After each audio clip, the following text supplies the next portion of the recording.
Welcome, everyone, to our April 22nd, 2026 regularly scheduled council meeting. May the clerk please call the roll. Councilmember Flaherty? Here. Strasburg? Here. Mount Smith? Here. Zulik? Here. Asari? Not yet. Daly? Oh. Rallo? Here.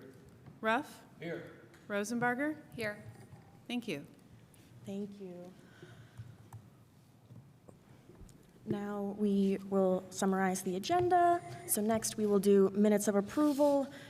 Then we will have reports starting with council members. Then we will have a report from Chief Dekoff on Flock. Then we will have reports from council committees. And then we will have public comment. And then legislation for first readings. We have none tonight, but we have quite a lot for second readings and resolutions, so buckle in, everybody. We have a resolution in support of County Council's counterparts' efforts to keep the county's criminal justice buildings within city limits and close proximity to social services. We have a resolution of the Common Council of the City of Bloomington, Indiana, approving certain matters in connection with the formation of a certain economic development area. It's kind of vague. We have an ordinance to amend the City of Bloomington zoning maps by rezoning a 6.3 acre property from residential urban lot R4 and residential family RM within the transform redevelopment overlay to planned unit development, and to approve a district ordinance and a preliminary plan, and the short version of that is Hopewell. And then we will have a resolution to initiate a proposal to amend Title 20 of the Bloomington Municipal Code in order to improve sustainability and housing affordability. And finally, a resolution directing the Housing and Neighborhood Development Department to develop a framework for long-term housing affordability. After that, we will have additional public comment, general public comment for anything that is not on the agenda. And we will go over any council schedule comments, and then we will adjourn. So buckle up, y'all, because we are in for a long night. I'm so glad you decided to join us. Do I have any motions for minutes for approval, which we have none? Okay, council member reports. Councilmember Daly. Sorry, I'm a little flustered. Thank you. Apologies. I just wanted to address, I was at the RDC meeting on Monday evening where they voted to, for a resolution to put the Bunger Robertson property open up for bids for, what is the word I'm looking for? Sorry, this is why I shouldn't. Request for RFPs. Thank you very much. Sorry. And despite several of us asking them not to, as well as the CIB, they voted to go ahead and open it up to RFPs.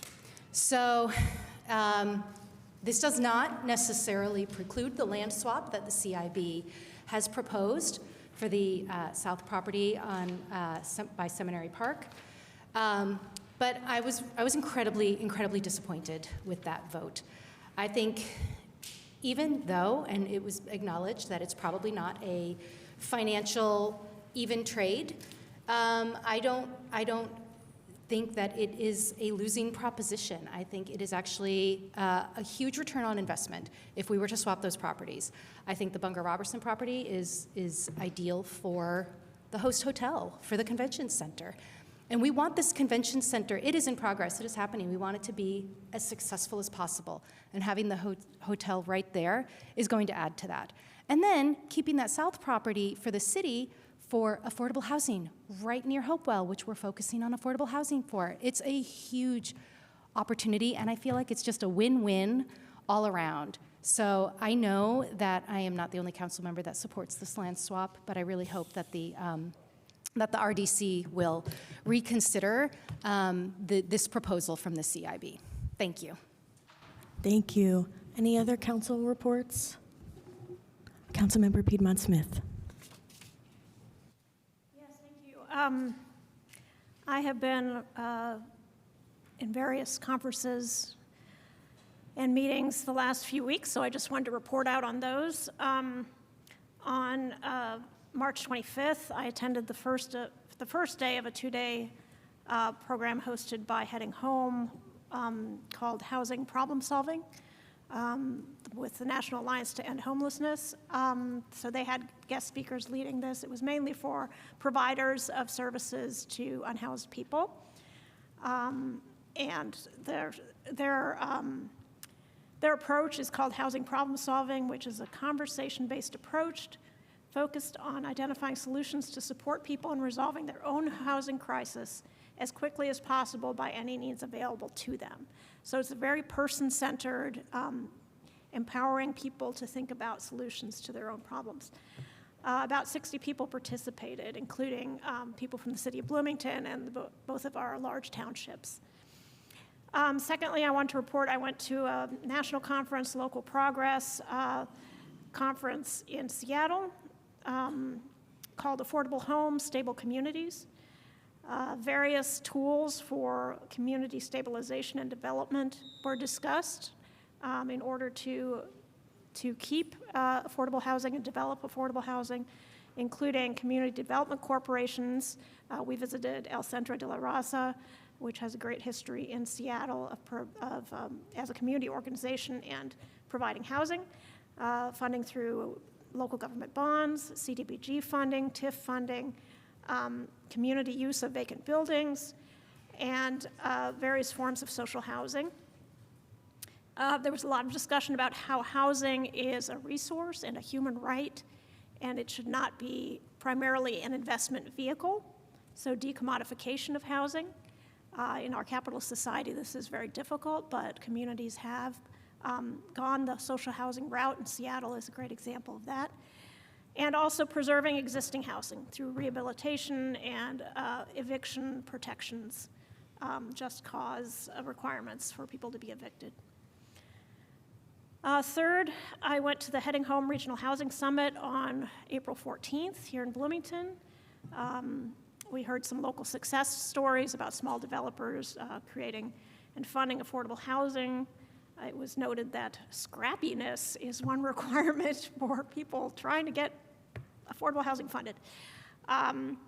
We learned about Streets to Home Indy, which is a collaboration between the city of Indianapolis, philanthropic organizations, and faith communities to provide housing.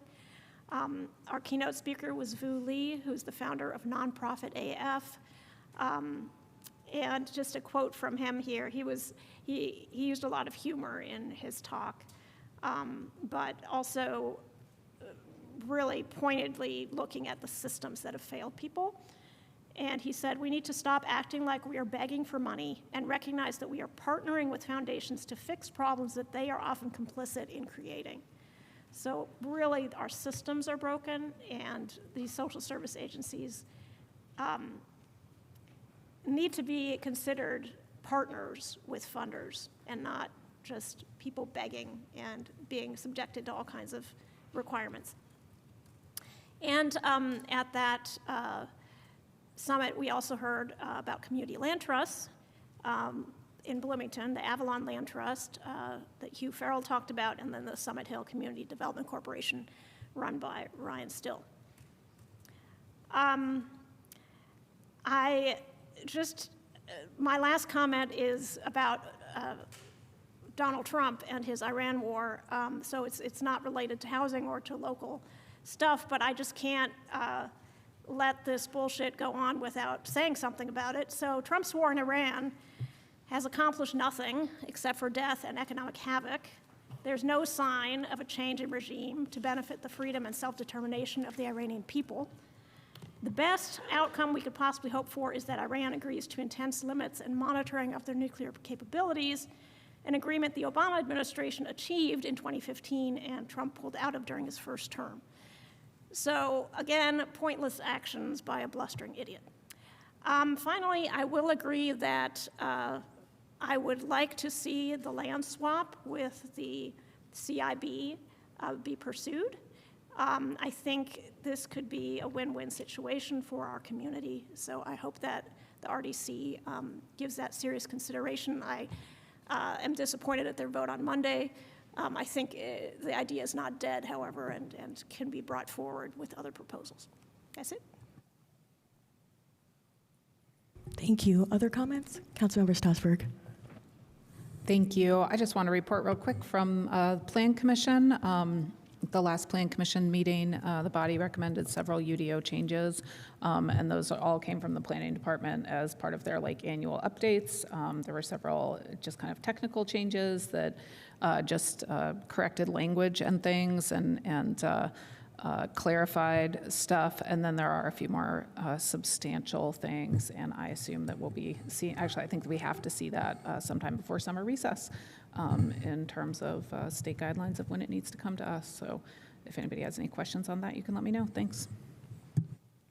Great, thank you. Other council comments? Councilmember Rosenberger. Hi, thank you. I just wanted to chime in on the RDC meeting and the potential, hopefully still for a land swap.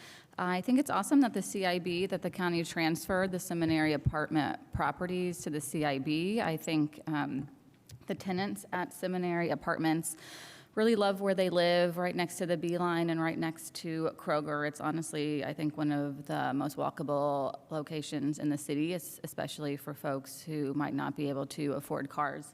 I think I'm hoping a land swap is still possible. I think for sure for me, I never thought of a land swap as being the whole Bunger-Robertson property for the Seminary Apartments properties. Those are very different price points. I think Seminary Apartments has not yet been appraised, but it was bought for somewhere under $3 million, and then Bunger-Robertson is somewhere between $7 and $8 million. Bunger-Robertson is a huge block. It's almost an entire city block, so that property can be subdivided. Our UDO allows for subdivisions, and so we can, the RDC, I'm hoping, could look at subdividing that property so that it is an equitable swap for the Seminary Square apartments, and then we could have a hotel right where it needs to be, probably at that corner of College and 3rd, and then we can keep it's a 29 affordable units, naturally occurring affordable units at Seminary Apartments. So I think that would be really awesome, and I do encourage the CIB and the RDC to keep talking and doing their very best. I also just want to say this is one of my favorite weeks of the year. It's Little 5 week. Love how people come into town. Love that there are just hundreds of students out there who have been training all year and 4 years for these 2 very special days in April. And as the spiritual and motivational coach of the Cutters, I would like to say, God said, go Cutters. Everybody have a great and safe weekend. Thank you. Are there any other council comments? Councilmember Rallo. It just comes to mind that I too am very supportive of this proposition to swap those properties because it seems to me the outcome could be very, very good for the community. Could get the CIB what they would like in terms of a site for a hotel. It isn't a one-to-one in terms of market value of the land, but I think we should keep in mind that the administration was proposing to give the Bunger-Robertson site away totally. So it seems that it could be feasible. But I will wait and see and suspend judgment until we find out more about that situation. Thanks, bye. Great, thank you. Anybody else? Okay, I will take a stab at it. I'd like to second what a lot of my colleagues said about their support for a land swap to construct a convention center hotel. I think we have the opportunity to do something really brave in our community and continue moving this project along while simultaneously saving housing and one of our beloved nonprofits, My Sister's Closet. I also just want to report out from a conversation that I had at the Capital Improvement Board meeting this past Wednesday, which is that some of the hesitancy that I've heard, at least on this project, is that people believe that this is a building that won't be used. Well, I'm happy to report back that in a lot of our downtown Bloomington board meetings, on which I sit as a member, as a representative from council, 8 groups have already booked out into 2027 in January of which the new convention center will be ready. And so a lot of these people that are booking the space are booking it sight unseen and before it's even ready. So I think when people think about whether or not this building is going to be useful, if we already have people booking this place sight unseen, imagine how excited people will be when they see the beautiful building that has been built. I know that the Arts Commission has done a lot of really great work on our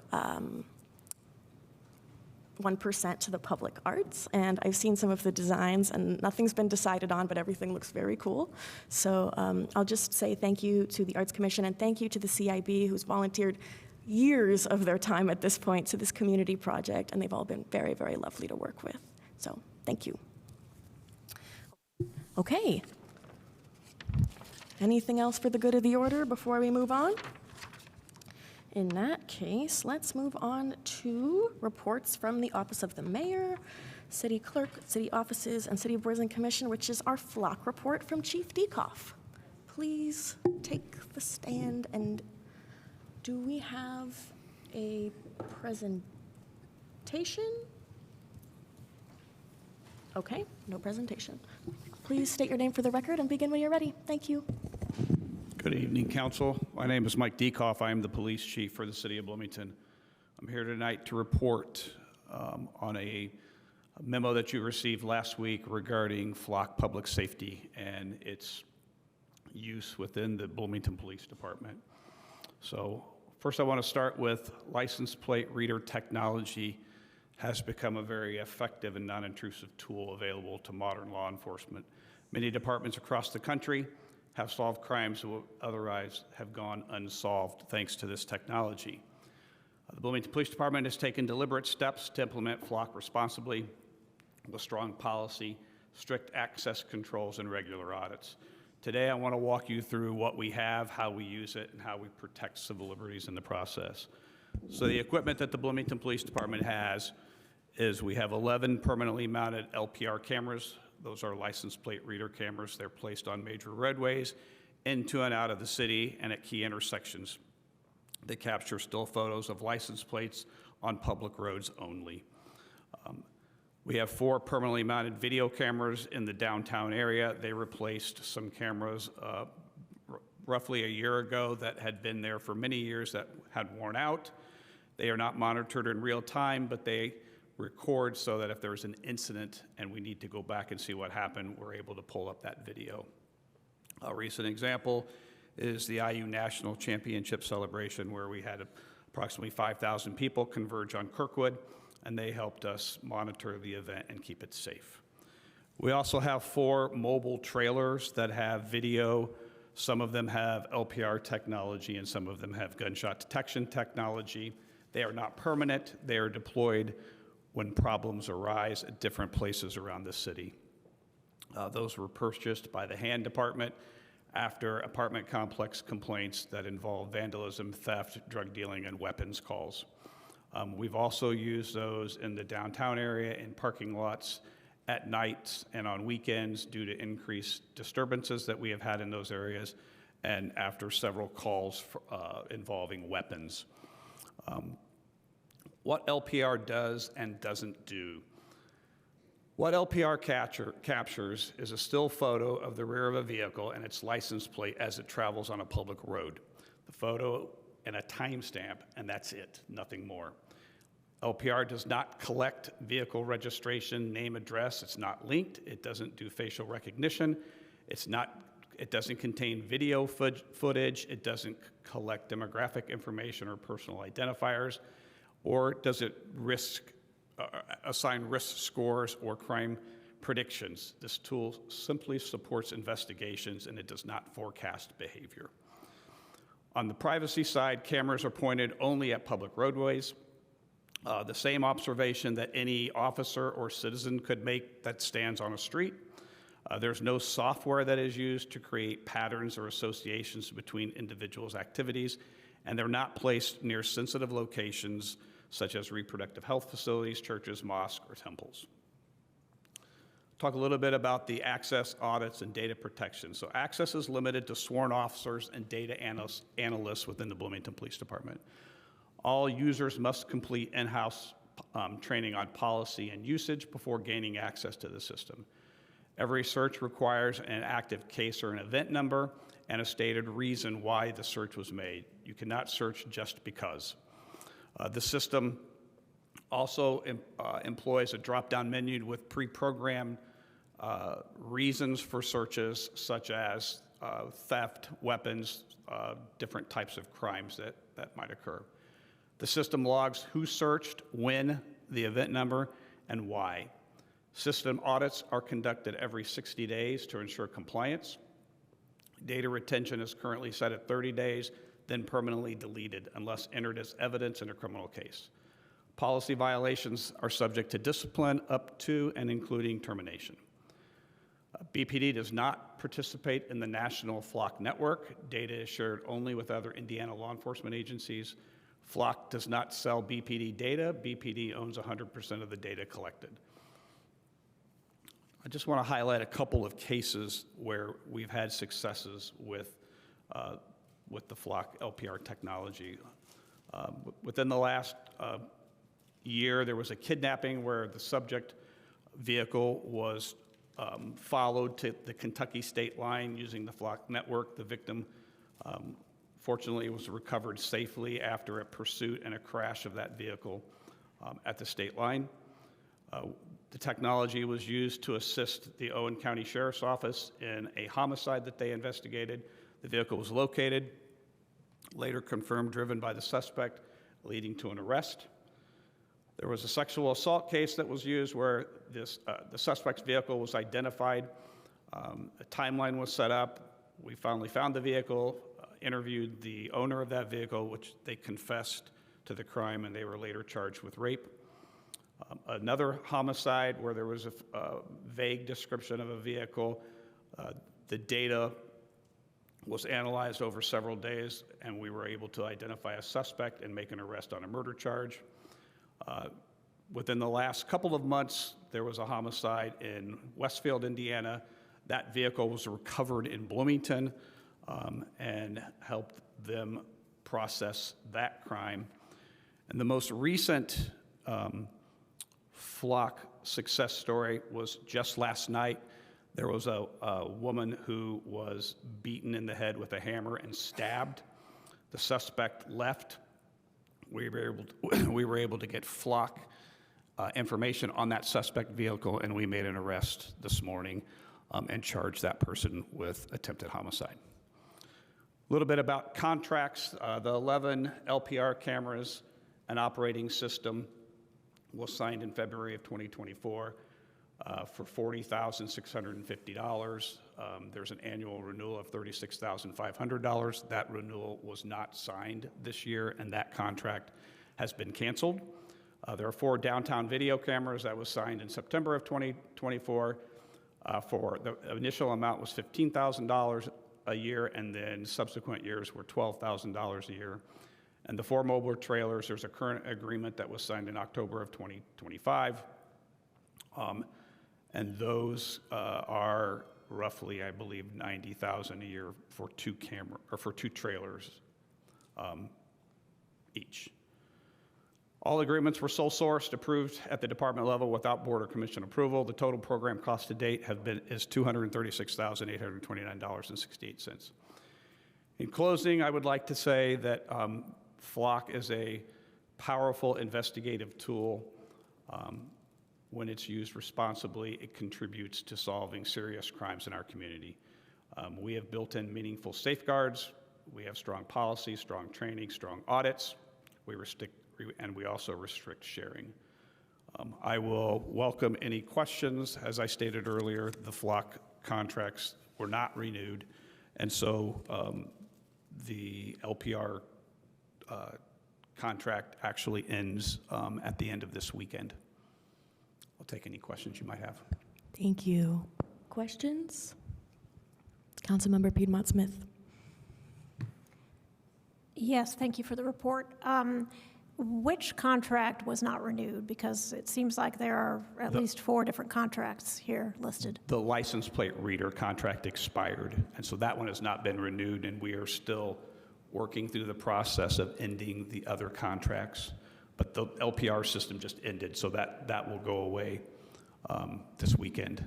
The other contracts we still have to terminate, and that is a legal process that I am not going to comment on. I will let the attorneys talk about that. Can anyone give an estimate of when those can be terminated? And is there a possibility of just covering those cameras while we wait for the termination to take place? Well, those are video cameras that have been up for many years. If that is the direction that we want to do and just do away with the downtown video cameras.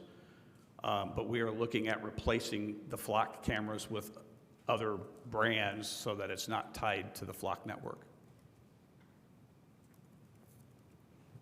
Thank you. Councilmember Asare.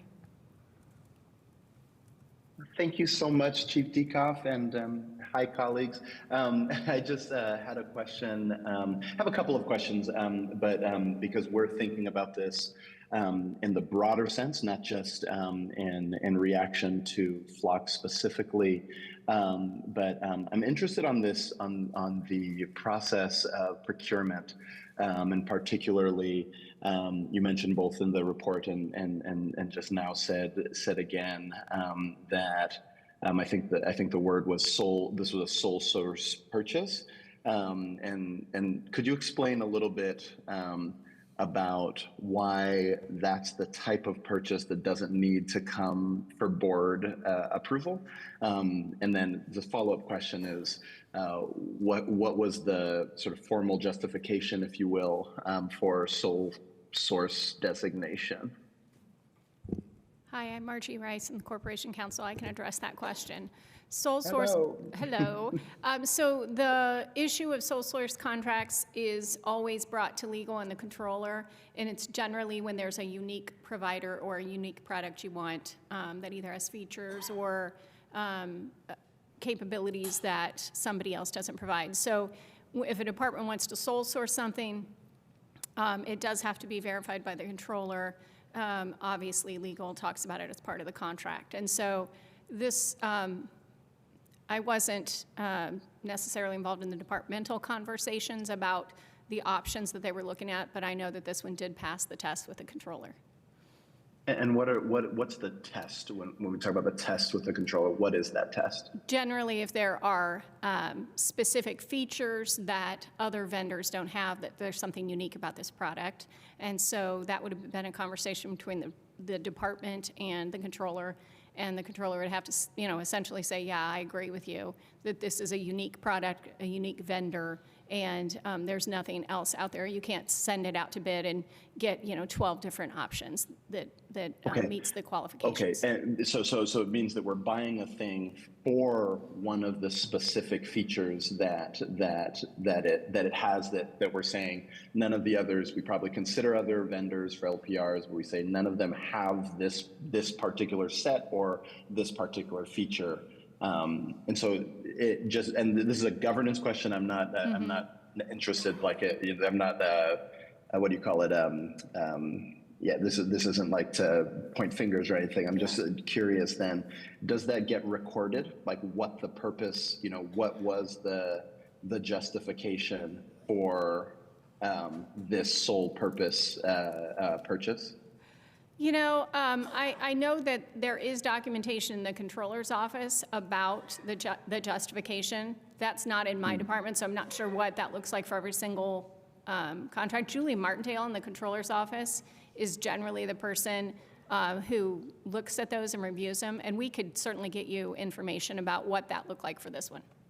Yeah, and I'm more interested in the process. If it's the controller who alone says, okay, yeah, this. I agree with your assessment that this is a unique feature, therefore, approved for purchase. versus, if just trying to think about when we should trigger broader governance oversight from other bodies when we look at these type of Yeah. technologies. No, that makes sense. We definitely wanted to pass the sniff test and are not just sole sourcing everything because somebody Right. likes a particular vendor. Right, excellent. I have some other questions, but I'll Okay. let my colleagues Thank you. go.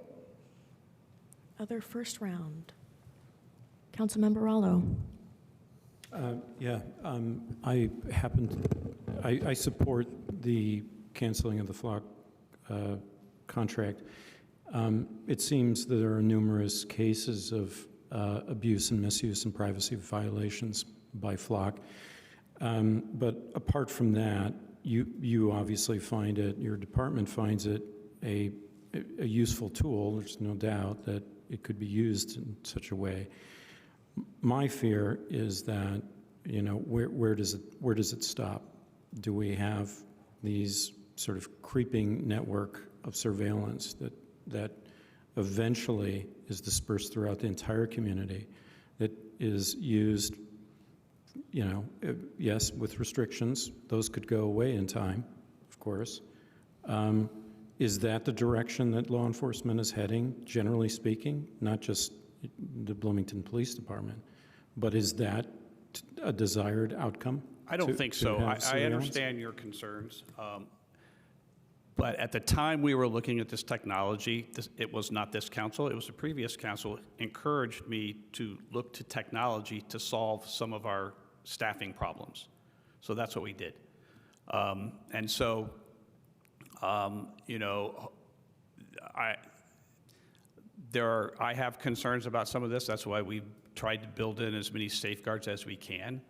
I'm not concerned about our agency, but I understand the concerns about other agencies and how they use the data.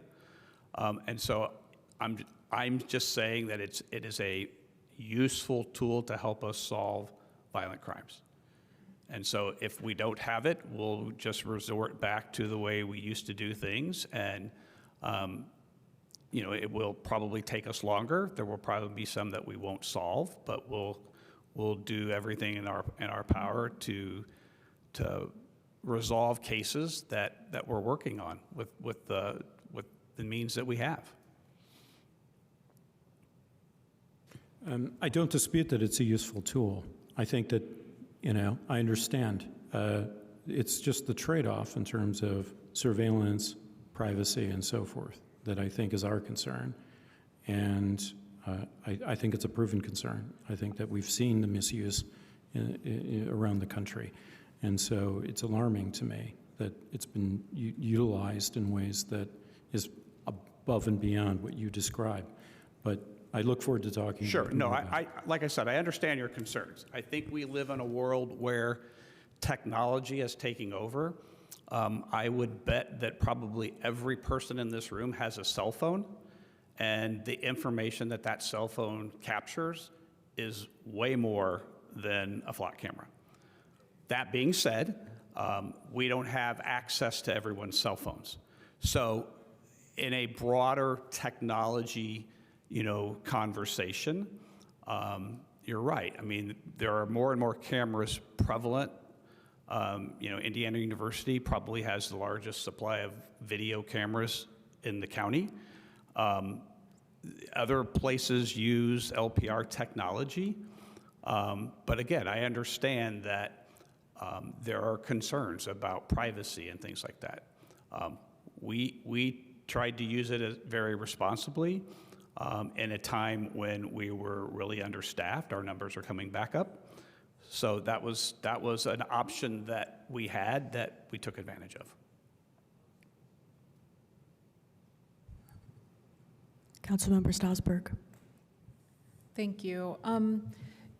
You mentioned consideration of other services that would do some of these things. Can you talk a little bit about how you're assessing those other services that might kind of replace Flock and what you might be doing differently? So we haven't done anything yet. That is a conversation that I plan to have with the mayor's office and see what direction that she wants us to go in looking at other technology options to see how we can use those to assist us when we do our jobs. Others? Questions? Councilmember Asare. Thank you so much, and again, thank you, Chief Dukoff and Margie. I didn't get a chance to say thank you before before you sat down. My next sort of queries were about sort of questions of effectiveness, particularly, because I appreciate the cases that that you highlighted, but I guess I'm curious about how many cases, for example, in the last year, relied materially on flock data versus cases where it was incidental, or I guess maybe like a different way of asking that is, you know, thinking about what percentage of total investigations involve LPR queries. So are we, what I'm interested in is both the, whether you view, and I think I know the answer to this question, but you view LPR data as critical, i.e. we would not have solved this thing were it not for LPR data. It's sort of question one.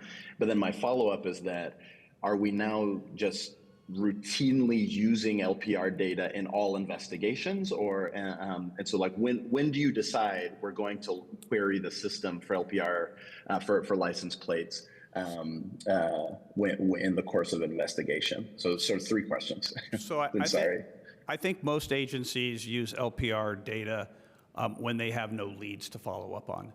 So some of those cases that I mentioned where we had some successes in making arrests, those were cases where we had no leads to follow up on. And so we might have had something very, very vague or something like that where someone started querying the system.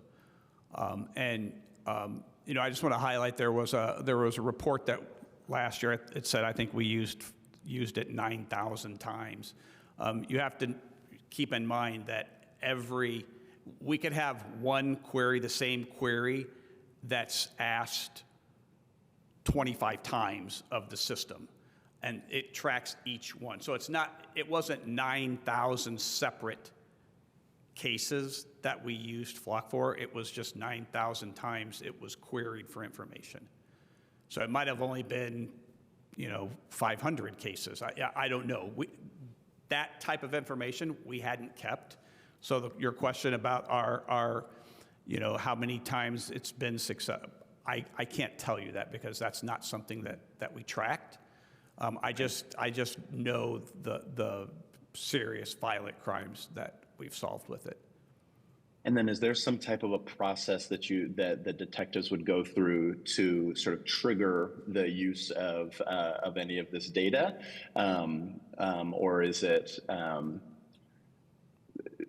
you know, can they just in the course of any investigation use it, right? Is there some type of thing that says, okay, now I do it and I need to go through some protocol of reporting that I'm about to do it, or is it just a tool that's available to them like any other tool? It's a tool that's available like any other tool. If they're, I mean, I can't imagine they would query it if they knew, you know, they had a suspect already and they had a lot of information. That's not something that they would do, but it's used mostly when there aren't suspects or there isn't information that's readily available right now that's going to help us solve a violent crime. Okay. Thank you so much, Chief. I have one more set of questions, but I'll wait for Madam Chair to call. Yes, absolutely. Well, we've reached our report time, but I think this is a conversation that everyone wants to have, including our audience. So if it is all right with everyone up here, I will extend the report time for another 20 minutes, and we will reevaluate there. Great, and for the good of the order, that would be 7:27, so keep an eye on the clock. Other questions? Councilmember Piedmont-Smith. Yes. So the outside sharing of data from our flock cameras has been curtailed as of, what, April 15th? Is that right? That was. Yes. I think that was the date, yeah. The It was date last, of the it was memo. last week. Yes, it was a But week ago. isn't it true that flock safety still has access to that data?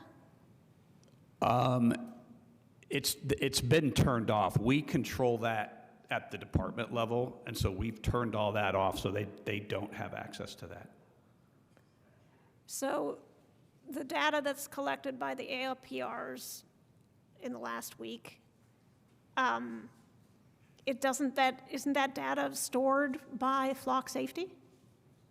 I mean, isn't it part of their, the contract that they obtain that data and make it available to BPD? The information that I have received is they do not have any more, the data has been turned off, the stream has been turned off.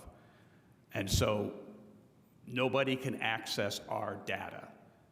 So Only we can access it. Nobody else can, so it's not being shared with anybody else. So when you access the data, where do you access it from? The We cloud? access it from Flock. Okay, so it's data on the cloud. I'm sorry, what did you say? It's data on the cloud, like on Yes. an internet server. Yes. Okay, and there have been problems with flock safety securing that data in the past. Yeah, that's what people are saying. Okay, and then I just wanted to follow up on something I had mentioned in my previous question. And especially since the end of contract only affects the ALPRs and not the other cameras. Can we physically turn off and ensure they are off the other cameras whose contract has not expired yet? Yes, we can. And does Flock have any power to go in and turn them back on? Because this has happened in other communities where, like Evansville, Illinois said, we want you to turn the cameras off, and then would be they hard found for out them it would to- be turned back on by Flock. If we decide to turn them off, it would be hard for them to turn them on if we disconnect the power. Okay, and is that your plan for the other cameras whose contract has not ended? That is a conversation that the mayor and I are going to have. We have not had that conversation yet, but yes, she does not want us to continue having any Flock products, so that will happen. Okay, can that happen before the contracts are actually terminated? It will happen before yeah, we have to figure out the legal part of the contracts and how that's going to play out, but we can turn those off, when we want. Okay, I would love to get a commitment from the mayor to turning them off as soon as possible. Okay. Thank you. Other questions?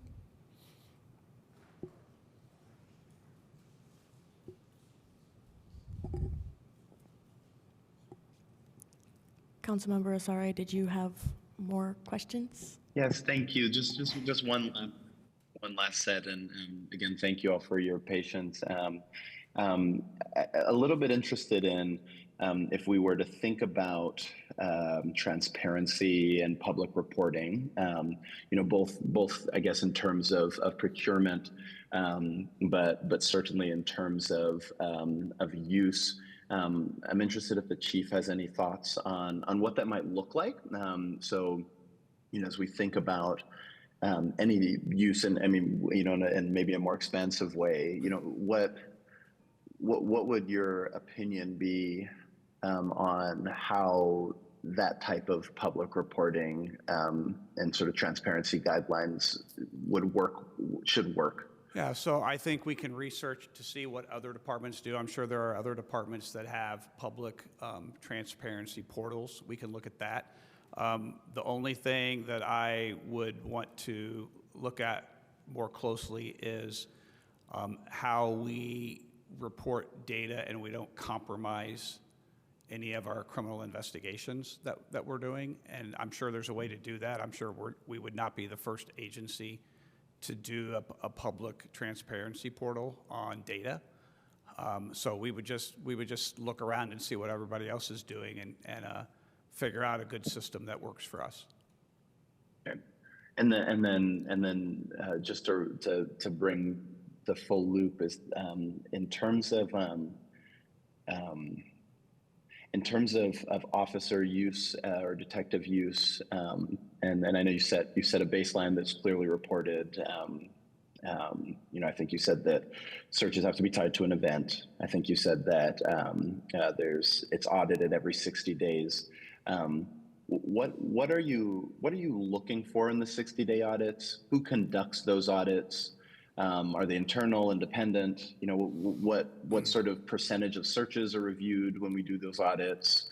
And then also are you tracking, because you talked about how improper use can result in anything up to firing, but how are you tracking improper use? Does somebody find out when sort of some type of unusual query behavior occurs or anything like that? And have you had to, and sort of last question, I know this is a barrel question, I'm sorry, but have you had to take any disciplinary actions around flock use so far? We have not had to take any disciplinary action.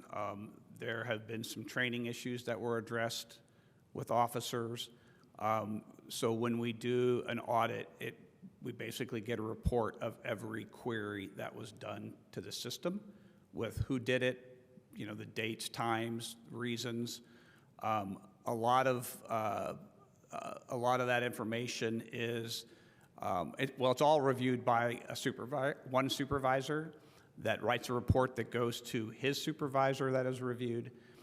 And then, again, any problems that are identified.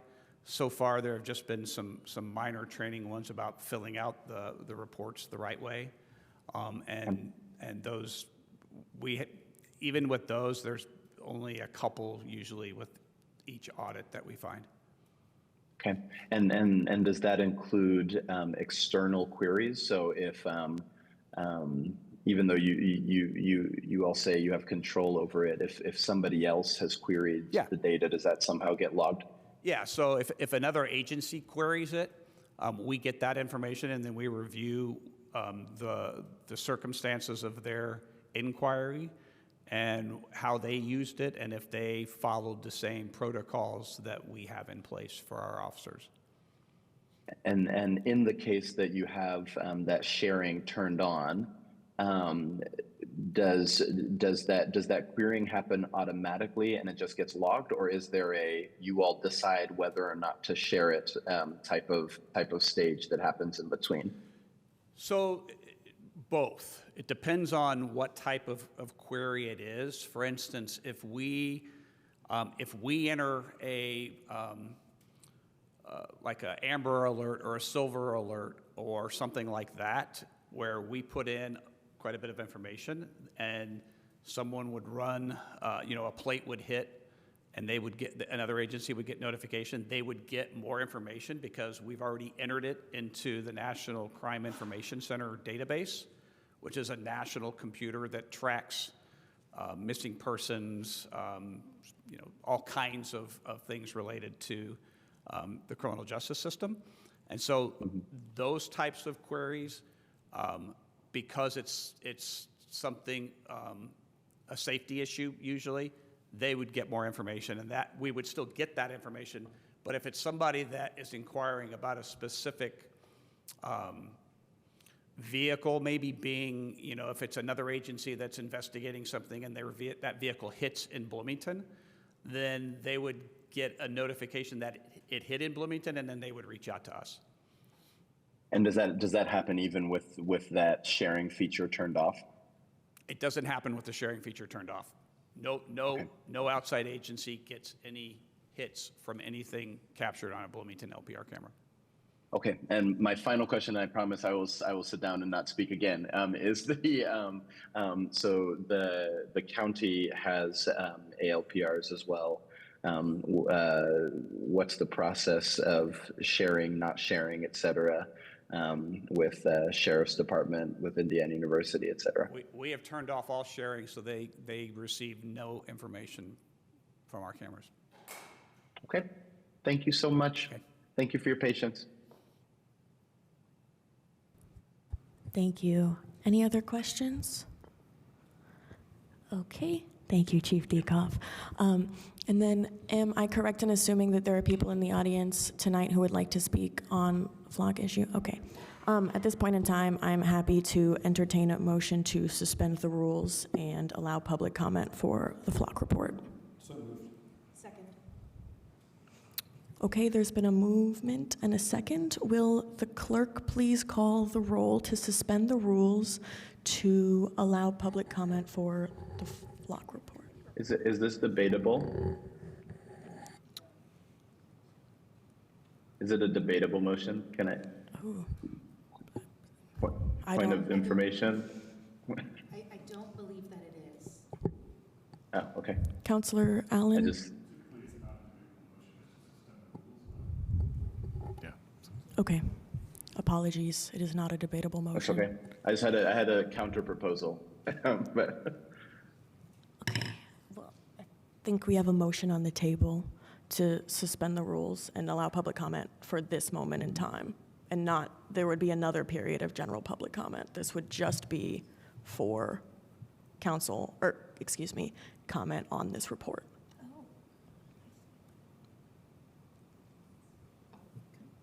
Can I ask a clarification? Sure. How long would that period of public comment be if we had the public comment right now, as opposed to rolling public comment over into the public comment Well, period? I believe Councilmember Rallo made the motion. Should we give 20 minutes? Is that sufficient? Okay. And maybe why limit don't we each just speaker roll it? to... Why don't we just roll it into normal public comment?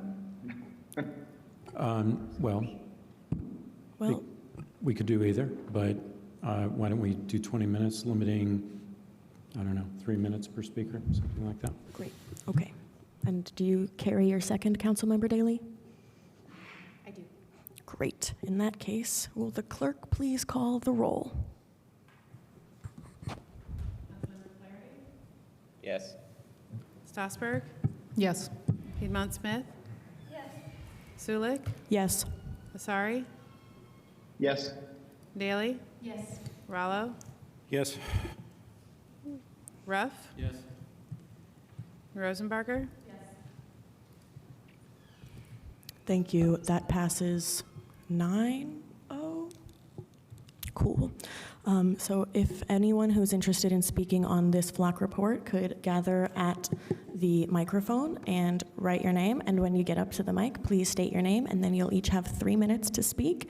It is currently 7:22. We will continue with public comment until 7:42. And can we get the timer on the, thank you. Okay, great, thank you. Speaker number 1, if you could state your name if you'd like. You have 3 minutes. Hello. Hey, I'm Sam Dixon, a local worker here. Been here in Bloomington for the past 8 years. Firstly, just thanks to the council for passing Resolution 2026-04. I think that was an important moment that brought us to today, having transparency for the community, transparency to the public about the use of technologies like Flock. Kind of a big deal to have this after years of having struggles with FOIA requests for data on the system. So I appreciate that action. I was at first pretty confused by the mayor's announcement about the cancellation, but I'm happy that a lot of the questions I had about that were kind of worked out in the question process just now here. One of those was, when are we actually going to have the cameras taken down? That is kind of my most principal concern, because if the contracts are expired or expiring, and if we're making a commitment to move away from this technology, what stops us from putting a black bag over it or just taking it down and putting it in a shed tomorrow? And then, just to keep it brief, my follow-up to that would be, in looking for potential replacement vendors, potential technologies that do a similar thing but with less flagrant risks, my suggestion to everyone, the police, the mayor, the council, would be just not to have a mass surveillance system at all. So we don't need more cameras. We don't need to be watched at all times. We don't need a continual expansion of the police state and the surveillance state that doesn't help anybody. And so I would ask that you consider that option and not consider it absolutely necessary that police should be surveilling everybody at all times. So thank you. Thank you. And then also, if you're on Zoom, please raise your hand and we will get you. And there's one speaker on Zoom. Okay, great. Speaker on Zoom, we will get to you after this next speaker in chambers. You can go ahead and state your name and you'll have 3 minutes. Hi, my name is Chris Doran. I'm a Bloomington resident. I would encourage, first of all, I'd like to thank the council and on behalf of many of us who are working on this issue for the resolution. Clearly, it seems there's good news from what the Chief Dieckhoff said, that essentially the contracts are going to be canceled. I think I speak for many in this room, including some members of council who do not trust the mayor on this issue. I don't understand if the contracts were canceled, why it took from March 5th until now, but anyway, it still seems to be good news. The police chief also, I've skipped over a few things. Mainly, the biggest issue is that Flock has control of this data. He clearly was a little bit confused as to whether they have control during this time. We know that other municipalities have canceled contracts. Flock has ignored it. Flock, they've taken down the cameras. Flock has put the cameras back up. They claim it's private property. So clearly, this corporation has way too much power. And also, goodness gracious, the bullshit of both the mayor and the police chief in not recognizing SB 57. The state of Indiana passed a law saying that he, the mayor, everyone in this room has to cooperate with federal law enforcement regarding immigration. So these ludicrous statements in the mayor's report and in the police chief Dieckhoff's report, essentially saying the information won't be shared, that's only in Bloomington, et cetera. That clearly is not true. They don't have control of that. And so I want to support my colleague Sam, who just spoke, that essentially we don't want mass surveillance. This has been going on for a while. The resolution was pretty clear about if there can't be acceptable alternatives. The concern is that the mayor and the police department are just going to find another license plate reader. Which is very concerning. And yes, there are, that's great. I would really encourage the council to do I don't know if you have to do a Freedom of Information report, but I would bet about half those reports that the mayor cited are bullshit, right? That the LPR might have helped, but essentially it wasn't the key deciding factor. And so if we're gonna have mass surveillance, why don't we have it everywhere? Why don't we have it in all our homes? Why don't we have it on ourselves? And the statement that our cell phones can have more information than our cell phones are not connected to a national database except that can be accessed by ICE. So this is one of the primary things I would encourage the governance that is going to happen relative to this. No mass surveillance, no ALPR license plate readers, and certainly none that can be shared with the state of Indiana, who we don't trust, or the federal government we don't trust. Thank you. Thank you. And then, apologies, we are going to go to our Zoom commenter now. You will be unmuted or asked to unmute, and then you'll have 3 minutes. Thank you. Yeah, this is Kevin Keogh.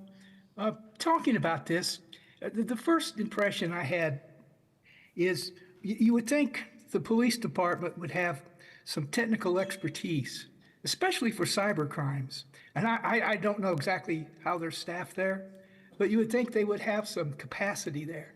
But talking about some of the best practices, because one that really gets to me is the 60-day audits. And to me, that's a post-mortem. I would much rather hear that you have an intrusion detection system or intrusion prevention system that was used. I would also hope there would be automated alerts through you're logging all this. There's tools out there you can use to give alerts, and it would be much better. But the key is the technology is going to continue to progress. There are going to be good tools to use, but with that comes the responsibility to use them correctly and use best practices. So I think it'd be a great investment to have the personnel, the resources that are highly skilled in this area that could promote the security and the privacy issues and would be a great source for training within the department and also the entire community and the workforce with the city. So I think there's a lot going on here. Technology, yes, is going to continue. It's going to continue to creep into everything we do.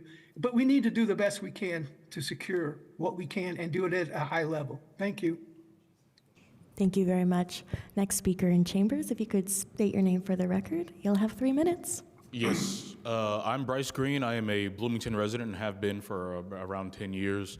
I'd like to echo basically everything everyone was saying up here about being against not just Flock, this company and its ills, but also just the concept of mass surveillance in general. We don't need to be watched all the time. We don't need the technology that is watching people all the time. And even if we did all, believe in the inherent goodness of the Bloomington Police Department, like people have said, other agencies will have access to this, regardless of whether or not you flick a setting on a given piece of software. And I'd also like to point out a couple things that I think are pretty alarming that other people have mentioned before, is that the police chief doesn't seem to understand how the internet works or how data works, and that when you give your data to a company to store so you can access it from a portal that's on your computer, it means that the data is stored on someone else's computer. And that someone else might not be as noble and gallant as the Bloomington chief of police. And so we can't trust it. I mean, it's just simple as that.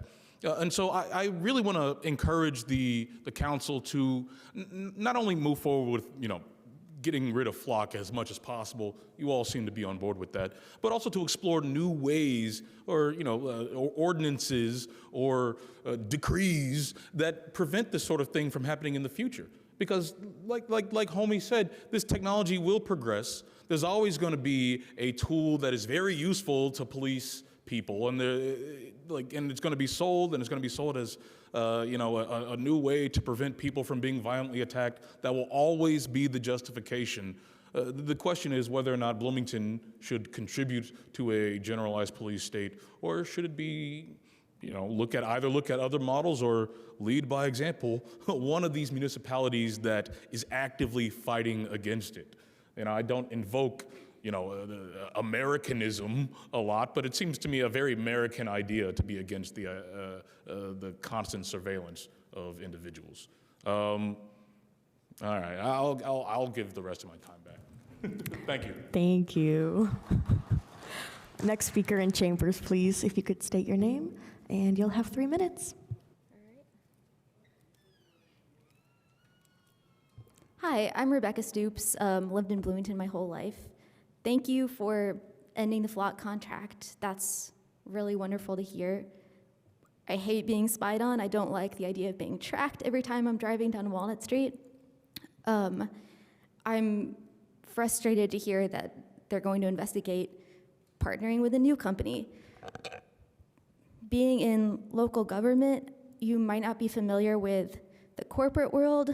Nowadays, things are changing fast. Nowadays, companies break contracts and break laws as part of doing business. They build it into their business model. That's part of it. It seems like it shouldn't happen. It does. It happens all the time.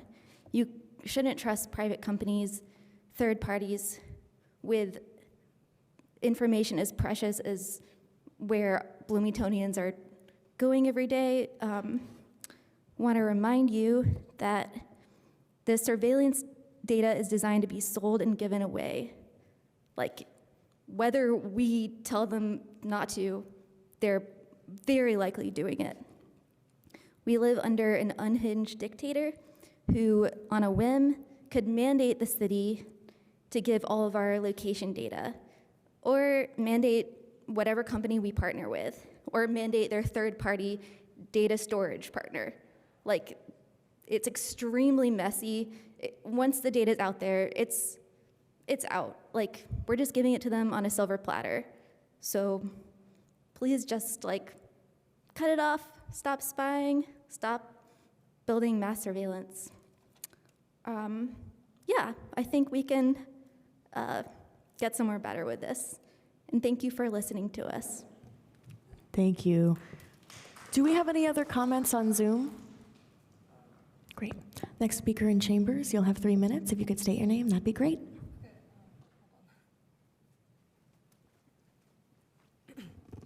Hi, my name is Maria Bull. I moved here for school and I'm staying for the summer and stuff like that. I just wanted to comment on the police chief's comment about our cell phones giving the same amount of data that Flock uses or less or more than it. There's a difference between a Flock camera and my phone. I can turn my phone off. I can opt out of this. Whereas with Flock cameras, they're seeing you all the time and you can't really be like, hey, I'm gonna turn this off and not be available to it. And then I wanted to comment on something that I felt the other day before I was really getting into this and learning more about what the city of Bloomington is doing with Flock. But I saw a Flock camera the other day, and I was driving back from Indianapolis, and I was like a shiver of fear ran down my spine of unsettlement. I think an important part of this is the psychological element of being watched all the time. You're fearful. You're like, what am I gonna do? What are they seeing? Are they seeing my private conversations, that sort of thing? There's just kind of an element of fear that I think is present that I think needs to be considered and not inflicted upon the residents of Bloomington. Thank you. Thank you. Next speaker in chambers, please state your name and you'll have 3 minutes.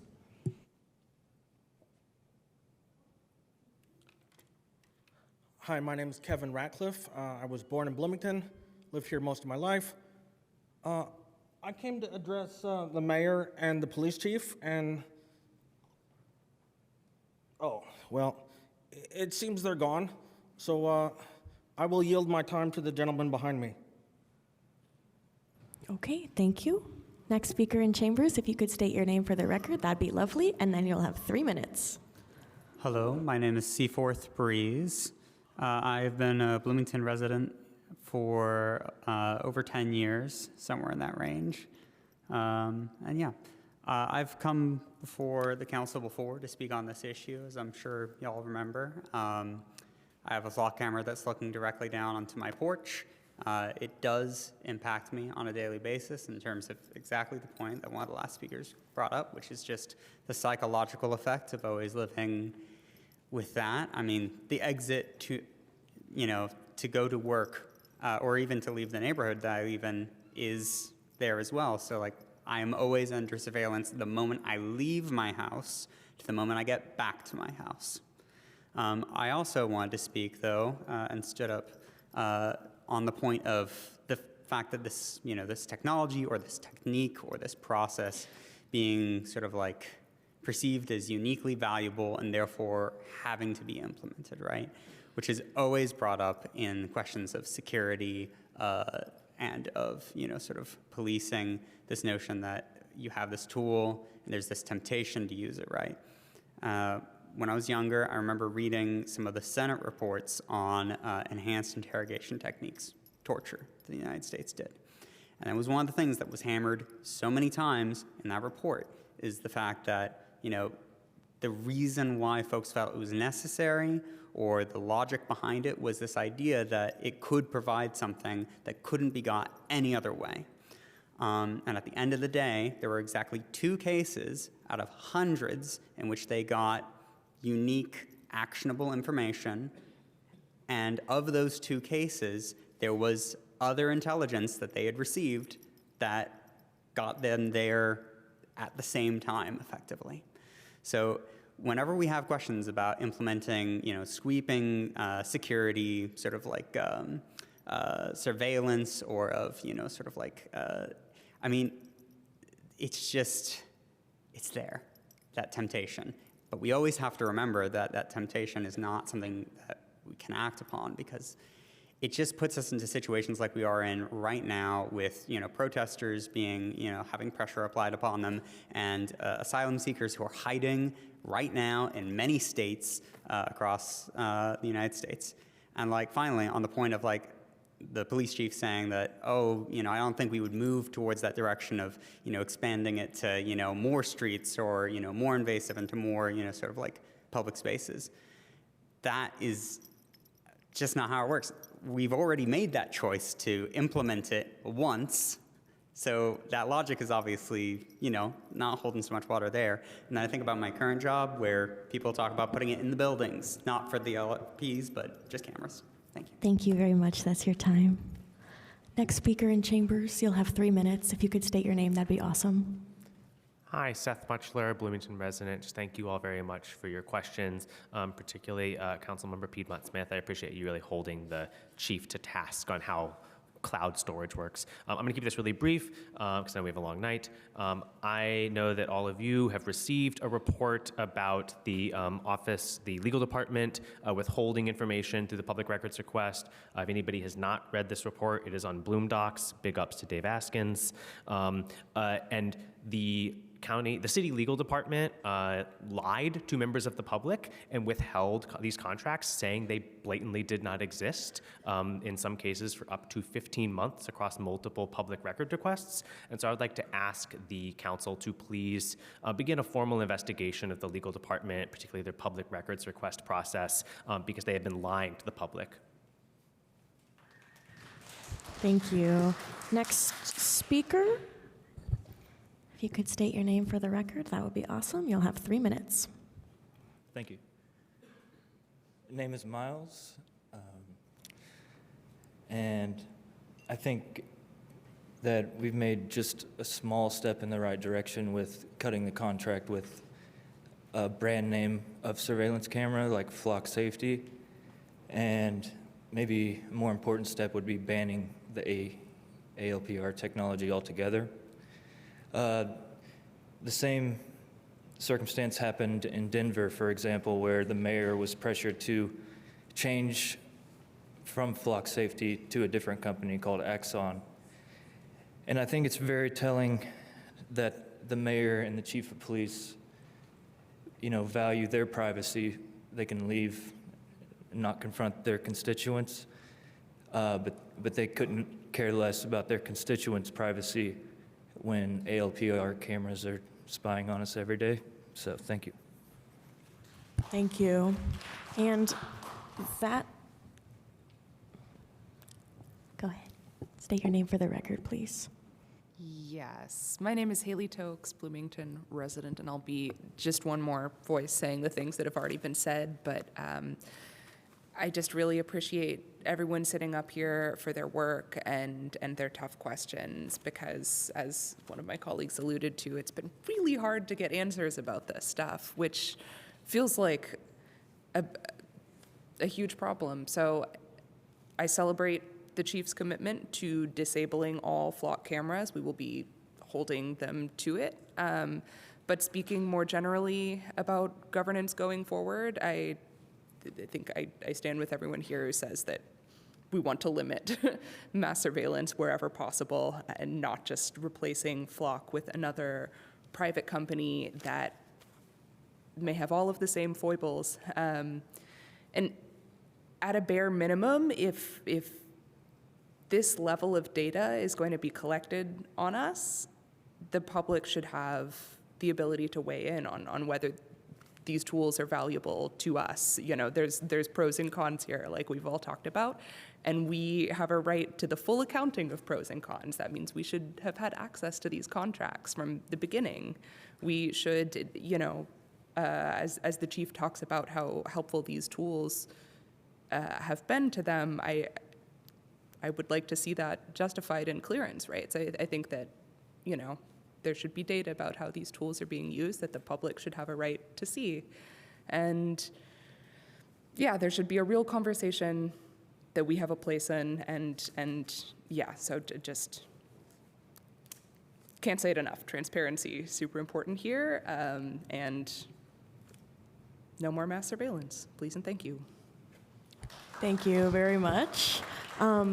I'll say thank you to all of our public commenters. I know that this is a scary and difficult subject for many of us, and it is very, very brave to get up in front of city and government and say your piece, and so thank you very much. I promise that this is not going to be the last time that council discusses this issue. Moving on to council committees, it seems we have a committee report from the Committee on Council Processes. Councilmember Piedmont Smith, take it away. Yeah, this is brief. So in the packet for today, there is a document called Procedures with Discussion of Ordinances at First Reading. So that is following through on a vote that was taken in February by this council to allow discussion of legislation during first reading. It normally, when we have an ordinance at first reading, it is literally just read into the record, and there's no discussion, no questions, no presentation, nothing. So now, going forward, we're going to have the ordinance read into the record, and then have a presentation of the ordinance, have council member questions on the ordinance, have public comment on the ordinance, and limited to 30 minutes. And then it'll be moved to a second reading where there'll be follow-up questions, not a whole repeat of what was at first reading, but follow-up questions, final public comment, and final vote, so, in most cases, unless we move to third reading, which we can't. Anyway, it's not, you won't see that in action tonight because we don't have any ordinances for first reading, but I just want to make sure the public understands that this system is changing. So when we have an ordinance for first reading from now on, there will be a presentation and discussion of it. That's all. Great, thank you so much. Now we will be moving on to general comments from the public about anything that is not on the agenda. If you would like to speak, please come up to the podium, sign in, and state your name for the public. You'll have 3 minutes. If you're on Zoom and you'd like to speak, please raise your hand and we will come get you. First commenter in chambers, please.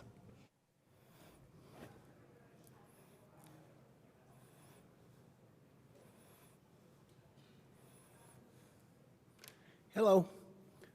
God bless America. Hell yeah, bro. Huh? No, hell yeah. Cool. Okay. You know, if you leave here and you drive down Walnut Street, say you're leaving here to take a virtual tour, go down Walnut Street to 1900 block. You guys know where the Herald Times is? What is that in the road? That thing is about 15 feet wide, and that thing has been like that for years. That is a contractor that came into Bloomington. I know their name, but I'm not going to drag them through the mud right now. But you know, you hit that thing, it's bad. You know, it's like you call the mayor's office sometimes. Well, has anybody else complained? No, you know. But anyway, I'm going to go off the rails. For instance, if you go here to 3rd Street by the car wash, there's a problem over there, and there's something in the road. And I asked the mayor, I said, this thing is horrendous. Has anybody called? Not a single person. Why? Why don't people call when there's a problem with the road, right? I'm retired, I got lots of time. I drive Bloomington roads a lot. But you know, back down there, that they should have to come in, the developer or contractor, you know, they'd have to come in and fix that. That's something that the street department shouldn't have to do, but they do fabulous. Street department does fabulous work. They got some great workers, Danny Bittner, Joe Van Devener, Ron Arthur, all kinds of great guys in there. But you know, why should they have to go back and fix that? If you drive down through there and you hit that, I guarantee you're going to say, I think I know what he's talking about. And that thing's been like that. I'm not going to call street department. I'm not going to put. I just that guy, them people should have to come and fix that. That thing's horrendous. And when people run over stuff like that in the road, it's a utility cut, is what it is. They come in, cobbled it in, threw some cold mix on, and left it. That's unacceptable. And they should have to be putting signs out by the road when they're doing them that jobs of their name of who they are that's doing that stuff. And that's like over here on 3rd Street by the car wash. They left a thing in the road about 3 feet wide, about 5 feet long. For a month, called the mayor. No one's called that in. Well, okay, I called street. They come right up here and fix that, man. They was right on that. Thank you Okay. very much. That's your time. Don't forget your drink. Your Yes. Okay. If the next speaker would like to approach the podium, and you'll have 3 minutes. If you could state your name, that'd be great. Hello, Bryce again. Talking this time about what you guys were talking about at the top of this meeting, which is the land swap that's going on right now, or we're trying to get going right now.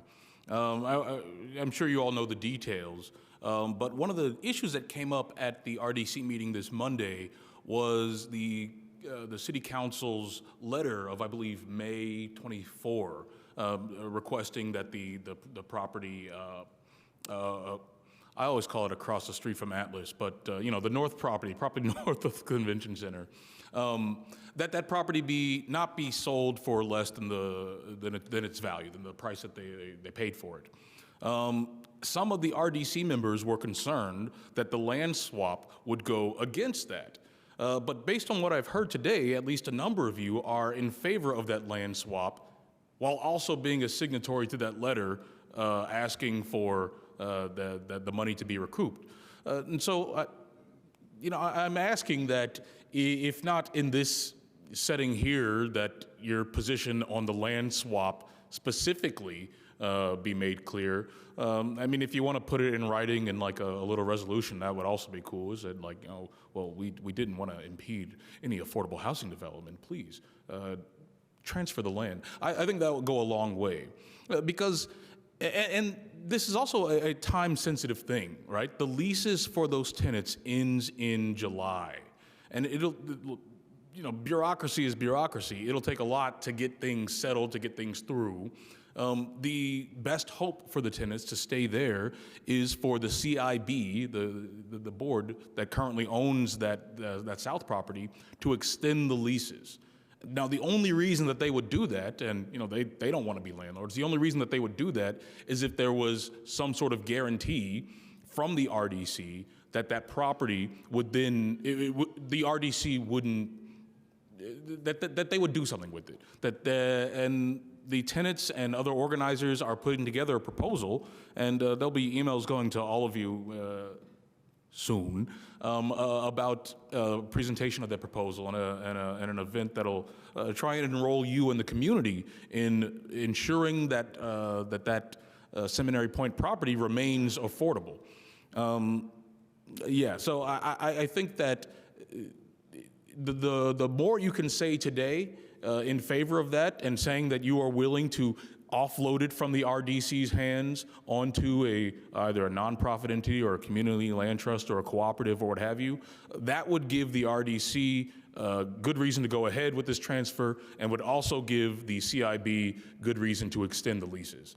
All of those things are necessary for these people to stay in affordable housing. Thank you. Thank you. Is there any speaker on Zoom? Okay, great. We'll take the next person in chambers, and then we'll go to the speaker on Zoom. You'll have 3 minutes. If you could state your name for the record, that'd be great. Thank you. This is Seaforth again. I'd like to extend appreciation for many of the council members who expressed a desire to keep the jail in or as close to the Bloomington city limits as possible, rather than to North Park. If I'm remembering correctly, there was a statement recently. I hate to interrupt you. This is on the agenda, so you will have the opportunity to speak about this later. Absolutely, gotcha. Thank you very My much. apologies.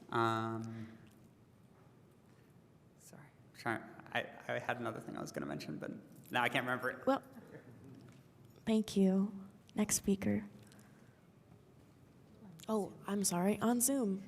If you could unmute yourself, you'll have 3 minutes. Hi, my name is Sam Goodman. I live in Bloomington and have worked in the field of cybersecurity for about 8 years now. There's a lot of good discussion we had around data and trust, and I want to just make a few points, give a few examples to make that a little bit more clear. When you're trusting a third party that has control over the computers in which the data is stored, you have to trust, at the end of the day, you have to trust them to guard that data properly. And there are a number of ways that that can fail. The simplest is they break the law. They decide to share the data that they said they weren't going to.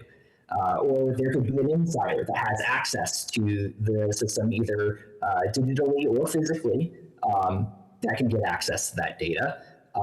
It could be completely incidental if there's a security vulnerability. And there are plenty of vendors with a bad record of really simple vulnerabilities, some of which were mentioned today. Or they could be compelled either by a legal order or by law or by a national security letter to give over that data. And so when we're thinking about where we're storing data, I think that having, I'm blanking on the word for it, but having the physical control of that is very important. And it's kind of just got me thinking, what other places there are lots of sensitive data that we should be considering that in, not just the flock and LPR that was mentioned earlier. And since I didn't get to comment on that when I had my hand raised, I'll just say I'm in favor of no more mass surveillance. Thank you. Thank you very much. Next speaker in chambers. Hello, my name is Zach Muller. I've lived in Bloomington for 20 years now, I think. I'm here to ask the council and the city's government to help me use the property that I've recently purchased less freely. My beloved and I recently purchased the house that's on the northeast corner of the intersection of Morningside Drive and Smith Road.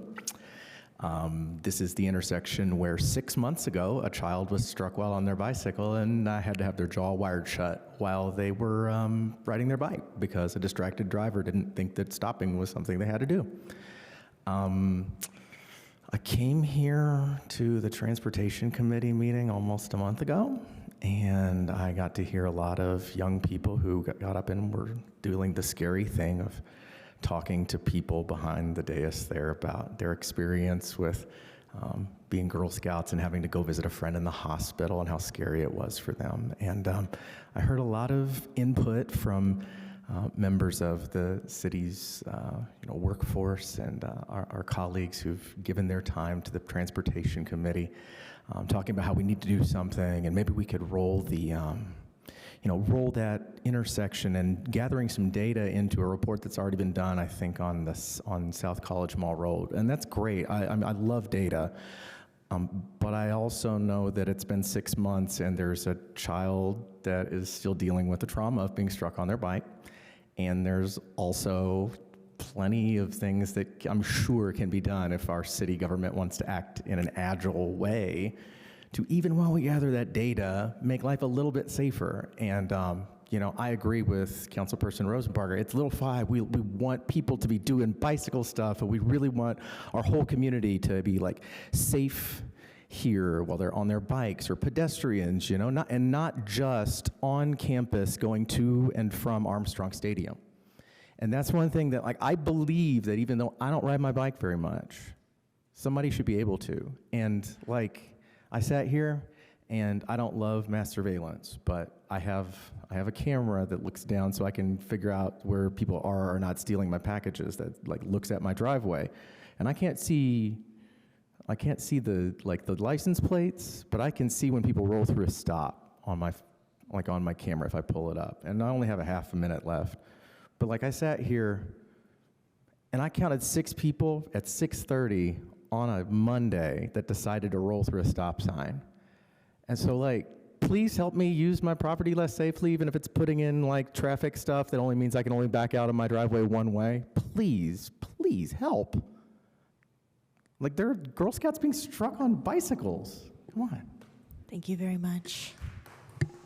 Next speaker, if you would approach the podium, you'll have 3 minutes. Go ahead. Thank you. I'd like to thank you for letting me have another chance at coming up. I wanted to express support for the land swap. I've also come to meetings here about sort of zoning and about Hopewell, about the prospect of affordable and attainable housing in this community. And the fact that, I have coworkers who have been pushed out of Bloomington and now live in other communities, not in Monroe County, further afield, because it's just more affordable for them, which takes away their tax money, takes away the, money they could have spent at local businesses, things like that. And so I think that providing and, more important in even the short term, but just maintaining our stock of super affordable housing is just essential, right? Like, it's a great location. If it's possible for us to make that swap happen, I can only see, upsides, and it feels like the sort of thing that could also, be a good feather in the cap for like Mayor Thompson, right? In terms of she's under a lot of fire right now, and I don't know if she's here in the upper gallery or behind me, but if she's looking for a good opportunity to win some points, that maybe she could put her weight behind that as well. But yeah, I'm glad to hear that there seems to be support among the council for maintaining the Summit or Seminary Point housing. I'm really glad to hear that Isabel, that you've been going to all these different meetings and sort of like conferences to get information on different ways that we could approach and tackle this. But one of the things that came up in the Monroe County Council meeting that I went to recently was, somebody brought up the fact that our super affordable category is super pinched in Bloomington. And you can feel it, right? The way in which, Hopewell is going to provide a lot of good potential housing stock, which will be more affordable. But for any of the folks living at, Seminary Point, or folks like them who are currently priced out of the community, we are desperately missing that stock. So I hope that we can preserve it. I thank y'all for everything you're doing to try and make that happen. And I surrender my time. Thank you. Thank you very much. Next speaker in chambers, you'll have 3 minutes. Please state your name for the record. Thank you, Madam President. This is Chris Rimsey from the Greater Bloomington Chamber of Commerce. I want to thank everybody who went to Let Connect last night at the Waldron Center. I want to thank Constellation Stage and Screen for hosting us. Fabulous venue, fabulous event. I want to quickly invite you and the public here on an exciting event we're here to launch, the Chamber, Wednesday, May 6th from 5:30 to 7:30 at the International Art Project Foundation. We'll be kicking off Bloomington Rainbow Leadership Network, an initiative of the Chamber focused on connecting LGBTQAI professionals, business owners, and allies across Monroe County. As the Chamber's been with us in the community for over 110 years, we take the responsibility to evolve with the needs of our workforce and our business community seriously. And this effort reflects that, the strengthening of connections, expanding economic opportunity in a way that's welcoming and inclusive. We'll hear some brief remarks, time to connect, of course, food, drink, as only the Chamber can bring you. We'll be glad to see members of this body and the public there before your regular session on Wednesday the 6th.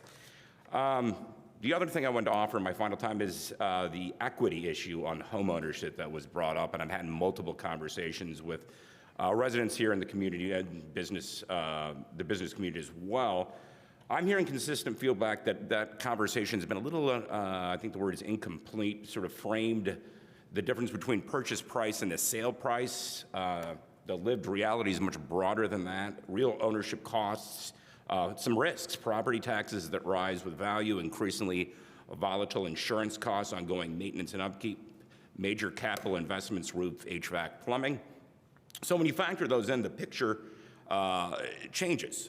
Say you buy a house in Sunny Slope neighborhood for $118 in 2012. This may or may not be my residence. And let's say next month I sell that property for $240,000. On paper, you're going, wow, that's double? But after you do the inflation, the interest I paid, the maintenance, the selling costs, the realtor fees, all of that, it's a little bit more modest.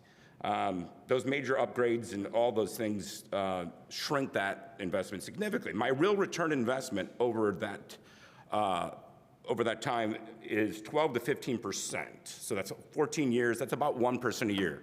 That's a good investment. I don't want to diminish home ownership. It's been great. But you know, we continue to have these discussions around equity and affordability. We need to encourage a more complex view of home ownership where we haven't really had that. So because our goal is long-term financial success of our residents, the full cost structure matters, just not the entry point. Thank you for your time tonight. Appreciate it. Thank you very much. And we have one more member, public comment. Please approach the podium, state your name, and you'll have 3 minutes.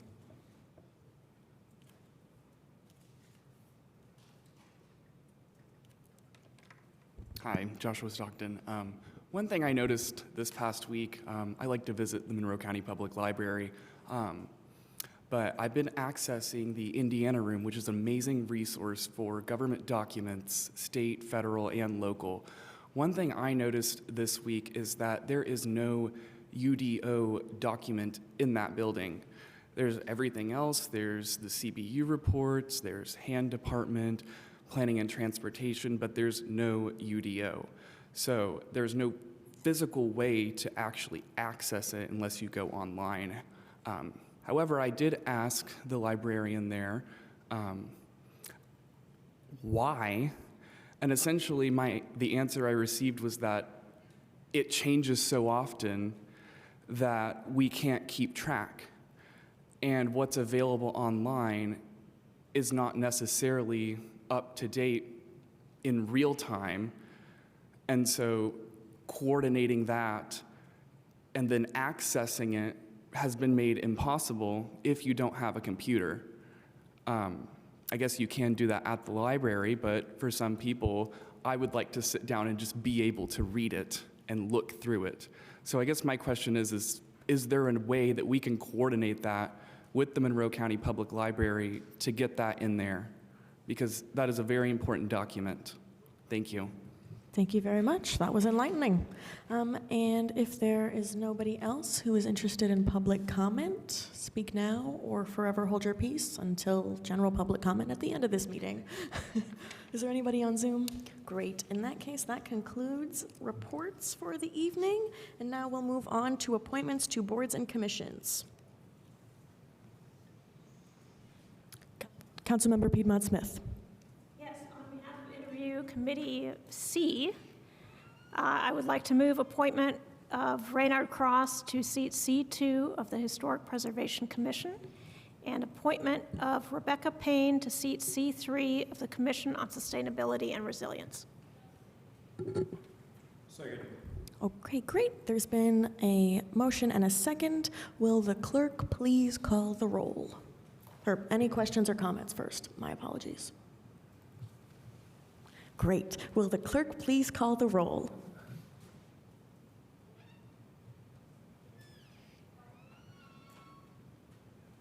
Councilmember Stossberg? Yes. Piedmont Smith? Yes. Zulik? Yes. Sorry. Asari? Yes. Daly? Yes. Rallo? Yes. Ruff? Yes. Rosenbarger? Not in the room. Flaherty? Not in the room. Yeah. Okay. Vote through. Great, thank you. With a vote of 8-0, that passes. And now we are moving on to legislation for second reading and resolutions. And I will be passing the gavel to Councilmember Rallo because Councilmember Daly and I are co-sponsoring this resolution. I move that resolution 2026-07 be read by title and synopsis only. Second. All in favor? We have, I guess we need to call roll. Will the clerk please call the roll on the introduction of Resolution 2026-07? Yes, just for clarification, who made the motion and second? I wasn't.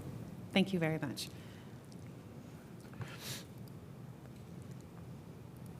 Councilmember Piedmont Smith? Yes. Zulik? Yes. Asari? Yes. Daly? Yes. Rallo? Yes. Ruff? Yes. Flaherty? Yes. Stossberg? Yes. Thank you.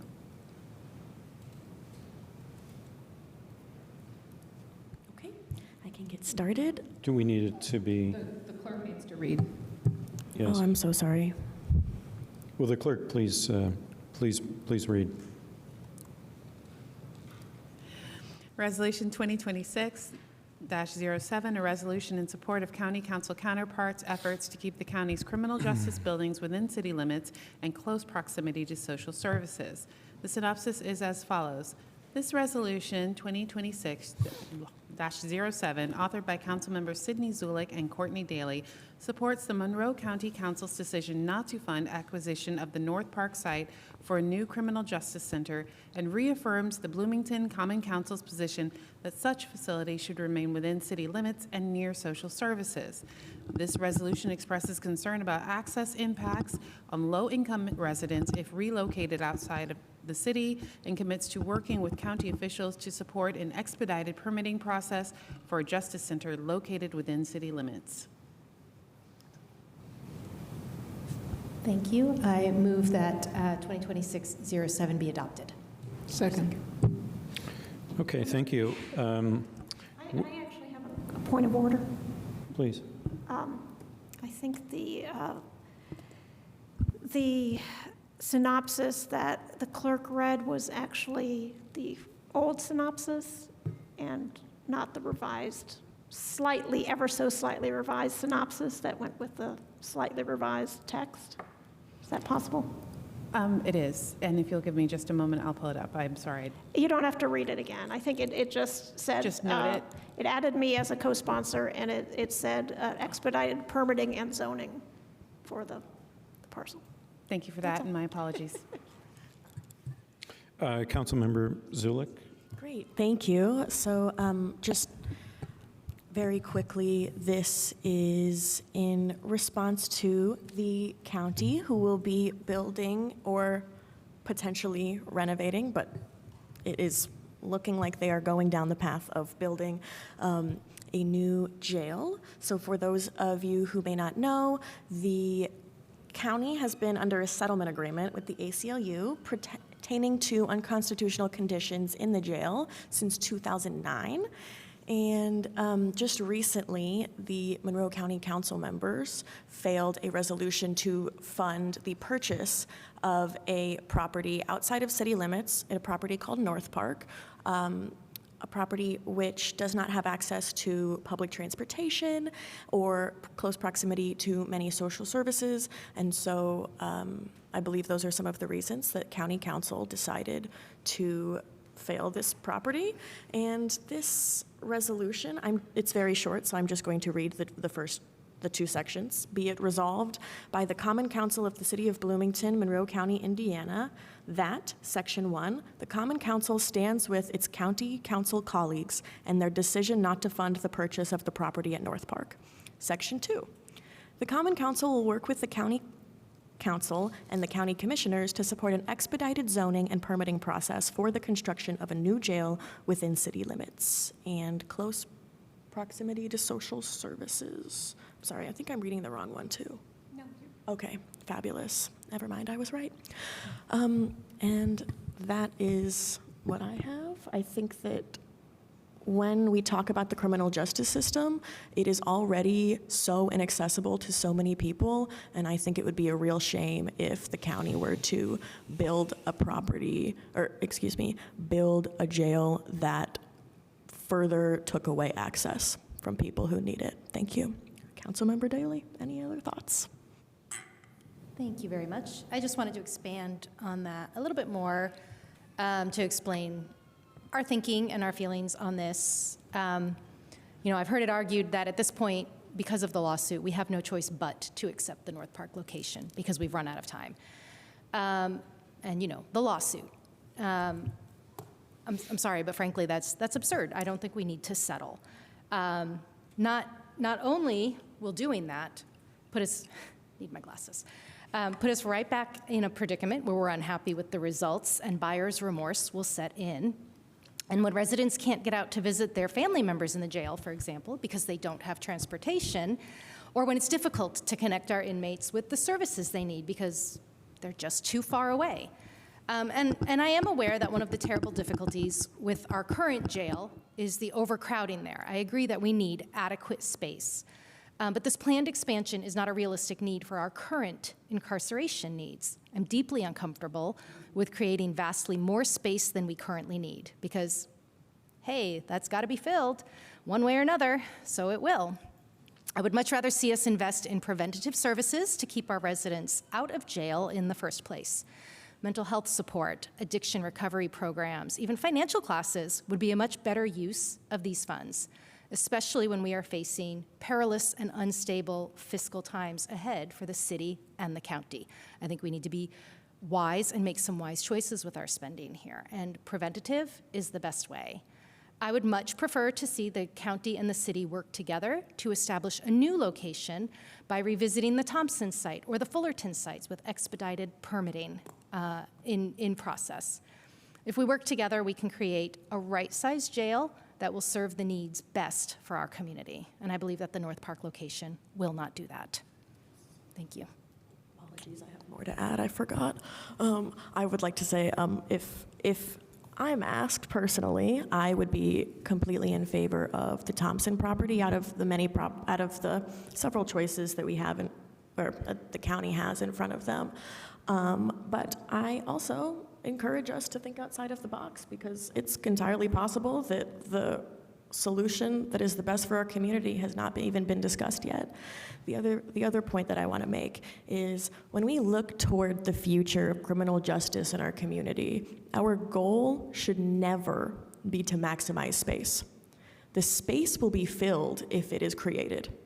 How will we invest in resources that reduce crimes instead of building bigger spaces to confine those that commit them? That is how I ask all of us to question as we move forward, and I look forward to any discussion that we might have as a body. Thank you. Thank you. Councilmember Piedmont-Smith, do you have anything to add? Well, I appreciate my colleagues for bringing this forward. I kind of jumped on as a co-sponsor recently, but I wanted to just draw a through line here to our letter from October 22nd, 2025, that that unanimously was approved by council members that asked county officials to not continue with the purchase of the North Park site for a new jail and criminal justice center. So this is kind of reiterating that in a more formal way as a resolution.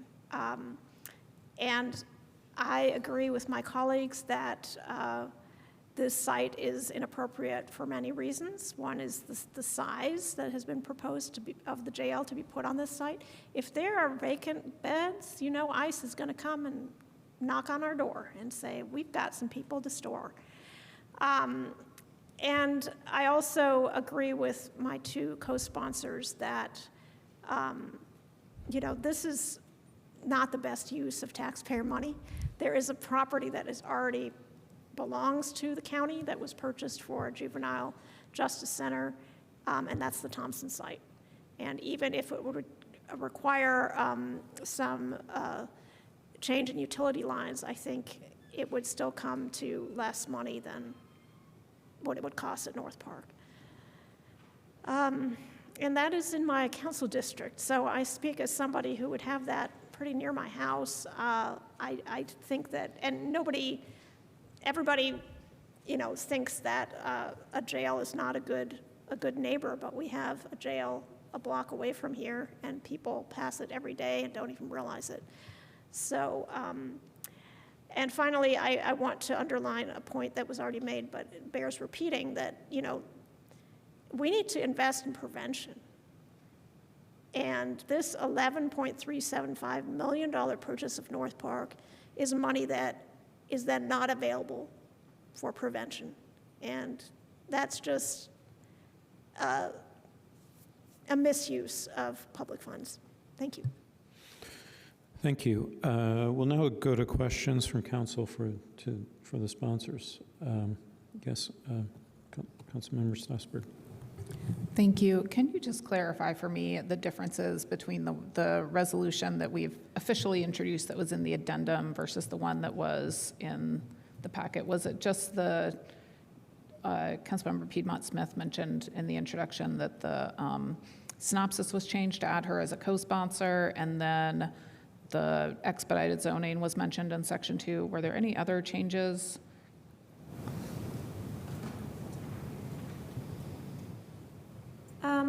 Yes. There were some changes to clarify that the first whereas clause, that the county government has been under a settlement agreement. I think the previous one just said there had been a threat of legal action since 2009, but there's actually been the settlement agreement. Trying to remember now. The price tag was mistakenly left off of the fourth whereas clause, so we put that in there. Oh, thank you. Right, and no guarantee. We changed the wording about the transportation not being accessible at North Park. So, I mean, maybe in the future there'll be public transportation. Maybe the county will make some other arrangement, but there's no guarantee of public transportation access out there. And then just to clarify that either a jail or justice center at North Park, one or both, would disproportionately impact low-income residents. Would disproportionately impact what? Impact low-income residents. Okay. And then adding zoning as well as permitting as the things that we would seek to expedite for an in-town option. Okay, thank you. Okay, further questions from council for the sponsors? Okay, seeing none, we'll go to the public. If the public would like to have a comment on Resolution 202607, please step up to the microphone. Please state your name. There probably is a sign-up sheet, I believe, there, if you would be so kind as to do that. And do you have something to?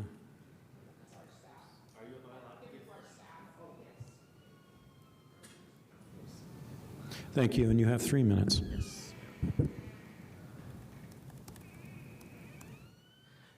Good evening. My name is Seth Muchler, Bloomington resident. Grateful to the council for this resolution, some of which I've actually pre-written has already been addressed by council members, which I'm very appreciative.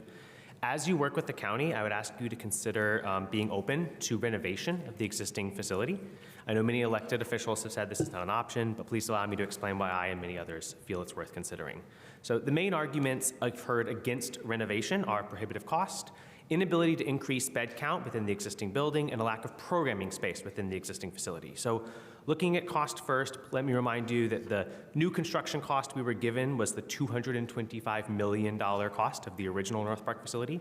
I've given you 2 renovation estimates from jail experts. The first is from RQAW.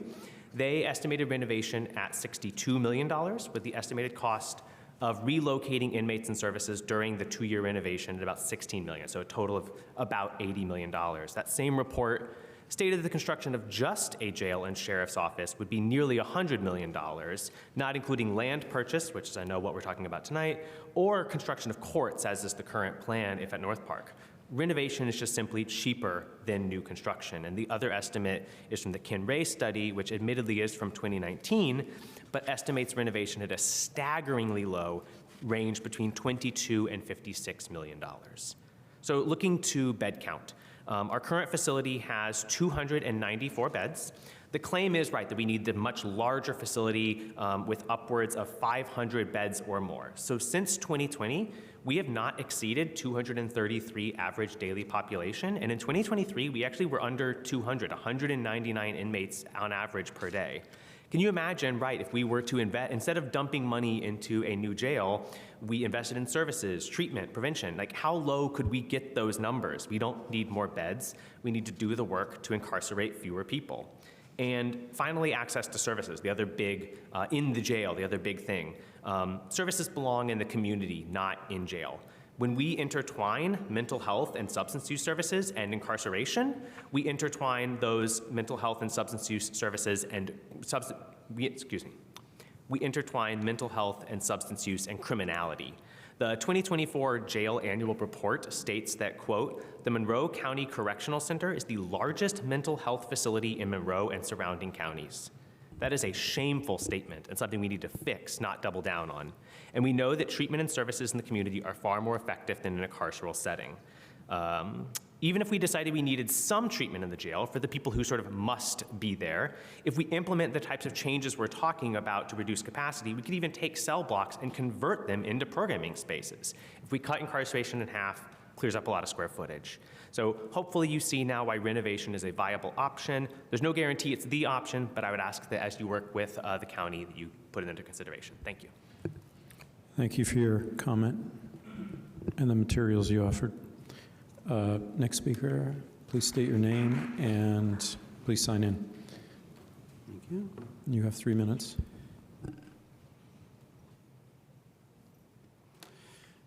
Yes, my name is Jeff Richardson. I just want to acknowledge that this situation underscores failed leadership.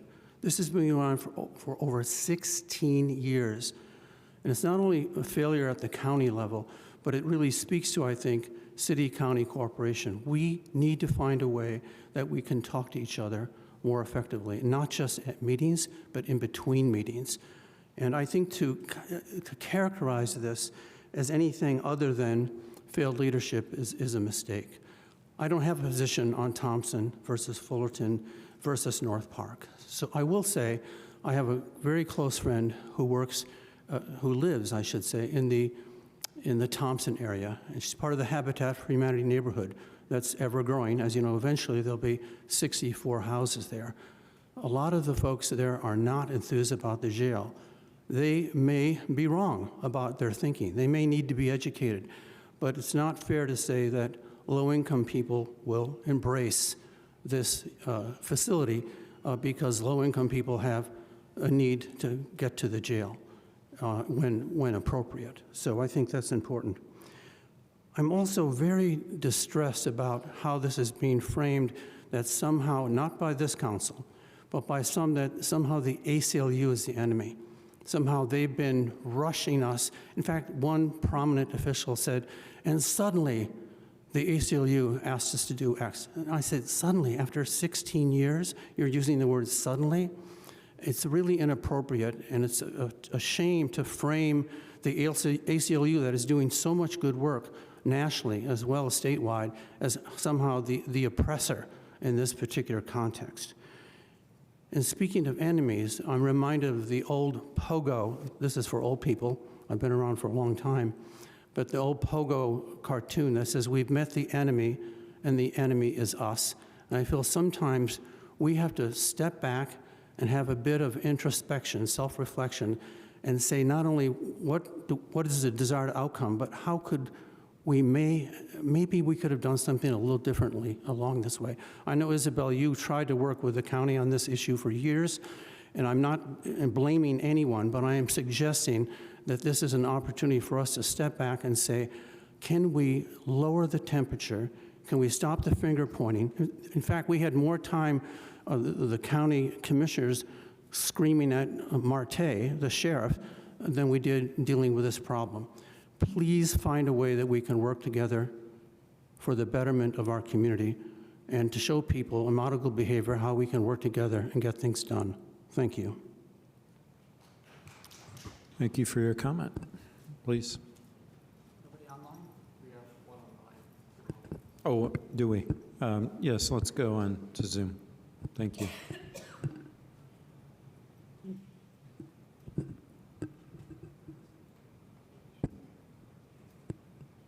Friends, colleagues, and members of our community, this isn't a matter of one county body manufacturing pressure against another. It's a matter of local government collaborating to confront a dead jail. Could you please state your name before you continue? Yes. Could you please state your name and then please continue? My name is Commissioner Jody Madeira. Okay, thank you. Thank you. At this point, this resolution is rearranging deck chair. Let's speak plainly. 17 years after a lawsuit, it's too late to complain that you're being rushed into litigation. I was elected in January 2025. On the county level, no one's taking any responsibility for the 17-year delay.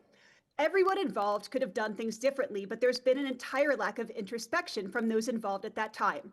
Well, now someone has to take responsibility. We're in a difficult situation, most of it self-inflicted. And right now, there are serious human rights violations that outweigh premature concerns about implementation in infrastructure. Although it's framed as support for keeping the jail within city limits, this resolution's practical effect is to urge the county to reject the one site ready to move forward. The city's memo implies we're dealing with legalese and states that a lawsuit, though intimidating, isn't the end of this conversation. This isn't caution or compromise. It's not simply a symbolic expression of preference about geography or social equity. This is an invitation to continue down a path that sends the county off a cliff into a lawsuit it can't defend. And that's the part that the public deserves to hear clearly. You are pushing us through the courtroom doors. So let's talk about the lawsuit. If the settlement agreement is dismissed, our constitutional duty doesn't disappear. It just gets harder and more urgent. We had some leeway under the settlement agreement. Without it, we'll have to run a constitutional jail. So in 2021, the jail transition team produced some cost estimates. There's a cost to remediate the current facility while awaiting a new jail for items not requiring more space. That's between 3 and 11 million. We have to constitutionally classify prisoners for which there's no space. That necessitates sending entire groups like all women in the jail to other county jails away from their families and communities and children at a cost of $75 per day per prisoner. That's a very high human cost. And the transition team suggests 50 inmates as a starting point. That's 1.36 million. We need another van for transport, 105,000, and 6 new jailers for 500,000 a year. This isn't reform, it's failure.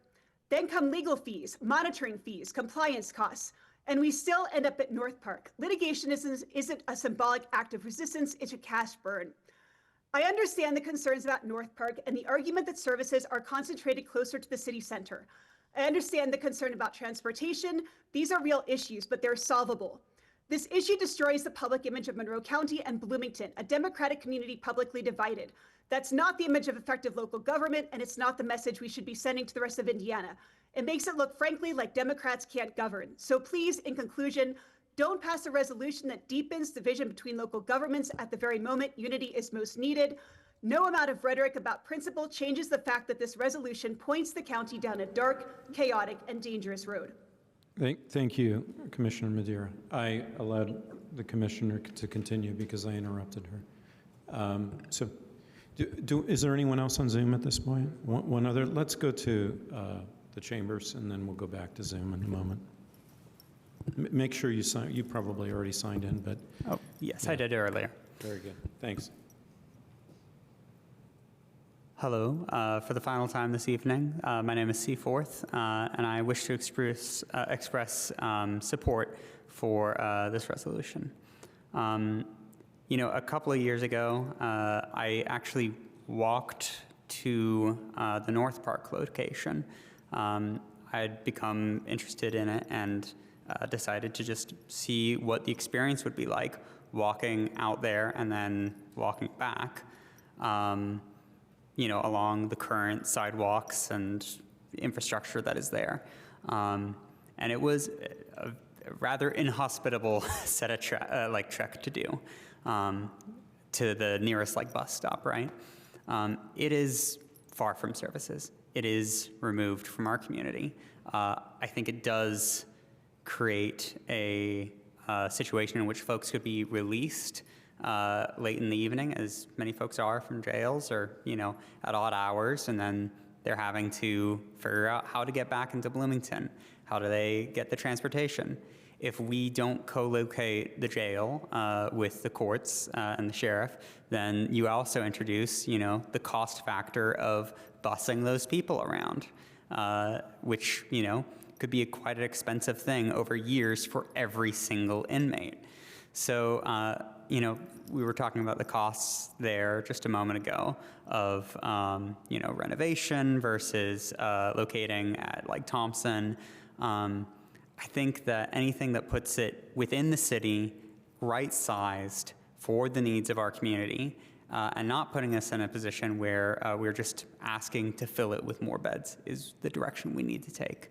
I think it was Piano Montsmith who mentioned the if the beds are there and we start seeing the federal government swing its weight around in the same way that they have in Minnesota, that is an invitation to just throw people into that jail. And there's also the question of like protesters on campus, right? Like I might be misremembering this, so I do apologize. But I seem to recall that many of the folks who were, dragged away during the encampment were taken to our jail. And, it feels like that's just opening up a whole can of worms for having all of those extra beds that are just available to either be filled passively by the desire to make use of what is there, or filled in moments of, the times we find ourselves in, frankly. Thank you for your time. I hope that we make the right fiscal choice for our community, because I do think at the end of the day, there is also that just base element. The price tag difference is just astronomical. Thank you. Thank you for your comment. Let's go to Zoom. Our next Zoom participant, if you would please state your name. You'll have 3 minutes. Hi, this is Julie Thomas, Monroe County Commissioner, and thank you for the opportunity to speak today. We're grateful and lucky that Mr. Falk of the ACLU Indiana agreed to extend the private settlement agreement on their lawsuits against the Board of Commissioners and the Sheriff until the end of May. And by the way, we have a great relationship with the Sheriff. If the private settlement agreement lapses at the end of May without meeting our obligations, the site selected, funding identified, then we can be sued. It's not a suggestion, it is a real threat. A federal judge can order any number of remedies, but let's be clear, this is a burden borne by all Monroe County taxpayers, whether they live in the city or not. It is not a risk or a cost that the commissioners are willing to accept when a good solution exists. Our bond counsel has advised us to complete the bond process by July 2026, and a specific site has to be selected before that bond can be initiated. North Park is shovel ready. With a purchase agreement and a bond, we can break ground early next year, and the facility can be operational early 2030. We have done our due diligence investigating properties across the county.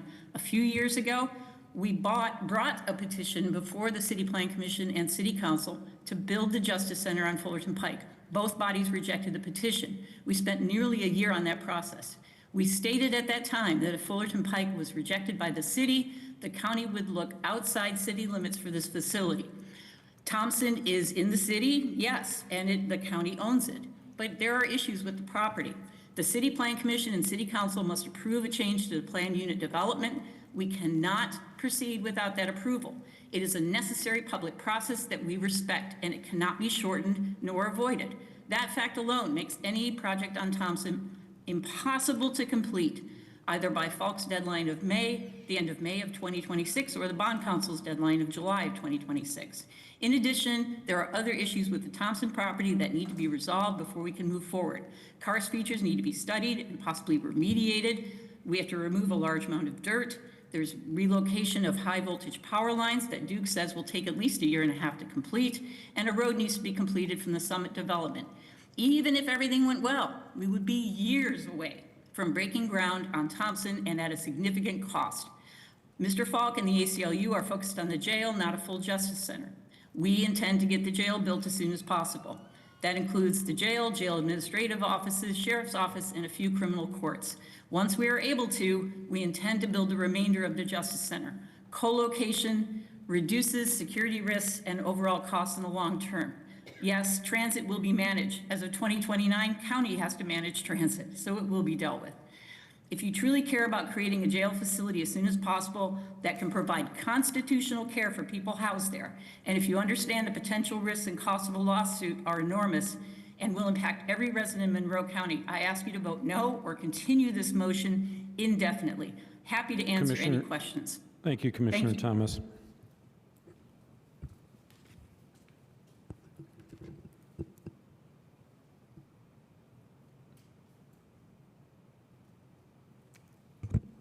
Also, somebody left their phone up here. Welcome, Councilmember Crossley. Yes, thank you so much, Jennifer Crossley. Trying to lower it as much as I can. Here, Monroe County Council President. I just want to thank all of you all and the co-sponsors for even entertaining this. Resolution writing, whether it's city, county, shouldn't be like a resolution sport, and it's kind of weird that we have to do something like this, but yet here we are. The other thing that I wanted to say is to Councilmember Piedmont Smith, I should say, let me back up before I make the comment. I'm not new to this, I'm true to this. I've been on county government since December of 21, and this is the same conversation before stepping into my role that we have been having and we continue to have. Councilmember Piedmont Smith was the city representative to one of the many acronym meetings that the county used to have, which is the CJRC. You all repeatedly asked, how can we help? How can we do this? And yet, like a thief in the night, those meetings kind of went away with no explanation. And so, yes, I understand that we are at a movement right now. Other people should also have to answer, since they've been in their spots for as long as they have, not me, why that this has continued to manifest year after year after year after year. In 2009, I actually had one child. In 2026, that said child just turned 19, who is actually able to vote. And there's 2 more people, so let that sit in. But at the end of the day, the question that I have for you all is, has anybody talked to you all about we keep talking about the cost. Has anybody talked about the cost to you of what it would take for public transit? I would think that that's something that we, the county, would have to talk to you in city. Probably, I think the answer to that would be no. But I think we need to have the conversation with you. We should be out of this mindset of approve it now, ask questions later. And that's kind of what we feel here on the county council. I am a big girl, literally and figuratively, so I can do all the hard things, and I am very much wanting to continue to collaborate with you. Just like what was mentioned earlier today, we can lower the temperature as well, but we have to have a common ground, and you all need to be included in that. Because I could tell you one thing, if we continue to go to North Park, everybody in here could be looking into more taxing, because that is what is going to happen, because that's how we're going to have to pay for that. The only other thing that I will say is, as I end, and I only got a few seconds left, I would ask, because it keeps being said that Quinn Falk is telling us no. We keep hearing that you all will have a 9 to 12-month process on that. Has anybody talked to you all? Probably the answer is no. I think we need to do that. As I finish up here, we continue to protest no kings in our community and no kings. I say we have no queens in this conversation, and with that, we continue to work together. So with that, I yield what's left of my time, and I thank you. Thank you, Council President Crossley. Let's go back to Zoom. Are there no participants on Zoom? Please step forward and be sure to sign in, state your name, and you'll have 3 Paul minutes. Russo.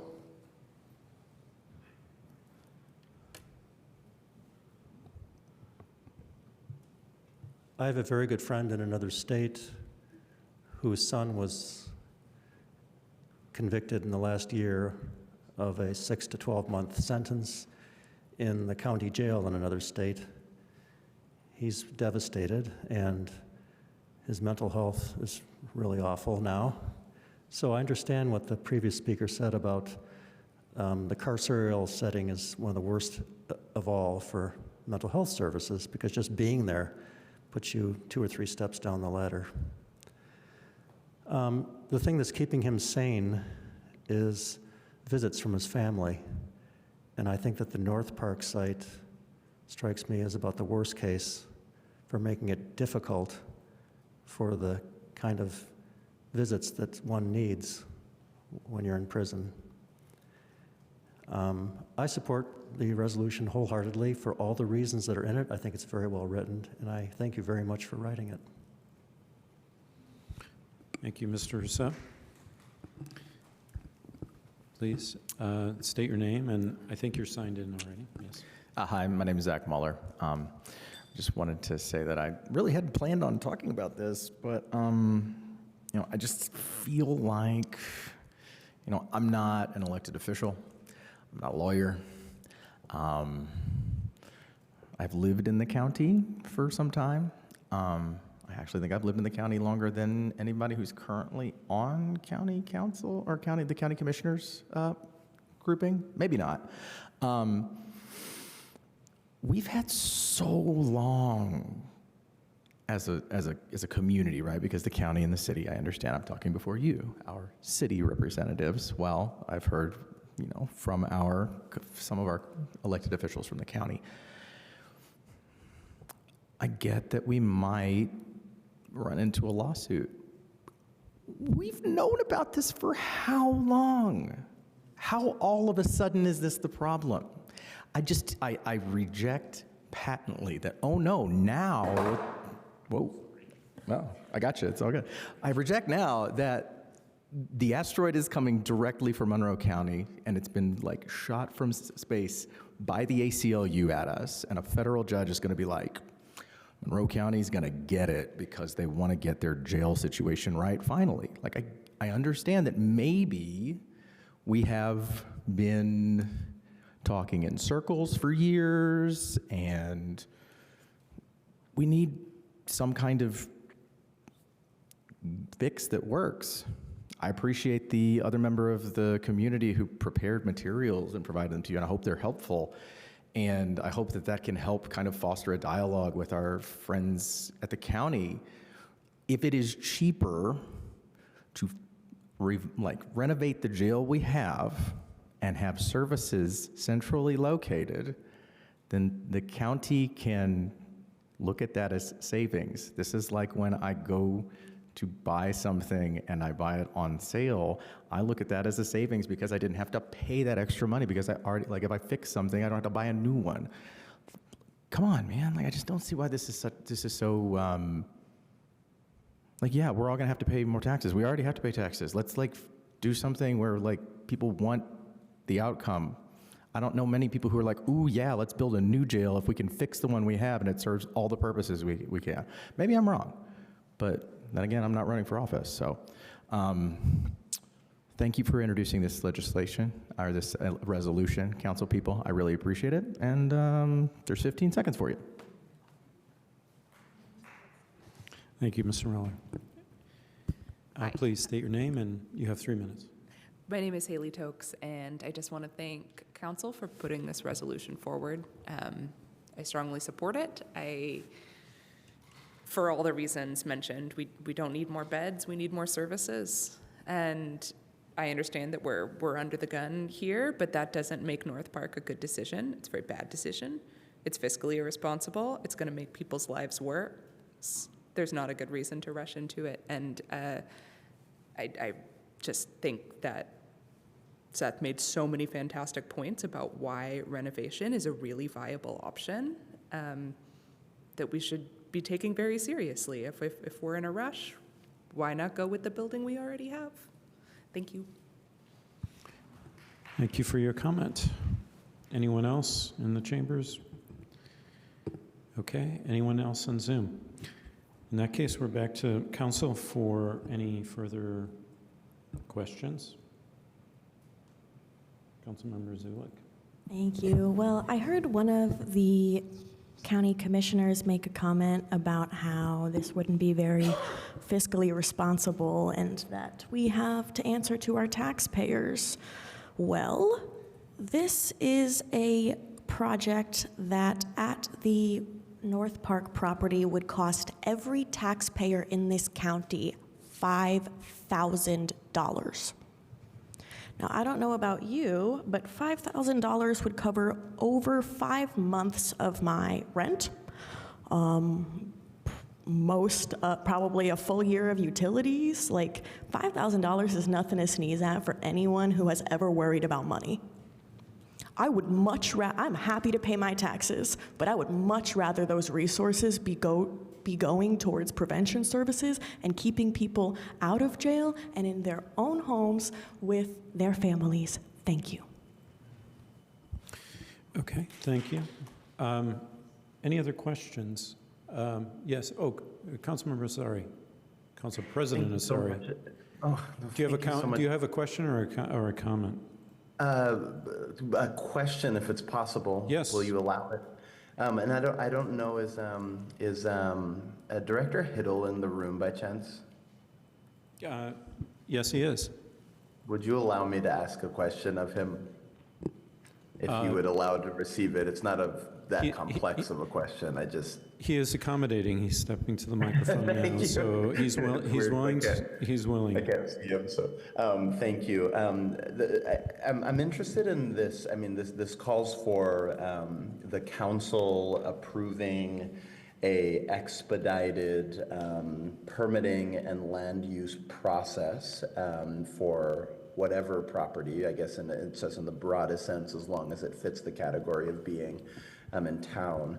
And I'm trying to understand first what does that actually mean, like in practice? Because obviously I've long advocated for us just generally having expedited processes for things, but can you maybe give me some thought about the viability of an expedited process, and if so, sort of what it means?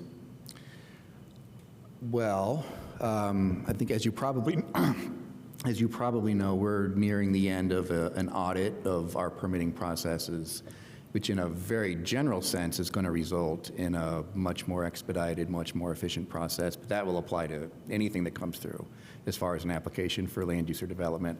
I'm not sure if there's specific language associated with this resolution that defines what an expedited process would be, or if it's just a pat on the back to encourage something along those lines. So no, I'm not aware of anything specifically tied with this resolution that would give us more guidance on that. Say we wanted to act in some way, in a limited way about the jail transaction or swapping of properties or building out of Thompson property or something like that.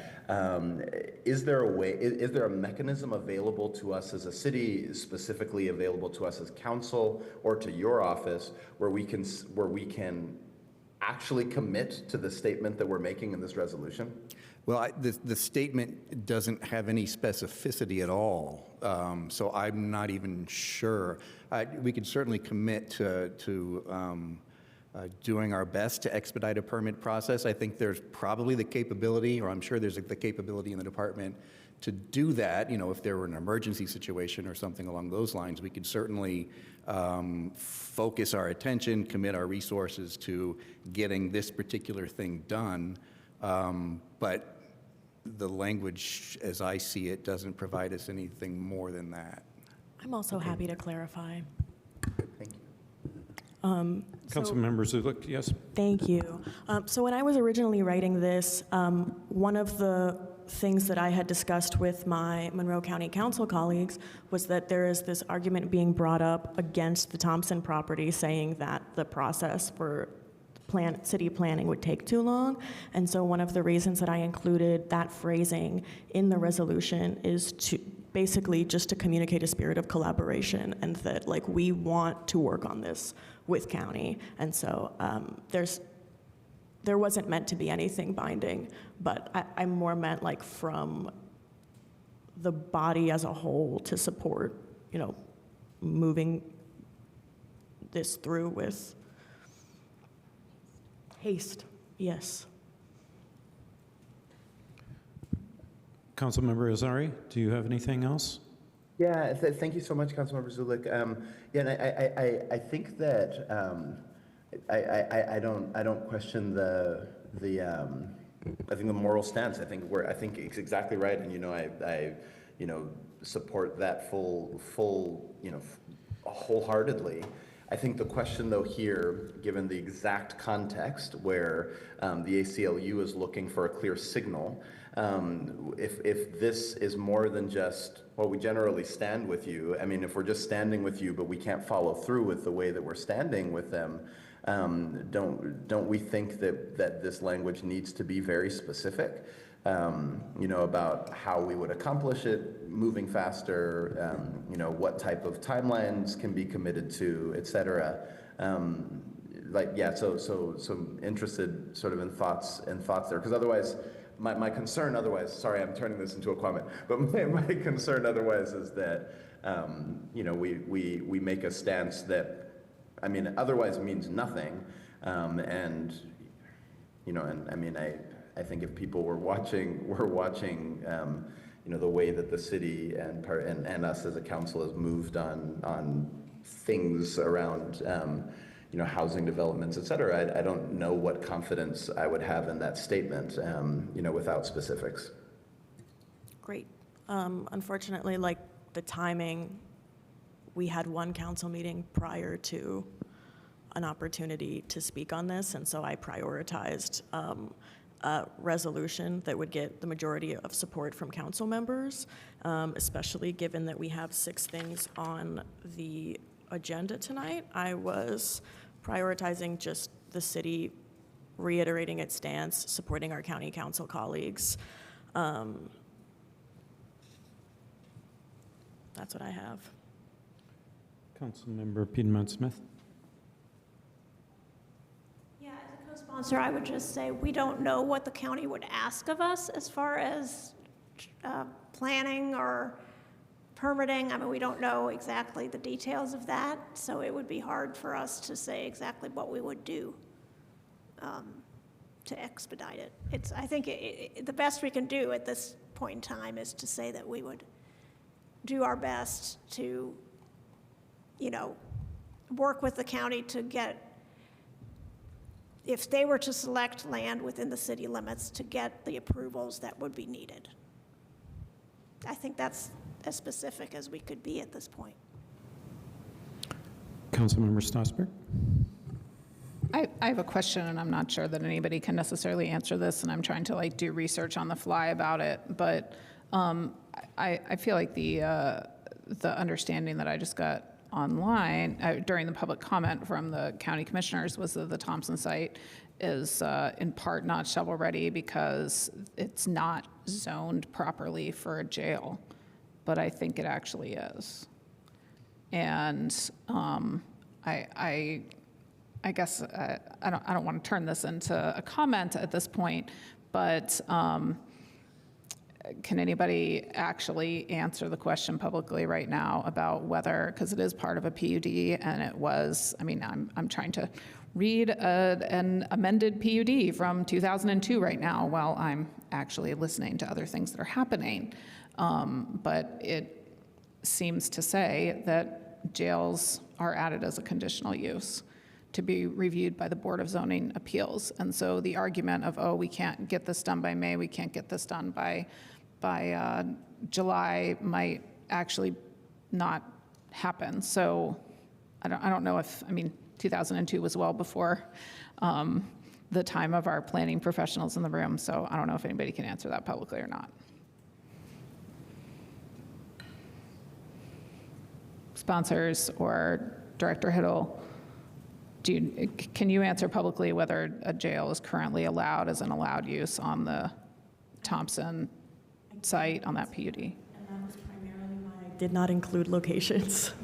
Okay. Because we honestly, City Council, we don't have enough research on the different properties in terms of viability for other properties. I think that's a conversation that we would need to have with the county, but this body's been accused of overstepping before, and so I primarily wanted to make this about, this is how it's going to impact city residents. This is our request, and leave it kind of open apart from that. Director Hiddle, would you like to add anything? Yeah, I think we would have to scour the PUD language to give you a full and concrete answer. It wouldn't take too long, but it would take longer than we have right now. We could probably give you the answer tomorrow as to whether or not current zoning would allow it and what would need to be done if it doesn't allow it. Thank you. I actually also got a text from County Council President Jennifer Crosley that said, yes, it is currently zoned for jail. Thank you. Oh, I need to say that louder? I just got a text from Council President Jennifer Crosley saying it is currently zoned for a jail. Great, thank you. Other questions? Councilmember Zari? You still have your hand? Yeah, I'd be, if permitted, I'll make my comment, my response then if permitted, noting that Commissioner Thomas is still on the line, so if you all wanted to hear from them, they're still here. But I believe that Commissioner Thomas said that, that the issue was both a road that overlaps with the Summit PUD question, and that the thing was about rezoning, or not rezoning, but allowing the Justice Center also to be built there in addition to the jail itself. So I don't know if that is how I heard what was said, but she is still here if we wanted to ask. Are you asking? Are you posing a question? Yes, I am. Then I will, If Thomas wants to answer if it. Commissioner Thomas would like to affirm that. Yes, thank you for the opportunity to speak again. I will be Excuse me, quick. there's been a point of order on the floor. Yes? Yes. I don't think this is directly relevant to the resolution, which does not mention the Thompson site. Well, it doesn't mention the Thompson site, but it mentions, it's a site within the city, and it's probably one of only a couple that are possible. We have a council colleague who would like just a question answered about specifically what it would require. I think it's relevant. Commissioner Thomas, could you answer the question if you've heard it from Council President Asari on the road access, and and whether the Justice Center would be co-located? Right. The plan is always to build a co-located Justice Center, but what's currently permitted is, yes, a jail facility is in the PUD. However, there's also a requirement to build a very long roadway through the PUD that we would not be able to do, and that city planning has said is not a big deal at this point because of Summit's development. And I believe we would have to get probably a height variance for the rest of the Justice Building, not for the jail. The jail's going to be one story, but for the remainder of that Justice Building, we would probably need to also include a height variance. So there are, and obviously we'd have to review the slopes because the state changed the law. We'd have to look at karst, and we'd have to do a tree canopy study. I forgot about that too. And those things we have to do no matter what, but the PUD does have to be changed in order to not require us to build a multi-tens of millions of dollar road that won't actually work. Thank you for your response. Councilmember Asari, is that satisfactory? County Council President Jennifer Crossley has something to add. Yeah, and I hope I'm not speaking out of turn when I say this, but a few years ago, we had been told with the Thompson site, as we were looking at the Thompson site, a few different things, and one was the roadway, because there's the Adams Street, and I believe there was Strong Road, that was something that was needed, or that we needed to do. And from my understanding and from conversations, that's something, once again, that we've heard from city staff is that we can actually work with you all to get that done. So again, the question is, are we wanting to work with you all? Or are we just really wanting to just say, it's okay, we just will go to North Park? Again, that's the thing here. And the other thing that I will say is, I thought I made a mention of this too when we were saying this, but the ACLU literally, and it's no surprise since there was the memo that council or county legal apparently put out to everybody, but the point of the matter is, literally we've heard from Mr. Falk himself that it doesn't matter if you pass a resolution or whatever the case is, they need some timeline because to me, it sounds like they have no faith in my city council colleagues and in the city staff. And so I would humbly recommend that if you are going to say this, instead of us hearing the hearsay of, well, it's just gonna take a 9-month, 12-month total process to figure out how we can really do that together. I don't know if that's whatever we can do to put words to paper, whatever the case is. That's me, Jennifer Crossley. That would be my humble ask because we just need something. I would think that if we want to keep this in city limits, that this is something that we want to have as a concrete, tangible thing that we can say, not only are we just talking about this, but this is the action and that is on the words that are on this paper. Thank you. And thanks to my colleagues for allowing me, in the spirit of communication collaboration, as we've been talking about, to have our colleagues in the county be available to answer questions. So are there any further questions? Comment? Yes, let's go to comment now. Councilmember Daley. Thank you very much. I want to first thank my co-sponsors on this for all the hard work that you've done and really appreciate your dedication. The fact of the matter is this North Park project is far, far too expensive for our community.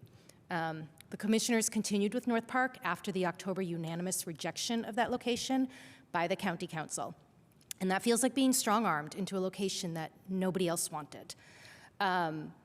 We're saying that we want to work with the county, but as County Council President Crossley pointed out, we haven't been reached out to or consulted on those adjacent issues, such as transportation and so on and so forth. So this resolution tonight before us seeks to protect vulnerable members of our community. We hear a lot about how the current setting of the jailhouse is inhumane, and absolutely we need to fix that, 100%. An incarcerated person does not deserve to be treated inhumanely. And part of the effects of North Park would be potentially inhumane if their family can't get out to visit them, if they can't receive the services that they deserve. And so we're also seeking to protect the taxpayers of Bloomington from having to pay for this jail way out there. Thank you. Thank you. Other comment? Councilmember Sussberg. Thank you. I'll go ahead and comment on this. I wasn't necessarily planning to comment on this, but you know, this is my third year on council, and I get a little bit frustrated sometimes when things are brought up from prior to this body's being here, because we are a body of 9, and the majority of us were not here when the aforementioned change of zoning was denied. And I would really like to be able to move forward from this spot together. And I would have liked to have moved forward from this spot together, you know, 2 or 3 years ago. But as has already been mentioned, you know, we were not particularly consulted. And a lot of how I felt about it, you know, as a new council member was, well, there's a lot of stuff on my plate that's, you know, really on my plate in terms of this is what I need to make an actual decision about. I'm just going to kind of, you know, stay a little bit removed from the county jail issue, because I don't get to choose that. But as it is dragged on and on and on, no one is choosing that. And the biggest choice that I think was made was the county council last year rejecting that North Park site. And I think that they rejected it for good reason, that it's far out there, it's not centrally located, it's not convenient on a number of fronts, and it would cost the taxpayers of this county a whole lot. And at this point in the financial picture, it's just not reasonable. And I can appreciate this idea that, oh, but it's the only shovel-ready solution right now. Well, you know what? I think that it is possible for us to get together another solution that might include, as Council President Crossley mentioned, some written documentation related to timelines, related to, you know, what exactly would be needed at the Thompson property or another property, you know, that might make good sense in terms of where a jail might go. And I'm totally on board with doing that. I think that those roadblocks or bumps in the road, I think they're probably bumps in the road when you're talking about zoning and when you're talking about changes like that. Those can be overcome. They can be overcome on timelines that are relatively predictable if everybody can commit to getting the materials together that would be needed to present various bits of information to the different bodies that would need to be presented. As to the generalness of this resolution, I think that we can, commit to supporting an expedited process. Oh, it's not the amendment. I think it still says, supporting an expedited zoning and permitting process, because we still, I can support that expedited process, but I can't necessarily control it, right? Depending on what exactly is needed, whether it's something for the BZA, whether it's something that goes through Plan Commission. If we're on those bodies, we're only one of a number of people on those bodies. We can't say how fast it's going to go through, but we can say, hey, let's try to do this as quickly as we can, and let's try to do this in a way that is responsible. So I'm prepared to support this. I don't want that jail at North Park, and I want to support our county council colleagues who said that they did not want that jail at North Park last year. Thank you. Thank you. Councilmember Ruff. Up front, I'll say, of course, I'm not an expert or have not spent extensive time comparing the different costs of different options, but I do have some background and a college degree that involved natural resource management, and a lot of it was full cost accounting. I know full cost accounting is difficult to do, but I just skeptical that if we really did full cost accounting, that the renovation of the existing facility wouldn't be the best option. And when I say full cost accounting, I'm talking about externalities. And this applies to any new location that would be in the city anywhere else, too, as well as North Park. But externalities like the accounting for the impact on surrounding uses and surrounding properties wherever this would go, to any place other than where it is now, where nobody really anymore has a right to make a complaint about a tremendous change in their own property values or quality of life or land use pressures around them due to the current location. So that's one example of full cost accounting. Accounting somehow for the impact of moving this. And other people have talked about the external costs on families, on visitation, on inmates who are deprived or of potential easier access by loved ones and family members, and support and services. All those external costs. The externalities of the carbon footprint difference with all the transportation that would occur, and not just moving inmates around for various reasons, but of the visitations that occur, all the services. The carbon footprint of that for a location that's remote. And I'm not just talking North Park, I'm talking anywhere else other than where it is now. I just can't help believe that in what we know about the cost of new construction now in this current world compared to renovation. And I have a really hard time believing that if you really accounted for full costs, all these costs that have been discussed here tonight by members of the audience, by council members, that the option with the least overall cost to society, to our community as a whole, wouldn't be the existing location, renovation of the existing location. And so when I support this resolution tonight, which I'm going to, and I thank very much my colleagues who brought it forward, and I thank them wholeheartedly, but I don't want my vote to be construed necessarily as well, let's just find a different location that's a new location, even if it is in the city. It would be marginally better than the farther out it is, right? All those externalities are gonna increase the farther we move it away from where it is now. But all of those costs will be greater anywhere else it's moved. So I just wanted to make that clear that I wasn't advocating to go fishing around for another location. I'm advocating for full cost accounting of moving it anywhere other than renovating the existing site. Thank you. Further comment from council? Councilmember Zari? Well, thank you all and colleagues for drafting this. Thank you to our county colleagues for being here at the meeting and for participating. I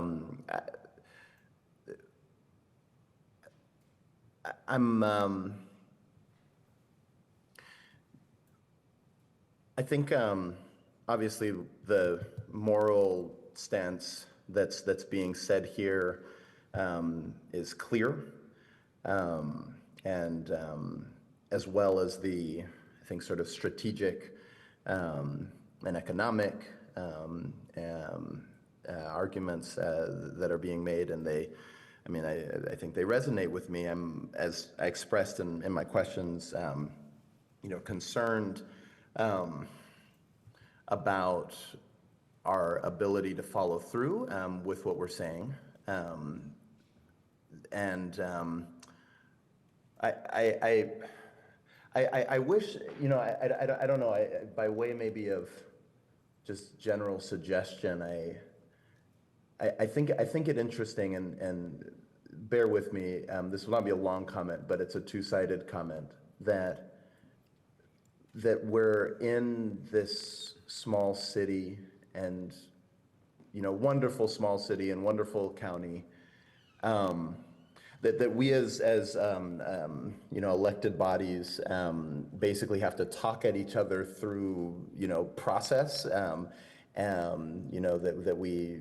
that we get each other's attention through writing resolutions and speaking in formal ways, and I just think it's interesting because I don't know, it just, in any other context, I just feel like there's a lot more simple ways to go about actually solving the problem before us. And I think perhaps that's why it takes us 17 years to make particular progress. And I think on the flip side, with respect to our commission and council colleagues in the county, there hasn't been any specific ask of us to which we can also act, right? If that makes sense, like with the exception of Council President Crossley, who said, sort of in response to some of the things that I was saying, you should be specific in this language. I wonder, but perhaps this is a sort of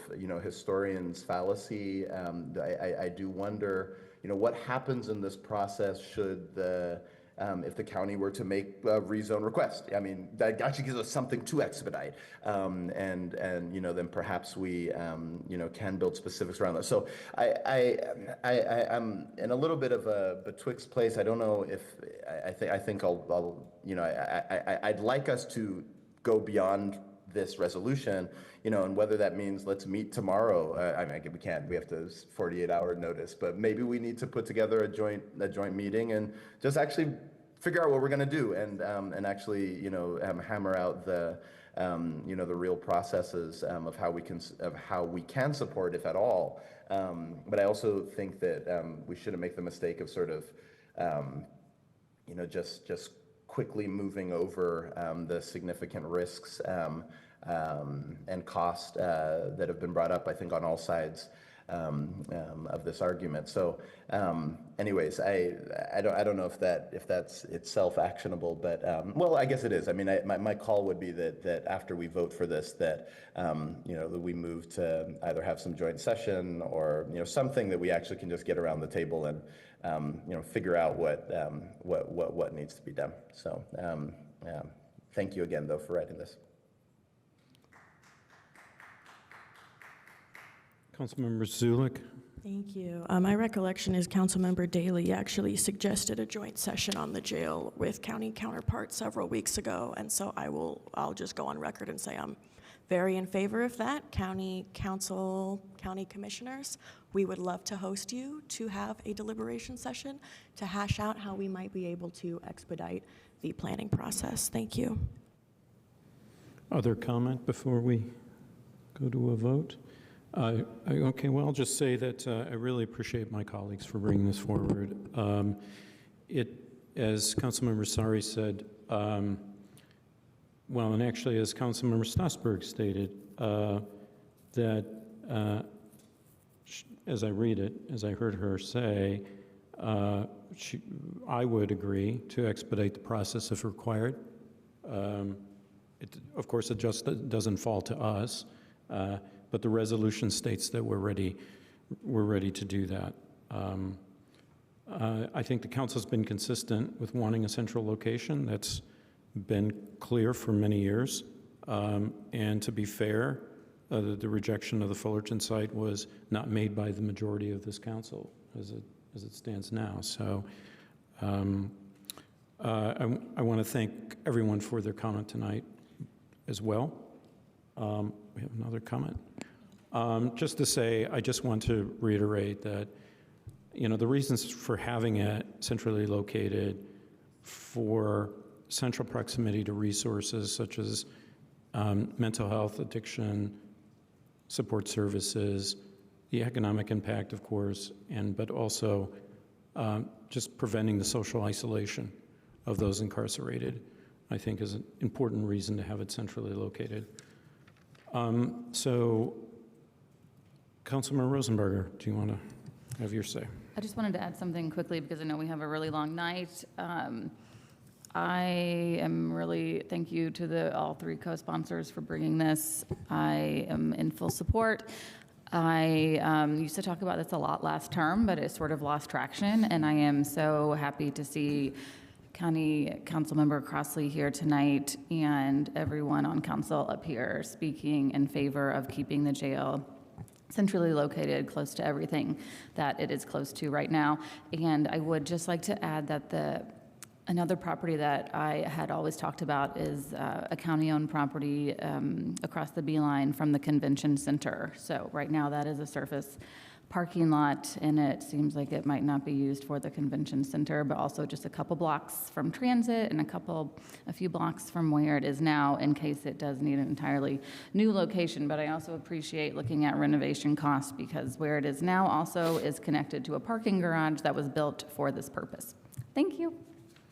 Thank you. If there are no other comments, then will the clerk please call the roll on Resolution 2026-07? Councilmember Zulik? Yes. Asari? Yes. Daly? Yes.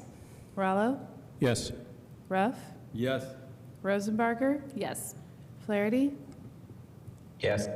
Strasburg? Yes. Piedmont Smith? Yes. Thank you. Thank you. That is unanimously adopted. Here's your gavel. Thank you. Resuming control. It's right here. Here, thank you. I move that Resolution 2026-08 be read by clerk by title and synopsis only. Okay. There's been a motion and a second. Would the clerk please call the roll?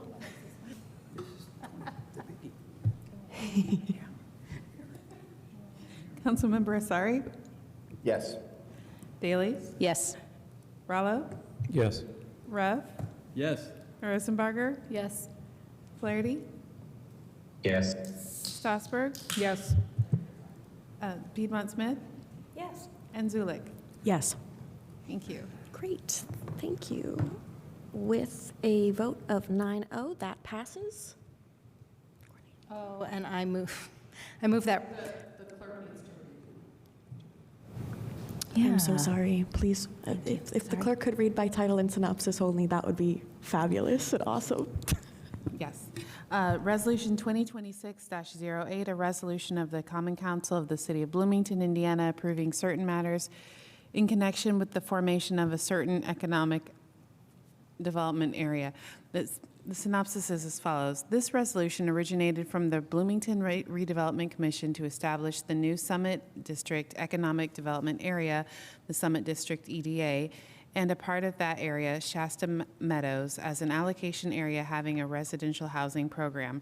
Assuming the statutory process is completed, this will establish what is commonly referred to as a residential tax increment financing area for the Shasta Meadows allocation area. Allocation areas for the remainder of the Summit District EDA will be created as development plans for future advance. Thank you. I move that Resolution 2026-08 be adopted. Second. Thank you. And whoever, thank you. That's been motioned and seconded. Whoever is here from the city to present on Resolution 2026-08, please approach the podium, state your name, and go ahead. And thank you for being here. Thank you. My name is Dana Kerr. I'm Assistant City Attorney, and one of my assignments is with the Redevelopment Commission. And I'm here tonight to present to you the resolution that was read before you. And what this does is, I'm sure you're all familiar with the Summit PUD. This would create a TIF district, economic development area, the entire Summit PUD area.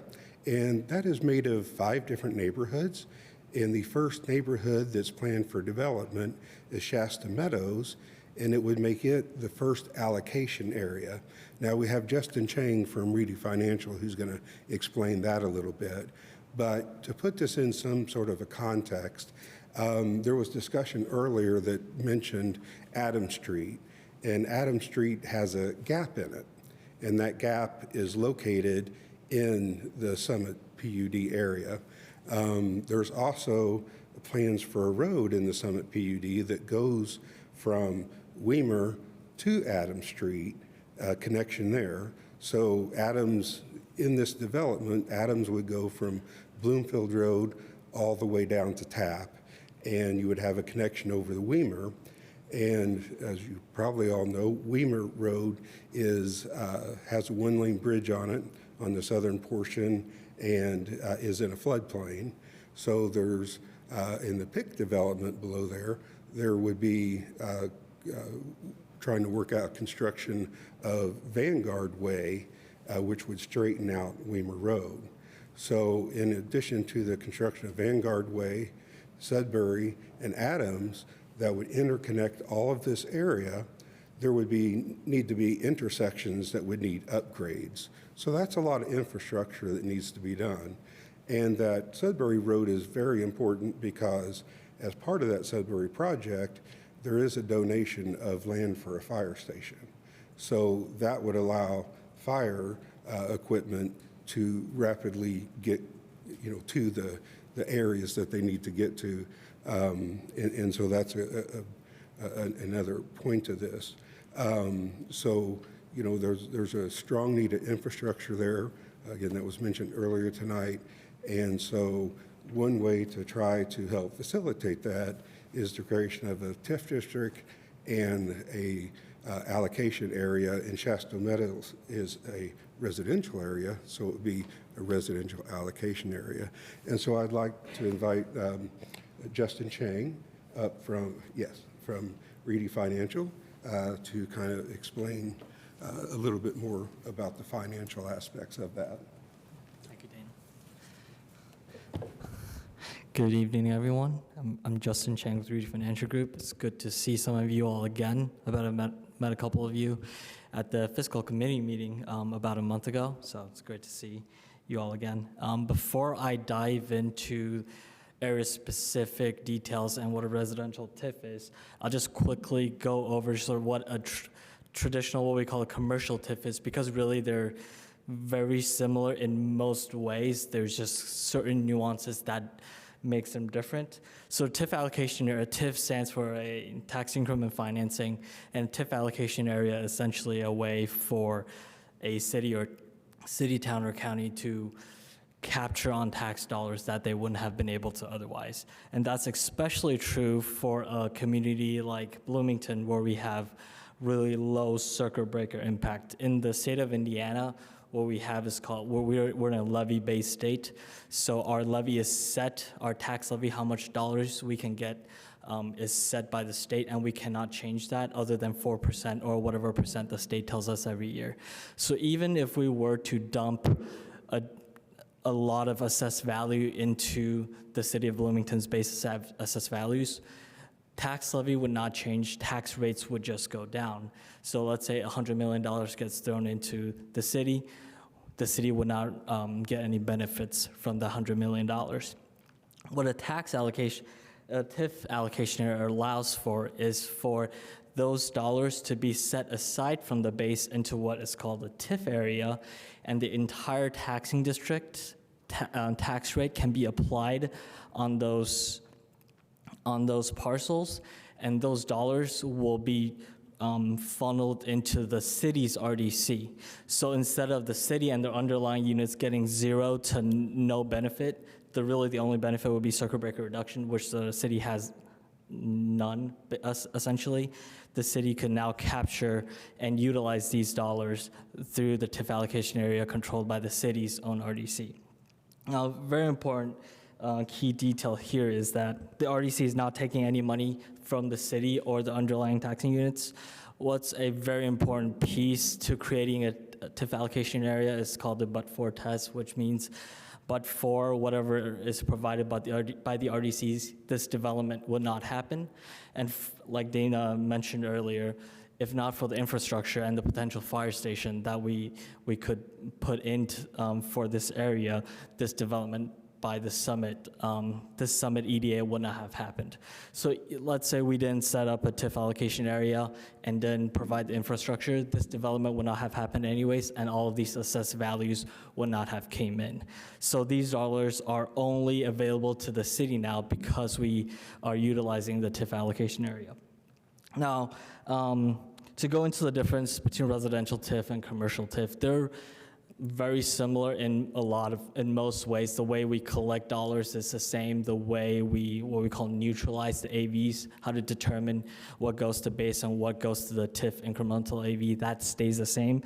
There's really three key differences. Number one is in a commercial TIF, a allocation area's expiration date is 25 years from the issuance of a bond, whereas in a residential TIF, the expiration is 20 years from the issuance of a bond. So let's say we issue a bond on the TIF August 1st of 2026. This TIF will expire or go away in August 1st of 2046. I'm not saying we're issuing a bond, just giving an example. Number two, there's just extra steps. To a residential TIF, for example, we had to do a notice to the HOA. That's just an extra notice that we have to provide for residential TIF, but not for a commercial TIF. And then finally, the most important part, a residential TIF, in its name, it allows that TIF area to collect on residential properties, whereas the city's current TIF allocation area, if we think of the consolidated Tap Road, Adam Crossing, those are traditional TIF allocation areas. They cannot capture anything from residential parcels. So any growth in residential parcels in those areas is given back to the base, but that will not be the case for this Shasta Meadows allocation area. And so that is really the big difference here in this TIF that we're creating versus the previous TIFs that the city already has. Are there any questions for me? Any questions? Councilmember Strasburg? Well, I have questions. I'm not sure if they're best for you or not. I'll start with the one that I'm going to start farther back in the beginning. So is this TIF district being created for all of Summit or just for the Shasta area? Because there's 5 different areas and I feel like I'm a little confused. Yes, so this resolution will create the Summit EDA, which the difference between EDA and the TIF allocation area is EDA is where we can spend the money on. So So let's say the Shasta Meadows allocation area generates $100,000. This $100,000 doesn't need to be spent in the Shasta Meadows allocation area. It could be spent in the whole Summit EDA to benefit that whole economic development area. At the same time, we're also creating the Shasta Meadows allocation area to generate those TIF dollars, but we're not creating the other allocation areas that will go into this economic development area. I hope that's clear as mud. If that's Clear not as mud, yeah. I could try So- explaining it again.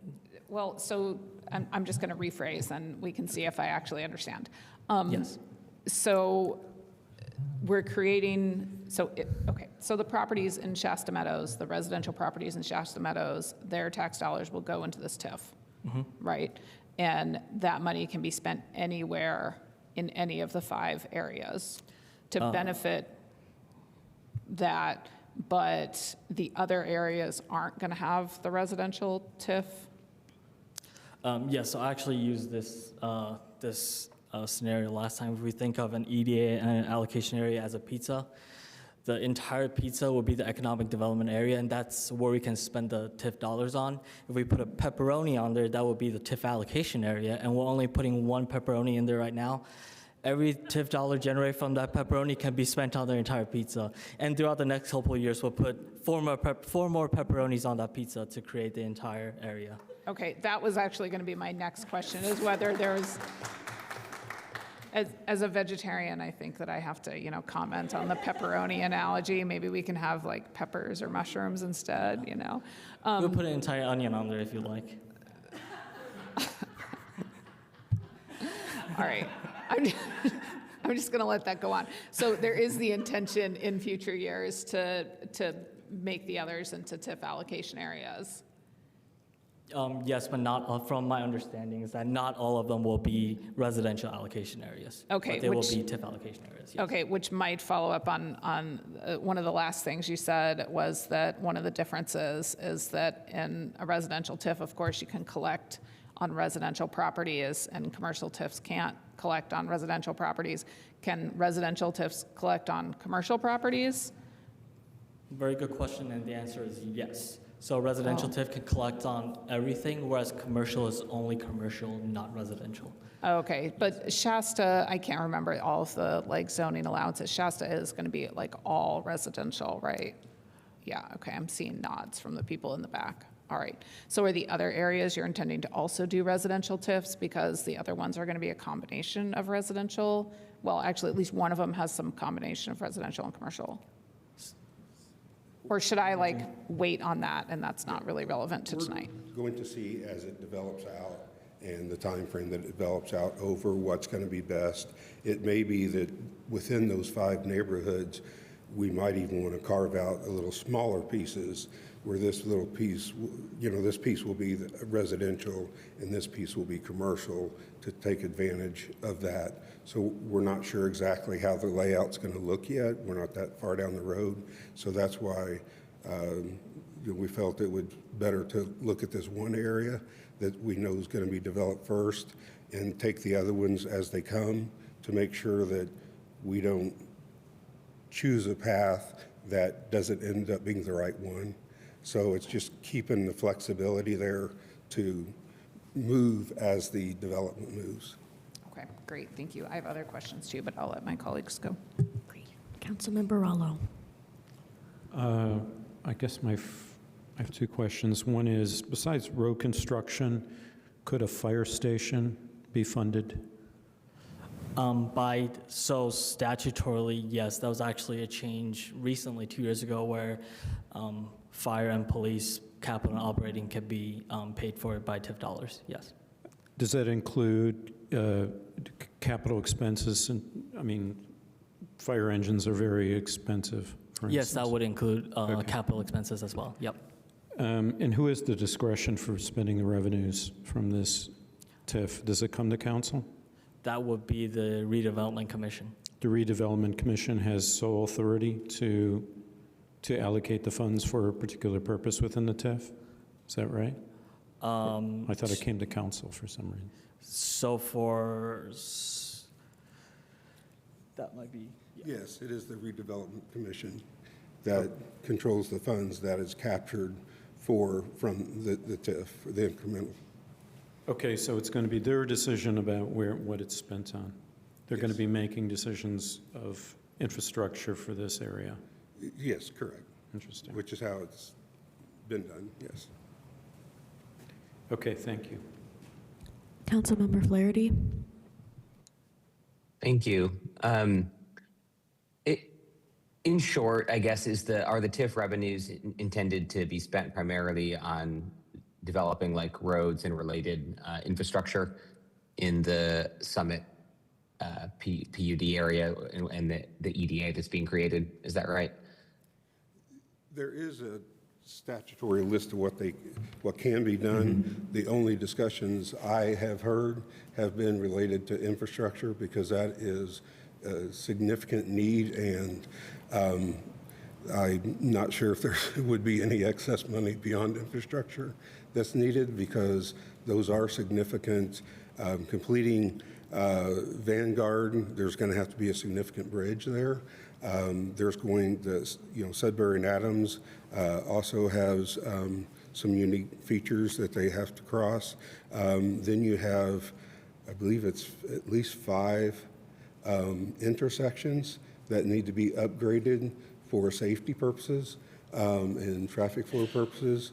And so that's a lot of design work. The RDC, out of current funding sources, has already earmarked $5 million to go towards design because there's no way to know how much cost there's going to be involved until they actually can get out there and start designing the work. So we're moving forward on that. So that doing the TIF will enable there to be a generation of funds to where those who are most benefited from that infrastructure will be, that funds will be able to be generated from that area. Thank you. I have a few follow-ups, if that's okay. For the whole, it's been a minute since we approved the Summit PUD. Is the infrastructure that, so I'm trying to just remember, the full range of infrastructure that's anticipated to be built there. Is the intent here to have the RDC pay for all of, or the vast majority of the public infrastructure in the Summit PUD area? Is that correct? No, the intent is Sudbury and Adams. Those are the main city streets that are connecting the network together. Those are the streets that are important to the RDC and important to that development of that area. And those intersections are going to be very significant as well, costs associated with them. So that infrastructure is really the focus that we've been talking about. And so the developer themselves are still building a lot of the infrastructure there as well. Is that right? Is that what I'm understanding? Yes. So as far as any streets, where houses might be on, well, I guess they could be on the main streets, but any of the extra streets or whatever, that's not being considered as part of that. There's no design money been set aside for any of those streets. It's only Sudbury, Adams, Vanguard, and intersections. Got it. That's helpful. And just what I'm getting at here is I think our general policy for a number of decades has been when we have a large development like this, the developer pays the costs of the infrastructure. And I was trying to suss out to what extent that's still happening, how much of a policy shift this is, if any, or if we feel like the types of infrastructure we're going to be spending the money on here are kind of outside the scope of what a developer could reasonably be expected to contribute in bringing this development to life. So if there are any follow-up comments based on that further elaboration of what my questions are trying to tease out, I welcome it, but I think your answers already have helped on that front. Thank you. Okay. All right. Thank you. Councilmember Piedmont Smith. Oh.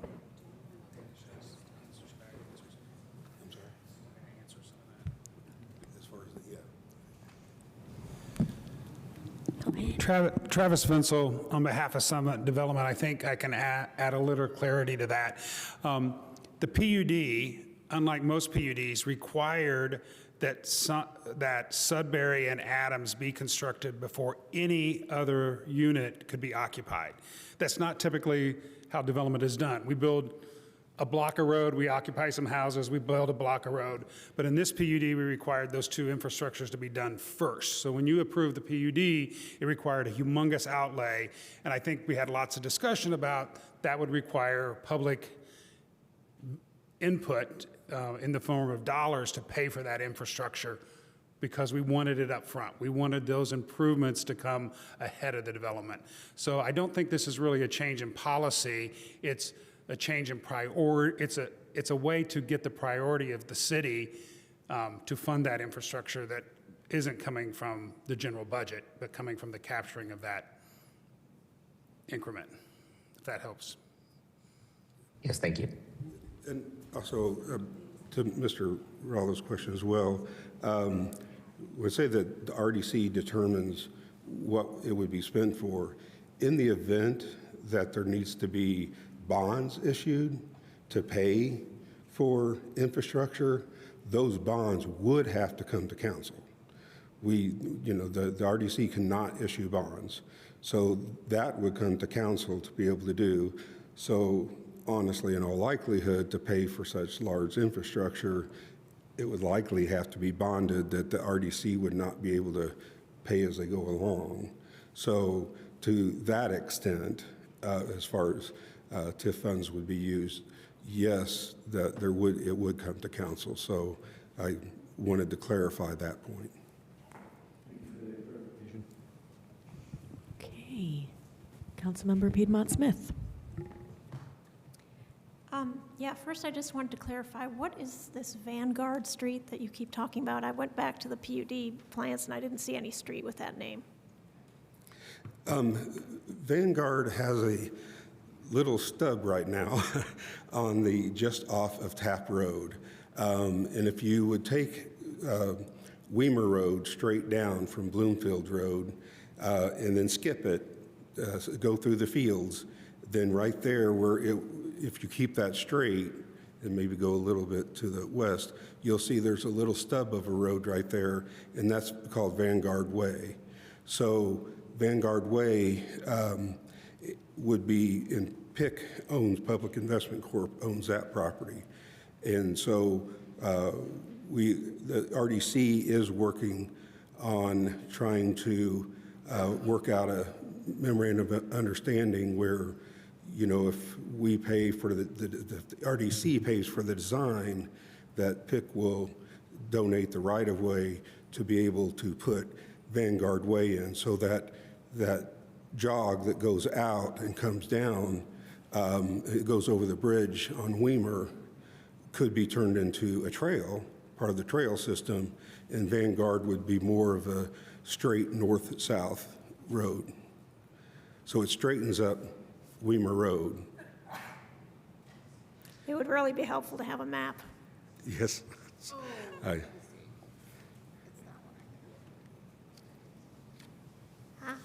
Google Maps. Okay. I'll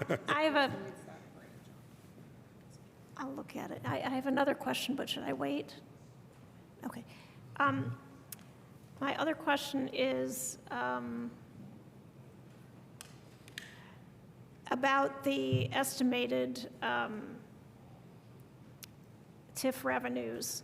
So the development, it's estimated that development will create over $477 million in new assessed value. Do we have any sense of how much TIF revenue that would create? I guess it would be on an annual basis. Is that $477 million from the PUD, on the PUD? Is that where the estimate is from? Would you know? So if we're looking at just Shasta Meadows, the allocation, just the Shasta Meadows allocation area, not the entire Summit EDA, we had a estimated increase of about $15 million. So 477, that might be I'm not sure. I haven't looked at the other allocation areas yet. That might be for the entire, all 5 allocation areas. But if we're looking at $477,000, it really depends on what the breakdown of 1 versus 2% are. But let's say worst case in terms of revenue-wise, worst case scenario, we're all looking at all 1%. That would be 4.7, and if it's all 2%, then we're looking at $9.4 million a year plus. But painting with broad strokes and just thinking of numbers in my head as I'm seeing yours, so I wouldn't quote me. That's for the whole development once it's done with the $477 million increased assessed value? That's not, so the 4.7 million is for the whole thing, not just Shasta Meadow. Yes. So the 4.7 million is based on the $477 million increase in assessed value that you sent. If we're looking at just Shasta Meadows, we expect about $443,000 a year in TIF revenues, and there's a breakdown of 1% and 2%. I don't have that with me right now, but just to clarify, the difference between 1% and 2%. 1% is what we're thinking about as residential homes, so that's your single-family home that you live in on your own. 2% would be, well, number one would be agricultural land, but also if we look at apartments, they look like residential, but they're technically 2% not residential in terms of property taxes. And also if let's say you buy a house but you rent it out, that would also count as 2%. So, but $443,000 for Shasta Meadows, there's a combination of both 1% and 2% within that. I just don't have that breakdown in front of me. Thank you. Mm-hmm. Other questions?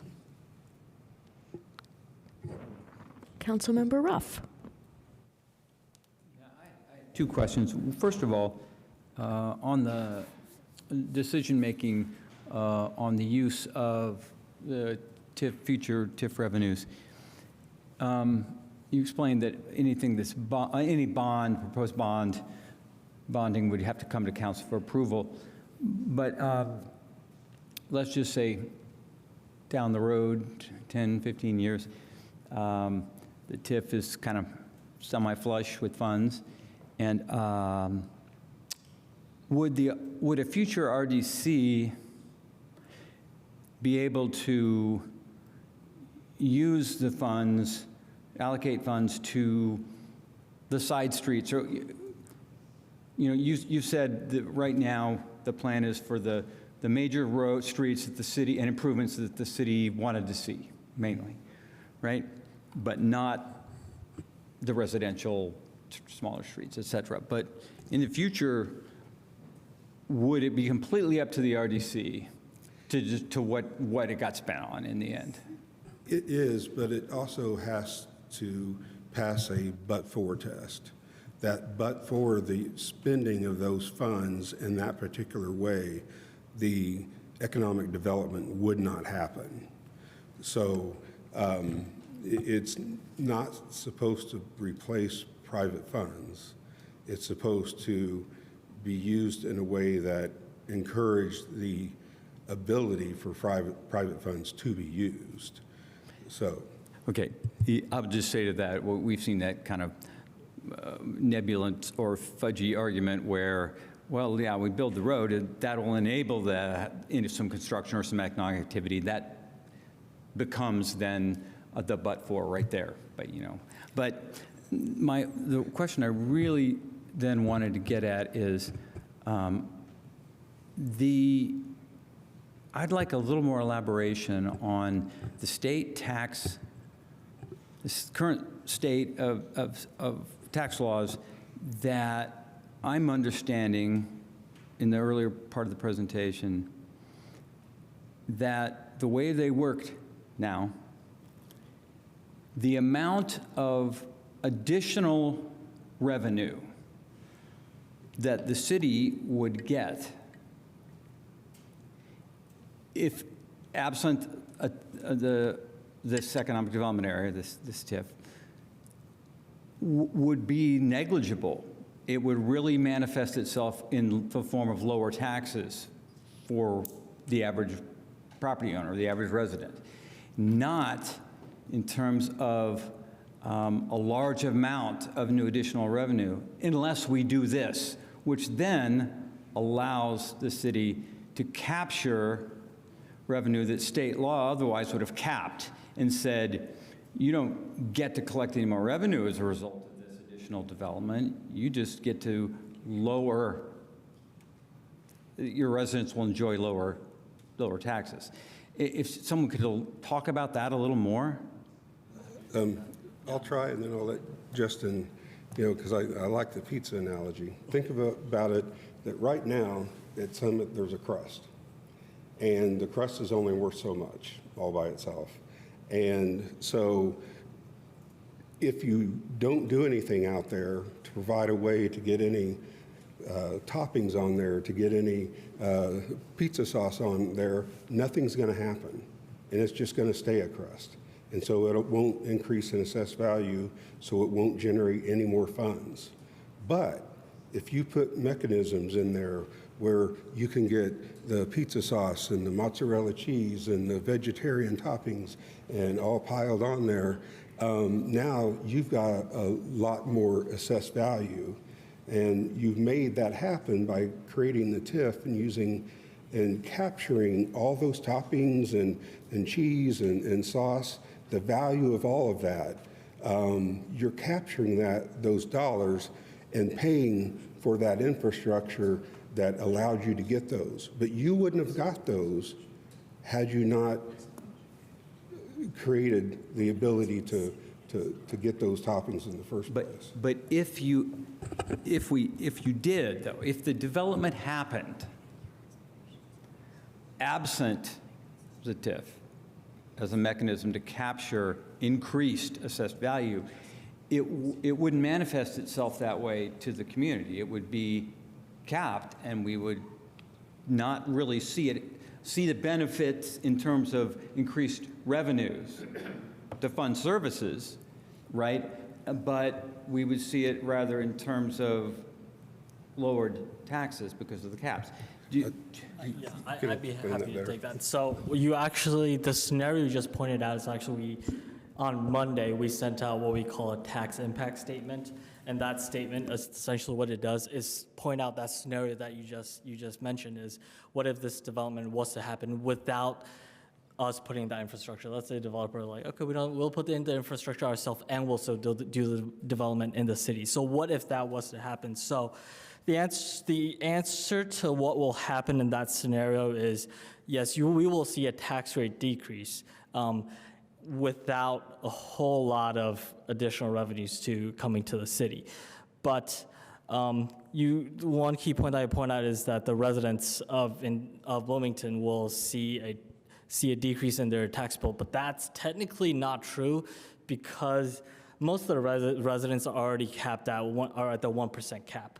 Given our tax rate is at over $2, for the most part, most of us are already capped. So even if the tax rate goes up or goes down, it has to go down significantly I live in Bloomington, so it'll affect my tax bill as well. The tax rate will have to go down significantly for me to see a decrease in my property taxes. Whereas for the summit, $15 million, if we threw $15 million into the city's base assessed value, that would not have an effect on most residential parcels. The larger tax savings, if that was to happen, would actually be on the 3% commercial. So we're looking at the businesses; they would reap most of that tax savings.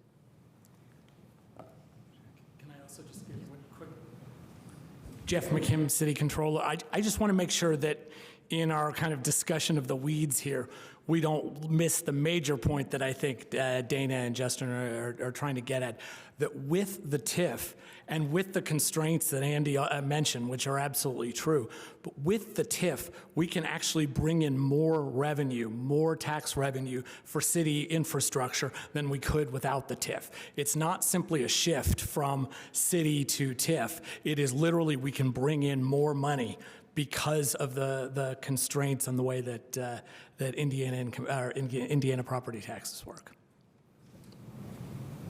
Thank you. Thank you. Councilmember Flaherty. Thank you, and thank you, Controller McKim, for that follow-up point. I do understand that, and I guess what I wanted to ask with greater specificity, because yes, if we were going to build the infrastructure anyway, doing it this way makes sense relative to doing it through, general fund or other kind of non-TIF funding sources for the reasons you just outlined. I understand that, but that assumes that we were intending to build this infrastructure. And I guess I kind of got at that in my first question, but I wanted to ask just more clearly because I can't find it, the materials right now. But when we approved the Summit PUD, was the plan at that time, and did the city agree at that time that we were going to fund these streets? Or alternatively, was it planned at that time that the developer was going to, pay for these streets? Do you know? Travis Vinsel with Summit. First, I would say with the previous administration and with this administration, dating back to February of 2022, when we brought this forward in original discussions, there was always the discussion that significant public infrastructure money would be necessary to build Sudbury and Adams and to improve the intersections around that area that failed today without any new development. Significant public money would be required. The PUD specifically states those roads need to come first, and that the city understands that significant public money for those infrastructures of those main roads would be required. That's in the PUD. It's always been discussed as part of the process. That's why those roads are tied to be first. All part of that original PUD and the original discussion with the previous administration as well as this administration was that's what it was going to take to build that infrastructure that was necessary. Thank you, Mr. Vinsel. Is anyone from the administration able to confirm the same, that the PUD materials themselves that we voted on in 2024 specified that the city was planning to pay for this infrastructure?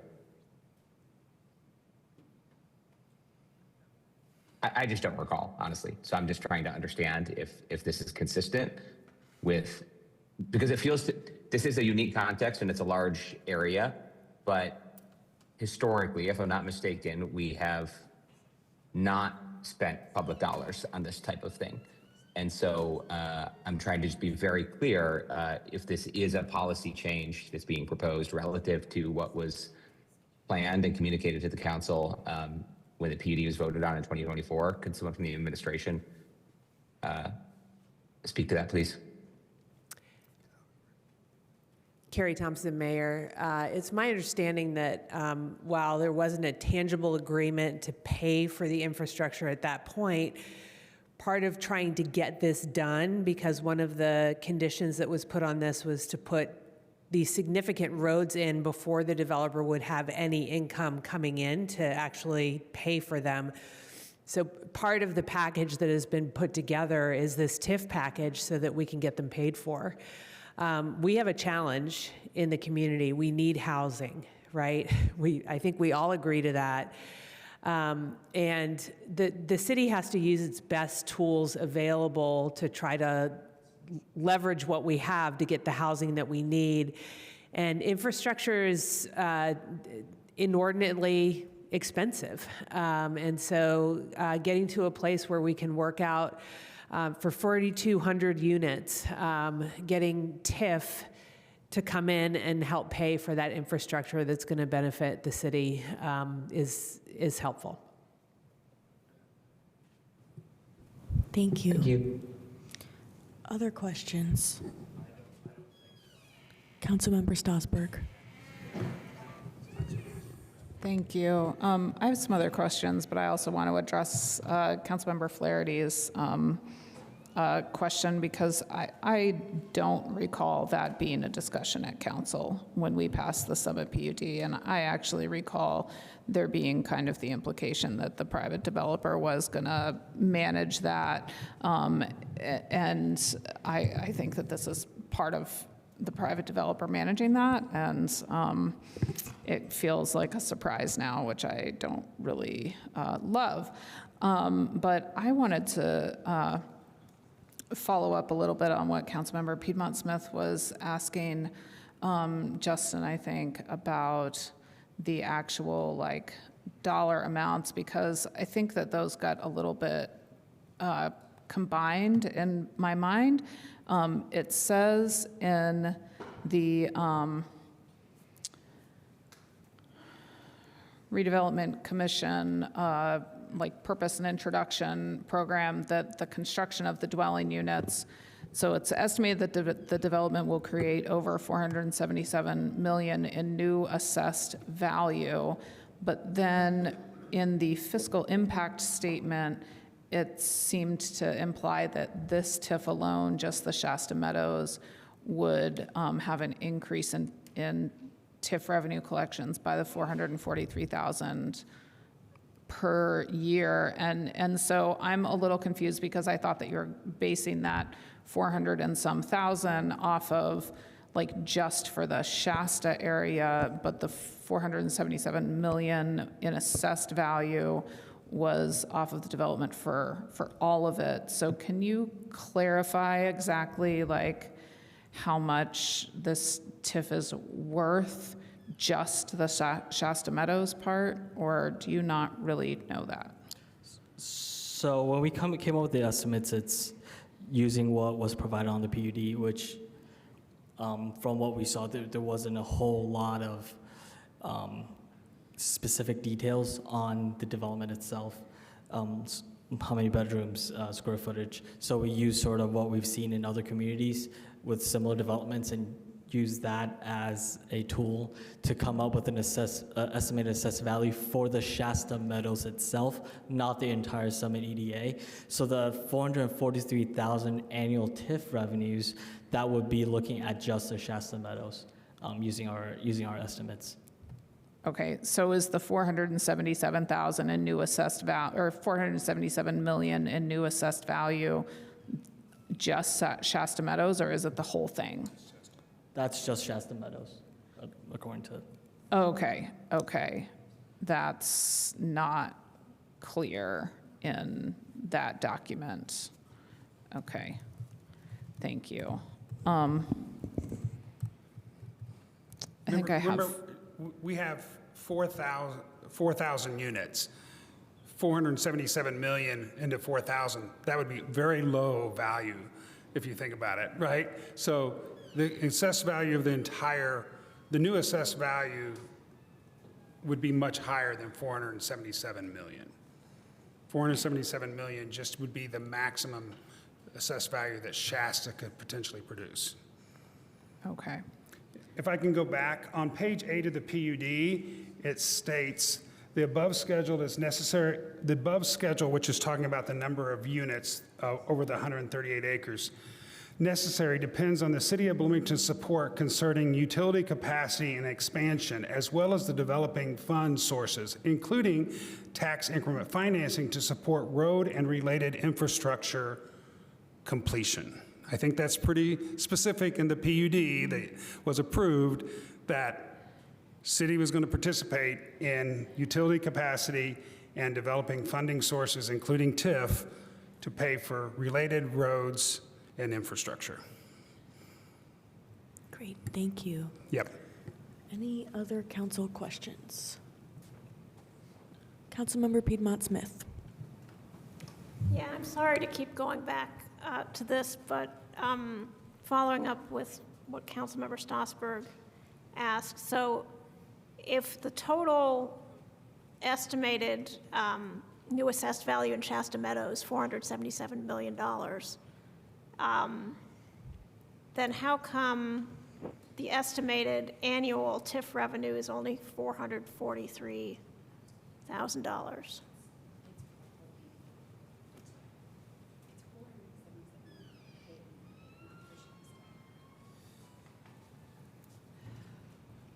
So I don't have the document in front of you that you're looking at. I believe the $444.7 million of new potential is for the entire area. Then you talk about how much Shasta will generate over the 15-year period of the TIF. So it's not a direct.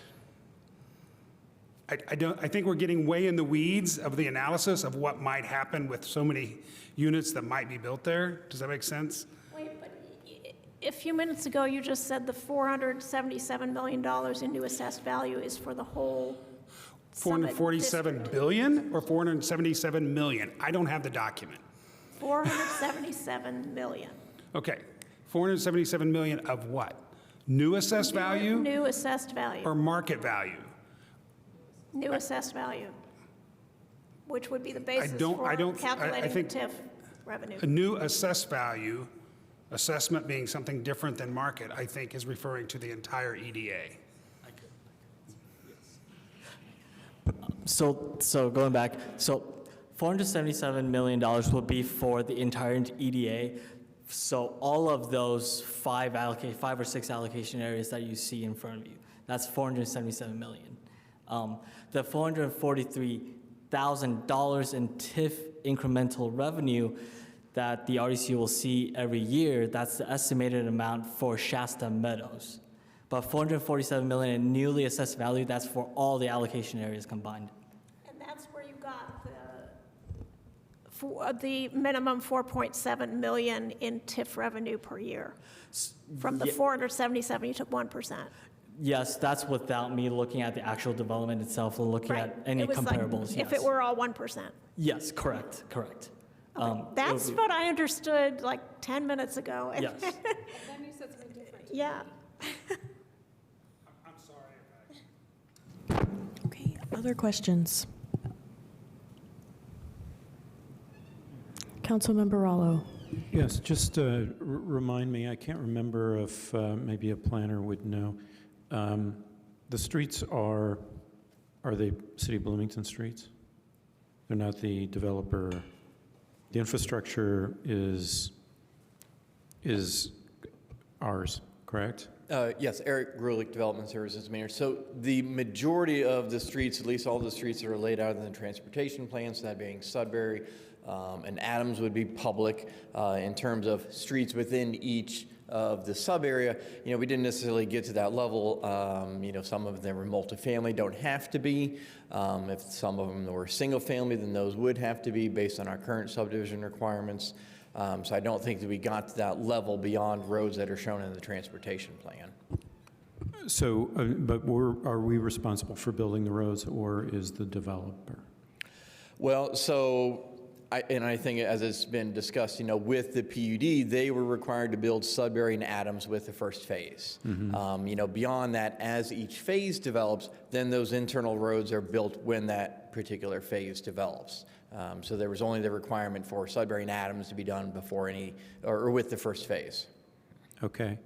Do you happen to know if, as we proceed, there'll be a bond required of the developer prior to the construction, correct? To make sure that it's completed as per, Yes, so there will be a bond for all public improvements, sidewalks, street trees, roads. Okay, terrific, Yeah. thank you. Other questions? Councilmember Strasburg. Thank you.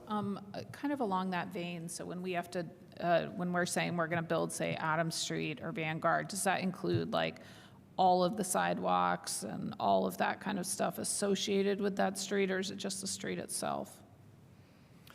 So that would include all the infrastructure in that right-of-way, so stormwater, sanitary water, curbs, pedestrian facilities, street trees, pavement, everything within that right-of-way. Thank you. And in terms of what right now is kind of being agreed to in terms of what this TIF money is going to pay for, it's, I guess I'm wondering about the multi-use trail that's supposed to attach this development essentially to the B line. Is that on the list of things that the TIF money is going to pay for, or is that something that the developer has? Yeah, I can't answer that. I will have to let somebody else deal with that. I don't think so. That would be on the developer, Okay. As I would expect. That would be my off-the-cuff answer. Mr. Benso. It's my understanding that by statute, there's certain things that the TIF can pay for, and those are all public infrastructure. Curbs, sidewalks, roads, water lines, sewer lines that are public. If they're privately owned, privately maintained, where it comes onto an individual lot or services a specific lot, that can't be paid for. A trail probably could be paid for, but we haven't designed it yet. One of our goals in this is to design the entire right-of-way so that we're not paying for a road to come back and dig it up and put a sewer line down the middle of it or a water line down the middle of it later. We're not building a road and then coming in later and trying to build a path. We're doing that all together. So we're working with the city to design to their standards, to the transportation plan within that existing right-of-way so that we can get all that infrastructure in up front. This is not the way we normally develop. This is the largest PUD ever approved. We usually don't come in and put all the major roads that connect it first.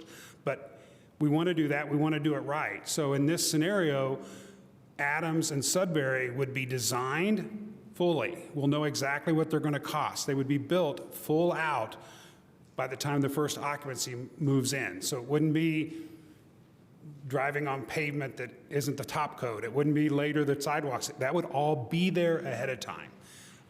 Not the way we used to develop and not the way we typically develop. Then each one of the 5 parcels, they will develop in a traditional sense. Might build 2 blocks of road, build houses on it, build the next 2 blocks of road. That's a traditional way of development. But those major roads would be conceptually designed and funded and built prior to anyone occupying any of the dwellings. So I think what could be spent on is RDC is statutory regulated what they can spend on. It's got to be area serving public infrastructure. Okay. I have one more question that's different. Thank you. Just kind of as an interest, I mean, I think it's clear that like this TIF and this process would end up yielding money for the RDC and thus the city. But what does it do to other taxing entities that would generally get some tax dollars from that? I'm thinking specifically of schools, for example, that usually get a share of property taxes. So what would the impact be on those other entities? So we're going back to, this is assuming this development was to not, if this development never happened without the infrastructure. That's very important to this whole but-for test. This development only could happen because of the infrastructure that the RDC was providing. So if that was to happen, but we still TIF'd it anyways, again, we're in such a low circuit breaker environment that the only gain from the underlying units will be a reduction in circuit breaker, a slight increase in net levy. So we're looking at the school, for example, we're seeing absolute worst case scenario for the school is they would lose out on $16,000 a year in circuit breaker impact. But if we're looking at a school specifically, since at least my district, Monroe Community Schools, they have a referendum, and referendum can actually still capture on TIF assessed value. So a school, for example, will actually come out ahead because of the referendum tax rates. But that's going into a whole nother sidebar. So without the referendum, though, they would lose $16,000 a year for just Shasta Meadows? Yes, in circuit breaker, in reduction in circuit breaker, it would not be an increase in tax levy again. It would just be a reduction in the school circuit breaker. Yes. Okay. Thank you. Other questions? Councilmember Rallo. Yeah, one I forgot to ask is this. This area lies within the unified TIF, doesn't it? The consolidated TIF? Yeah, consolidated TIF. It is not. It'll be a new, that's why we're setting up a new EDA as well with it, because it's not currently within. Oh, it doesn't overlap at all? Not that I know of, does it? I thought Part it of was. it overlaps, so it's carving out a new area. There's part of it that does overlap, but it's carving that out of the consolidated, and there's a part of it that isn't in any TIF, so it's creating a new area, but it's carving out. Okay, I guess my question then is the area that is part of the consolidated TIF, does this obviate revenues from that? In other nothing- words, does any commercial development there, are we losing money for the consolidated TIF? We are? It would. Seeing a nod. Possibly it would remove money from the consolidated TIF, but monies can be used in anything that would serve this EDA. So those extra areas outside of the infrastructure, areas, the intersections and things like that are outside the EDA, but they serve that EDA. They're actually in the consolidated TIF, but this money can be used for them. Okay. So it's a way to keep this area together and be able to create these allocation areas together in this one package to keep it a package deal. And I also wanted to make one thing clear. I mentioned earlier that there is a MOU with the Summit folks for design and donation of road, the right-of-way. There is no agreement regarding any payment towards infrastructure. You know, that we needed to get through this TIF process, which includes, after tonight, should you pass this resolution, it goes back to the RDC. The RDC will have a public hearing that's been noticed, and there would be a confirmatory resolution after the public hearing. So there is nothing been promised of anything to go towards infrastructure. And for the Public Investment Corp property, working on an MOU for design and right-of-way, but that's not done yet. There has not been any funds that has been promised for anything at this point. Okay. Just wanted to make sure you knew that. Okay, I think I understand. Oh, Mr. Vinsel, did you want to, or? Do you want my follow up to your question? Sure, if you want to add anything, I think I understand now, but go ahead. With the current zoning that's in place with the PUD, the type of commercial development that's allowed is neighborhood serving. So the consolidated TIF only captures commercial, not residential. Yep. No commercial will come there because the only thing that's allowed is residential serving until we have the residents. So by carving it out, it's not losing because it's never going to happen. By carving it out, you capture not only that commercial, this residential serving, but you would capture the residential around it. Okay. Very good, thank you. Just a quick follow-up on the two previous questions. Number one was on the impact on the schools. So I mentioned, yes, $16,000 circuit breaker annual impact on the schools, but especially with the residential TIF, they bring in a lot of new residents and therefore a lot of new students. We actually had a conversation with the Rural Summit Schools executive director last month, and they see about, for residential TIFs, about 50% of that equates to new students to the school, to that area. So if we look at I believe this area has let's just say 400 new units. We're looking at 200 additional students, and each additional student generates about $7,000 to $8,000 to this school corporation. So we're looking at that number is way larger than the circuit breaker reduction in itself. And just to follow up on the TIF overlapping, we're not creating two TIFs on one single parcel. We're essentially removing that parcel from the consolidated TIF and adding it to the new one, so that parcel technically is no longer part of the consolidated TIF. Thank you. Thank you. Thank you. And Councilmember Asari. Thank you. Maybe a question for the accountant. Just sort of three questions in sequence, and I'll just ask them all in one go. But if I recall correctly, this was 4,000 or so units. It was the sort of estimated build out at Summit. And given SEA 1, where we're moving more of city finance to income tax, what is, when I know we're discussing here this sort of like exchange, I guess, between, I guess opportunity cost of funding with public funds, though I agree with Mr. Vinsel that this was actually talked at length during the time that we passed the PUD. But that aside,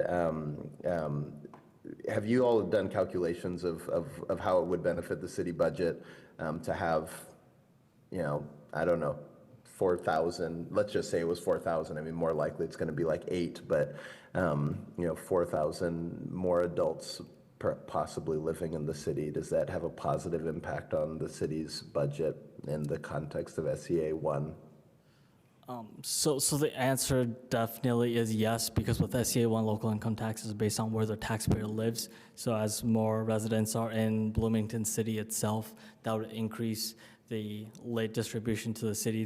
We're talking when SEA 1 local income tax actually comes into effect. We're looking a few years down the road, right? But the answer is for whether we have an actual specific dollar amount, it's no. For one, we like you mentioned, 4,000 to 8,000 units. We don't know what our tax rate is going to be in 3 years. So we provide an estimate right now. It could potentially be drastically wrong just because there are just so many moving pieces before we get to 2029. But would you agree with the assumption that even if we think it unusual to spend money on public money on a PUD, that this could be viewed as us investing to increase possibilities of city funds in the future? So there is a return on investment. There could be a return on investment directly to the cities. Yes. Yes, 100%. I think this is why we're seeing a lot of residential related TIF allocation areas around the state in general as well. It's because a lot of communities are trying to get as many people as possible for lit purposes. I'm sure that's one of the considerations. Thank you. Mm-hmm. Thank you. Other questions? Great. Let's move to public comment. Would anyone in the public like to speak on this? If you're on Zoom, please raise your hand. Great. You'll have 3 minutes. Please state your name and go ahead. Travis Vinsel with the Summit Development Group. We just are in favor of this. This has been a long process of us working with the city, this administration, previous administration to get here. This is a great opportunity to fund infrastructure, bring residents to Bloomington, which has lots of benefits to us in many ways. And we'd ask you to support this resolution tonight and move this back to the RDC. Thank you. Great. Thank you. Next speaker in chambers, please. Please state your name for the record, and you'll have 3 minutes. Good evening. Again, council, my voice is going. It's late. Krista Rimsky from the Greater Bloomington Chamber of Commerce, and I want to, my hat's off to Councilmember Asari, even though we don't know where he is presently, but that was my point I just wanted to bring up, which was the investment that this is. We need to increase our tax base. That 2029 year of SB1 is looming, where we're going to be income tax, the lit, is going to be that much more important. So bringing people in is vital to increasing that. And you know who else could use people? MCCSC. Dr. Winston, the superintendent, has been on the circuit speaking on their situation. And the best thing, the best remedy for what ails the schools is more students. The one thing that Mr. Vinsel mentioned, how long he's been working on this, February of 2022, we're nearing 5 years. I don't believe they've probably seen a check or anything, but a lot of work has gone into this. And over the past year, I've heard, I've gotten some calls on this which made me worried. And this residential TIF is a path forward. We've had regular TIFs, spider TIFs. Why not residential TIFs? I know the RDC and the county has been contemplating that. And this is really a great way to really enhance that revenue with very expensive infrastructure. And this is public good infrastructure. We're kind of getting on a little bit of that subdivision roads, but that's where the petitioner is going to take care of that. So and as far as the Sudbury Adams Road, that was talked about quite a bit. I mean, we've litigated the Summit PUD when it came before you quite a bit. I don't know how many times we had that same presentation, but it was a couple times if you look at your notes. So I would just recommend passing this resolution. Let's send it back to the RDC and move this process forward. Thank you. Thank you. Next speaker in chambers, please. Good evening. Julie Halbig with Regional Opportunity Initiatives, ROI. We also would respectfully ask for your approval this evening. And just as a point of information, so ROI is one of 15 regional READY administrators, so the state READY program. And we, of the $30 million total READY allocation we got for READY 2.0 for the 10 Uplands regional counties, we have obligated $4 million towards about $500,000 in design and engineering costs, and then $3.5 million of those READY funds would go towards the sanitary sewer build-out of the infrastructure. So state dollars will also be here to support some of that important infrastructure work. So thank you. Thank you. Is there anyone else in chambers who would like to speak?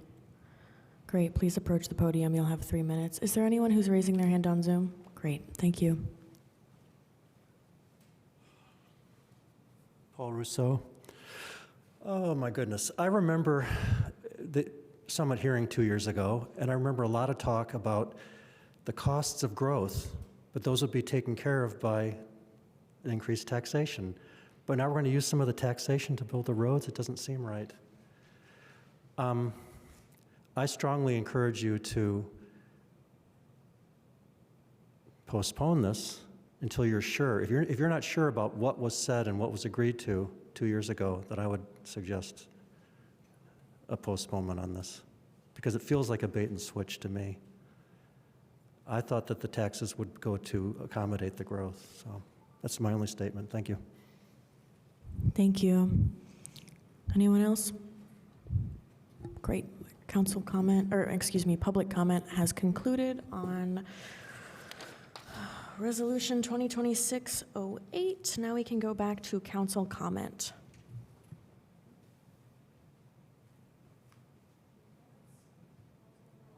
Councilmember Rallo.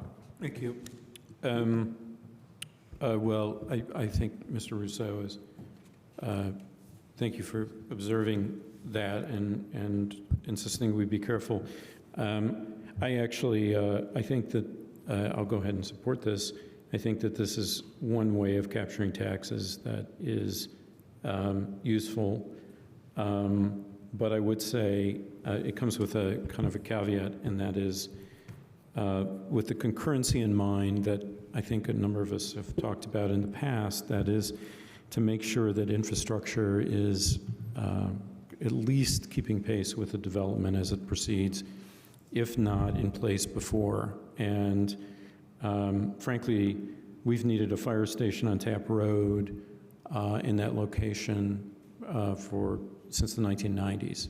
In fact, it was in the 2002 Growth Policies Plan, and it was never developed. And meanwhile, a lot of housing has and some commercial development has occurred there, and still no fire station. And I appreciate that. I'm happy that the developer donated land for that purpose. So it's ready to go. And I would just implore that the RDC make that a primary priority as we go forward, just as the road infrastructure and all the other infrastructure that's needed for this development. That should be on the top of the list. And that's all. Thanks. Great, thank you. Councilmember Flaherty. Thank you. I'm sort of two minds. One is I find Mr. Rousseau's comments, I'm sympathetic to them because I do feel like I have open questions still about what was agreed to, what wasn't. I feel like I've gotten actually a range of answers to those questions tonight, things that weren't promised, things that, maybe it wasn't promised, it wasn't committed, this wasn't the understanding 2 years ago, but we think it's justified now. And, that was sort of the thrust of the mayor's comments. I may well agree, like it might be the right time to change policy course from what we've done historically and choose to make public investments in infrastructure that we have traditionally required private developers to build. I'm thinking of the PUD at the Trinitas built off of Arlington and 17th. It's quite large. There's a lot of infrastructure there. Thinking of Renwick, others. I'm not certain, but I think we've always required developers of those PUDs and of other subdivisions to build the infrastructure. So that is the longstanding policy of the city of Bloomington, I think. And I think this is a big policy change. It matters, not because, it's a very easy argument to make that, yes, this is a small investment. We're going to, get all these TIF dollars. We're going to get all this, additional income tax revenue. Yes, of course, I get it. But again, it is a big policy shift. We've had those policies of requiring developers to pay for infrastructure for a reason. And the fact that wasn't front and center in this resolution, I guess, is it's frustrating and a little bit of a struggle for me as well. When we have to really dig and sort of work on the fly to try to get the information we need to make a sound decision, that's challenging.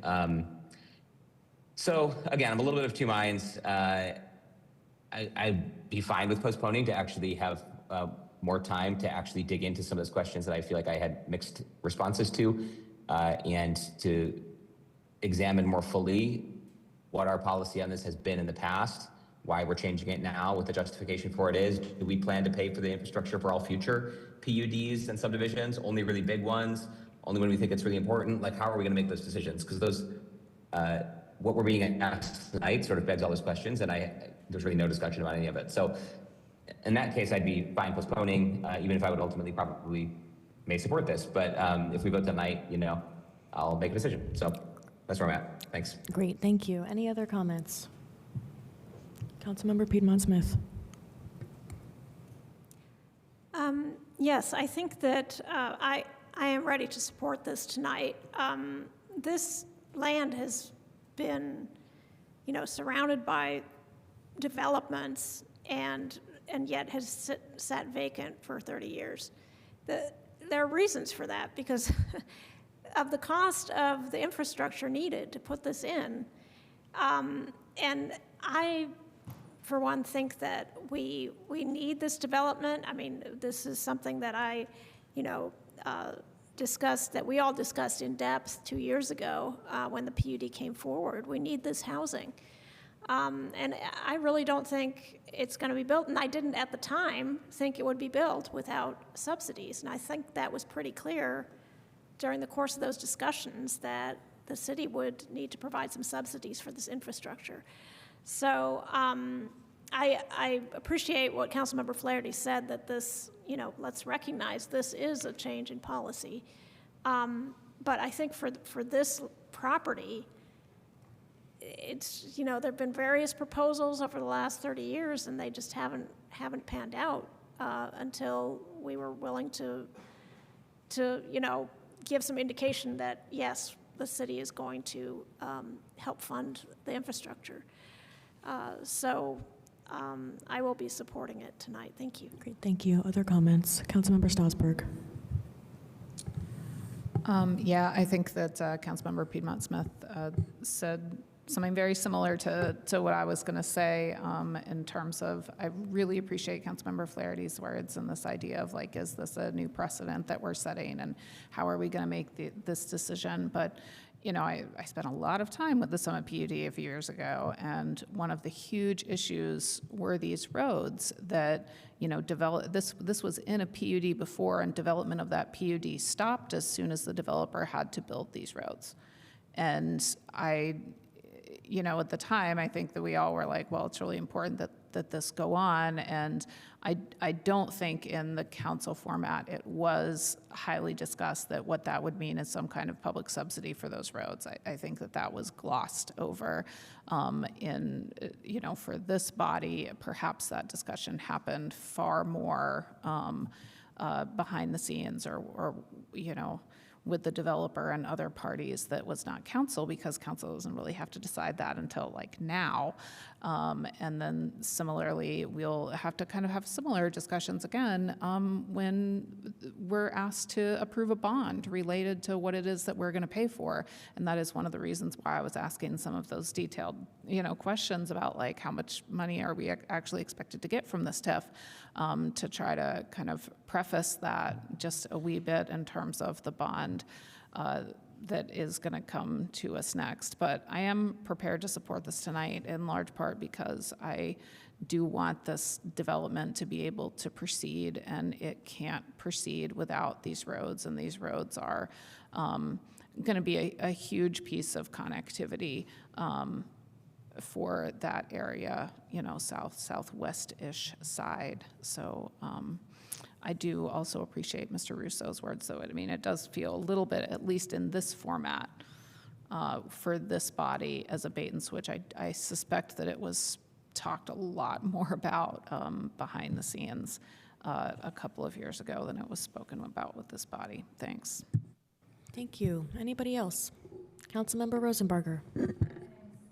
I guess from the beginning, I've been a little bit on in the same boat as Councilmember Flaherty, just that usually when we have a resolution or something, we get a memo with it. And so, I mean, today with even a council-created resolution, we had a memo with that, which I appreciated. So I think there were so many questions today, too, because City Legal did not provide a memo. So hopefully in the future, that would be great. I just spent a lot of time up here combing through 2024 packets, looking for what was actually said around the Summit PUD back in the day. And yeah, I think it just took a lot longer because the packet was pretty sparse about what was actually going on here. Because if everyone is supporting this, like, I'm happy to get on board. I think it is unclear if this was agreed on or not. Even tonight, the developer said it is in the PUD. Thank you for saying that. And the mayor said it is not in the PUD. So that gave me pause as well, I would say. But thanks for this. It is exciting to have the things move along. Hopefully we can have a broader conversation about it later. Thanks. Thank you. Anybody else? Councilmember Ruff. Yeah, overall, I mean, I don't recall that well the earlier meetings where the PUD was approved. I know I voted against it at that time, but I'm persuaded by the comments tonight, and I think I recall pretty well from that meeting that there was a good argument to be made that there was an indication of partnership, understanding of a partnership between the city and the developers on developing the infrastructure, these roads. I sense, that's my sense. So I do want to say one related thing.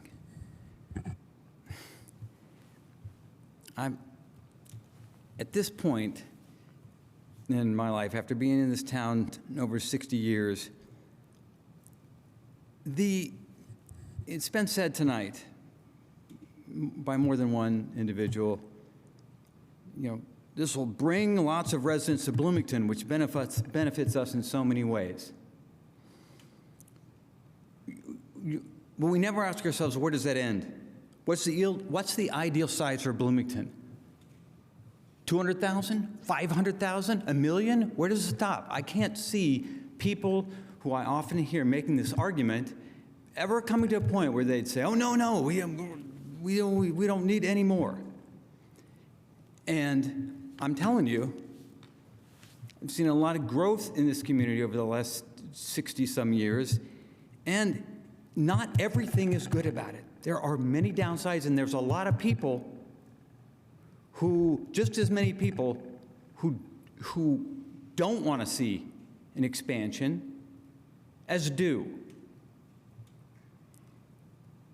They're not, generally speaking, of having a strong voice, strong economic influence, or in prominent positions a lot of times. But, you know, the place sure as hell has grown, but wages are as much of a problem or more of a problem now than they were 40 years ago when RCA was saying whatever I was hearing. I know that's not just a local problem, but growth hasn't solved that. Housing costs. There aren't even as many good music venues in this town as there used to be. And there's certainly more crowds.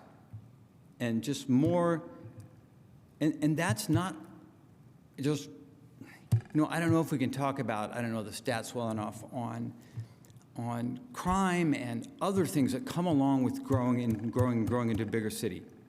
But I'm really tired of just this denial that there are downsides and that there are a lot of people who don't agree with just the pursuit of growing the community, and that it automatically results in economic benefits, I don't think is evidenced.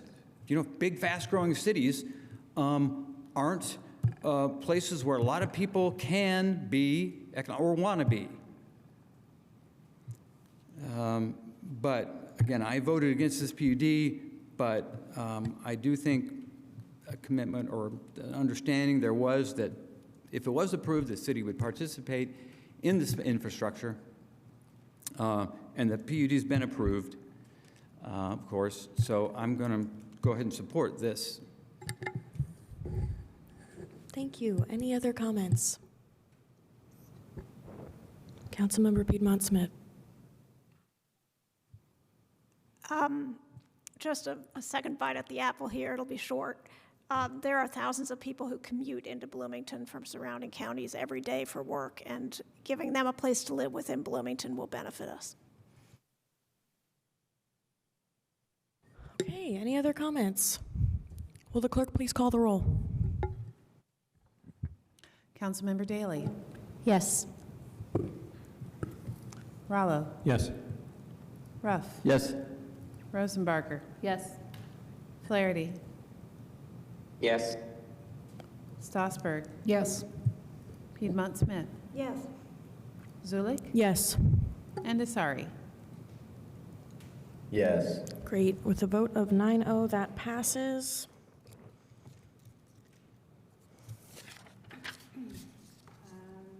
I move that ordinance 2026-06 be read by clerk by title and synopsis only. Second. There's been a motion and a second. Will the clerk please call the roll?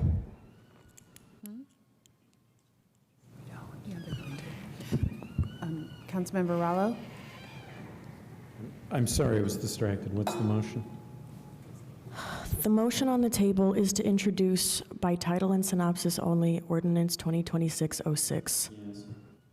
Okay, yes. Ruff. No. Rosenbarger. No. Flaherty. Yes. Stossberg. No. Piedmont Smith. Yes. Was that a yes? Sorry, that was a yes. Thank you. Sorry about that. Zulik. Yes. Asari. Yes. Great. With a vote of 6. Oh, I'm so Daley. sorry. Go ahead. What am I? I thought you went first. Yes. Great, thank you. With a vote of 6-3, that passes. Is there anyone from the administration who would like to speak on ordinance 2026-06? Any updates? Madam Chair? Yes. I'm so sorry. There were several other things that needed to happen. Yes, thank you for that. Take it away, Councilman. I move that 2026-06 So be sorry, read. y'all. No, it already passed. No, I know. She just I was confirming. I know. Apologies, everyone. It is late. Been working for 15 hours at this point. Will the clerk please read by title and synopsis only? Absolutely. Ordinance 2026-06 to amend the City of Bloomington zoning maps by rezoning a 6.3-acre property from residential urban lot and residential multifamily within the transform redevelopment overlay to planned unit development, and to approve a district ordinance and preliminary plan. The synopsis is as follows. This ordinance amends the zoning of the property from residential urban lot and residential multifamily within the transform redevelopment overlay to planned unit development. I move that ordinance 2026-06 be adopted. Second. Great. Thank you. Now that that has officially been taken care of, is there anyone from the administration who would like to speak on this? Okay. If the answer is no, we can get started with reasonable conditions. Would anyone like to bring forward a reasonable condition to discuss?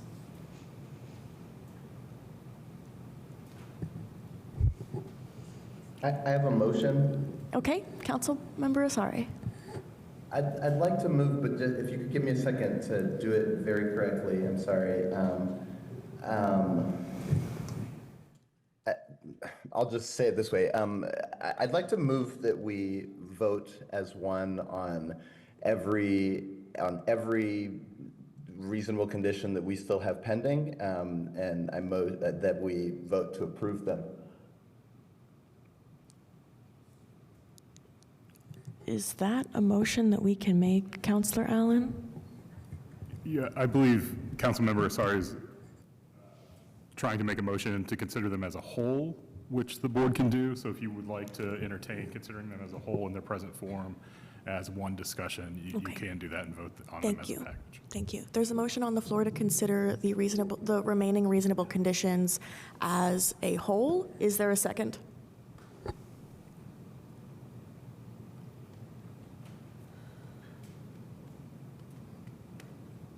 We can separate the question if we get into an issue afterwards. I think we've discussed them, arguing for the point here.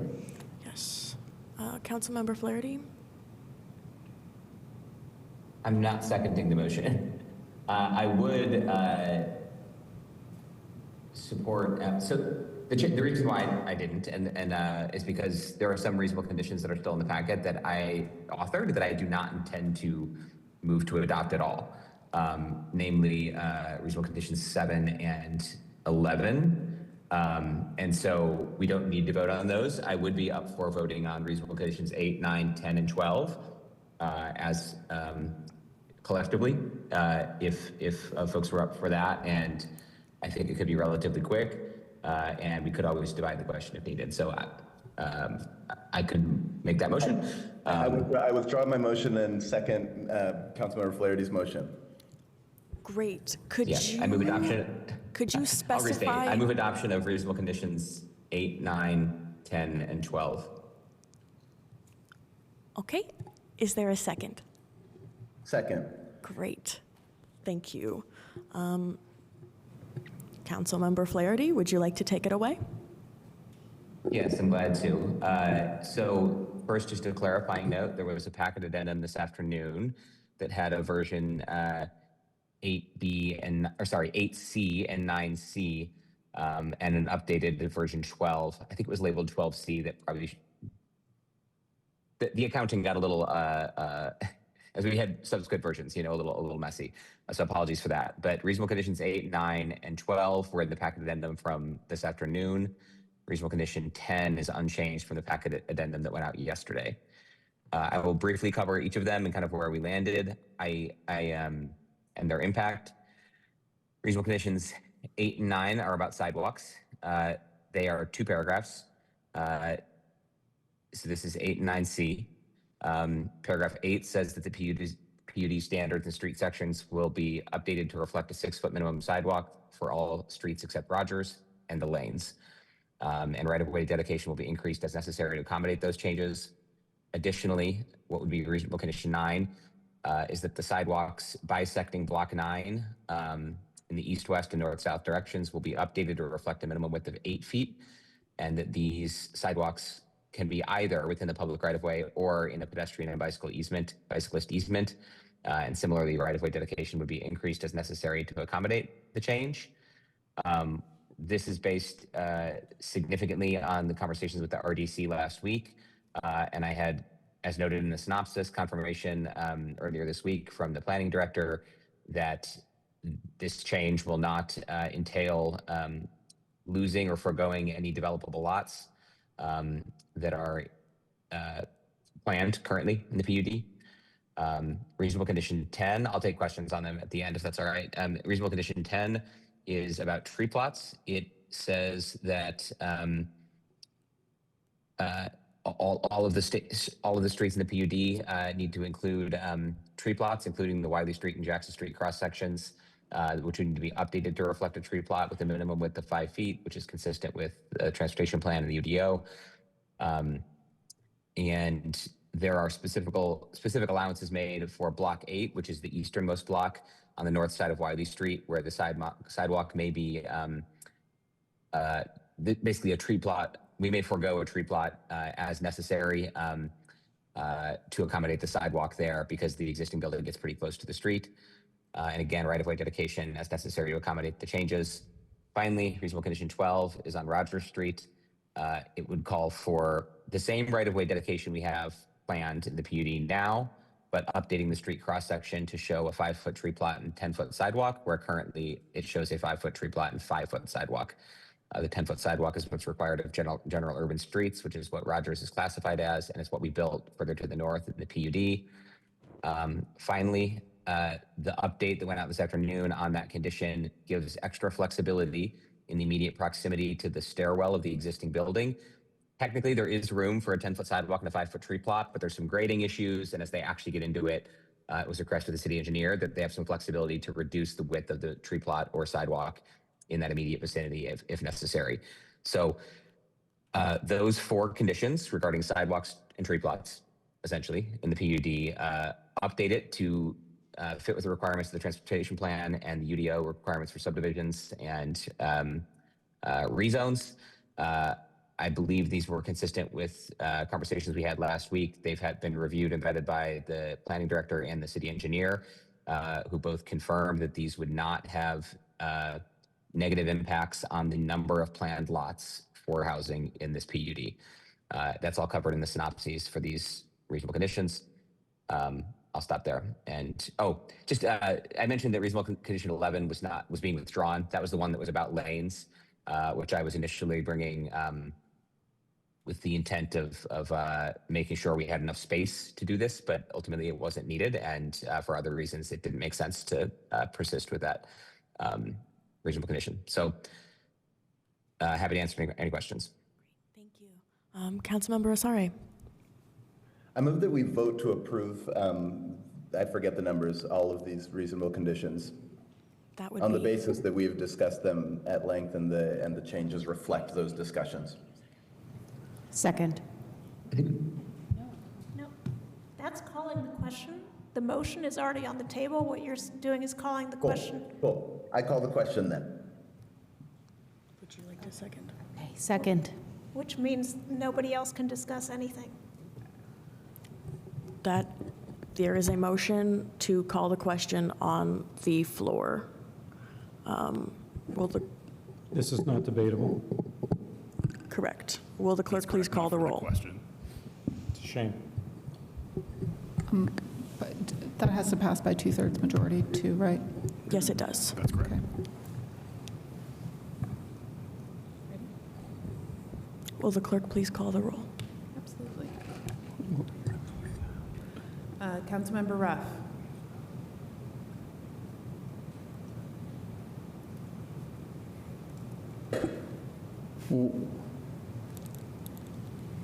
Motion to call the question. On the reasonable conditions. To approve the package of reasonable conditions. To approve reasonable conditions 8, 9. Yeah, the ones that Matt Yes. or Councilmember Flaherty worked so hard on. That is the motion and on the compromised floor. a lot on, and I appreciate everything he did. I don't like this, but I like what he did, and I'll vote yes for that reason. Point of order. The motion, if I'm not mistaken, is whether or not we will have the vote on the merits of those reasonable conditions. So this is just saying, are we ending debate, ending public comment, and then voting on the merits? This is not itself the vote on the merits of the reasonable conditions, correct? Yeah, that is correct. Okay, just confirming, making sure we're all on the same page. No, I'm so confused. I thought that right now we're voting on those reasonable conditions. No, we are voting to, we're voting to vote. We're voting to call the question. A motion? I withdraw the motion. I don't want to waste time. All I want is to say we've already discussed these, so as quickly as we can, I think we should vote to approve them. And then I'm going to make the same motion on every other reasonable condition that we have. I think we should just approve them all and move on. So, but I'll withdraw the motion to avoid us having to discuss procedures or to rob you from the opportunity to tell Councilmember Flaherty that he's awesome.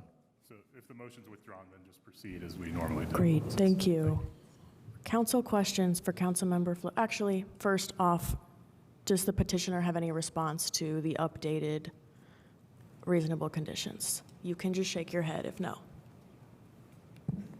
We will interpret that as you're cool with it, though.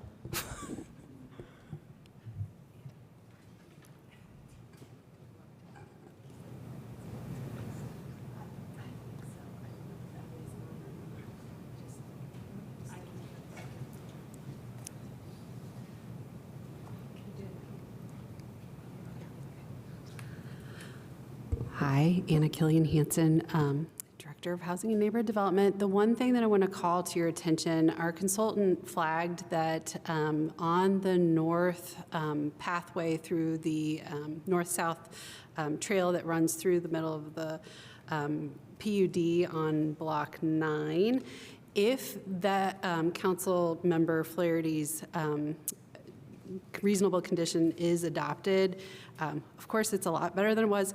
We do end up losing 3 accessible parking spaces. Just FYI, not saying anything either way, but just for your information, we are going to lose 3 accessible parking spaces. Thank you. Councilmember Asare. Sorry, my hand was up by accident. Okay. Councilmember Strasburg. Thank you.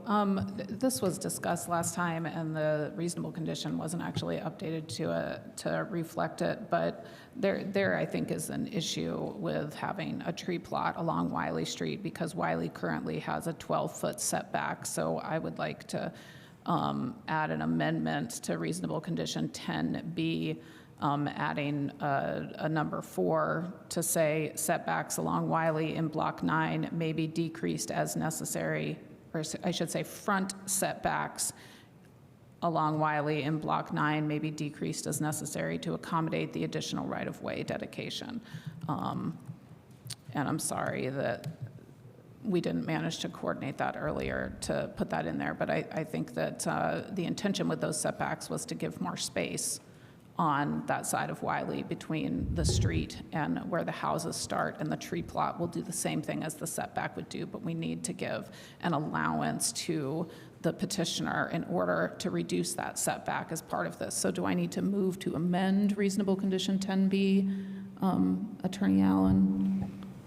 If you're making a substantive change to it, yes, you would need to move to amend. Yeah. Councilmember Flaherty, is that okay with you because that's your reasonable condition? Yes, I'm amenable to that. Okay, so I would like to officially then move to amend reasonable condition 10B to include item number 4, front setbacks along Wiley in Block 9 may be decreased as necessary to accommodate the additional right-of-way dedication.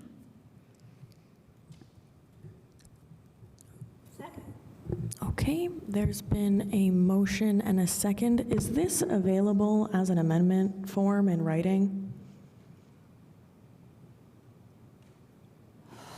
I think that we've amended like this before, and I was about to send, I don't know what we need to do to prepare that.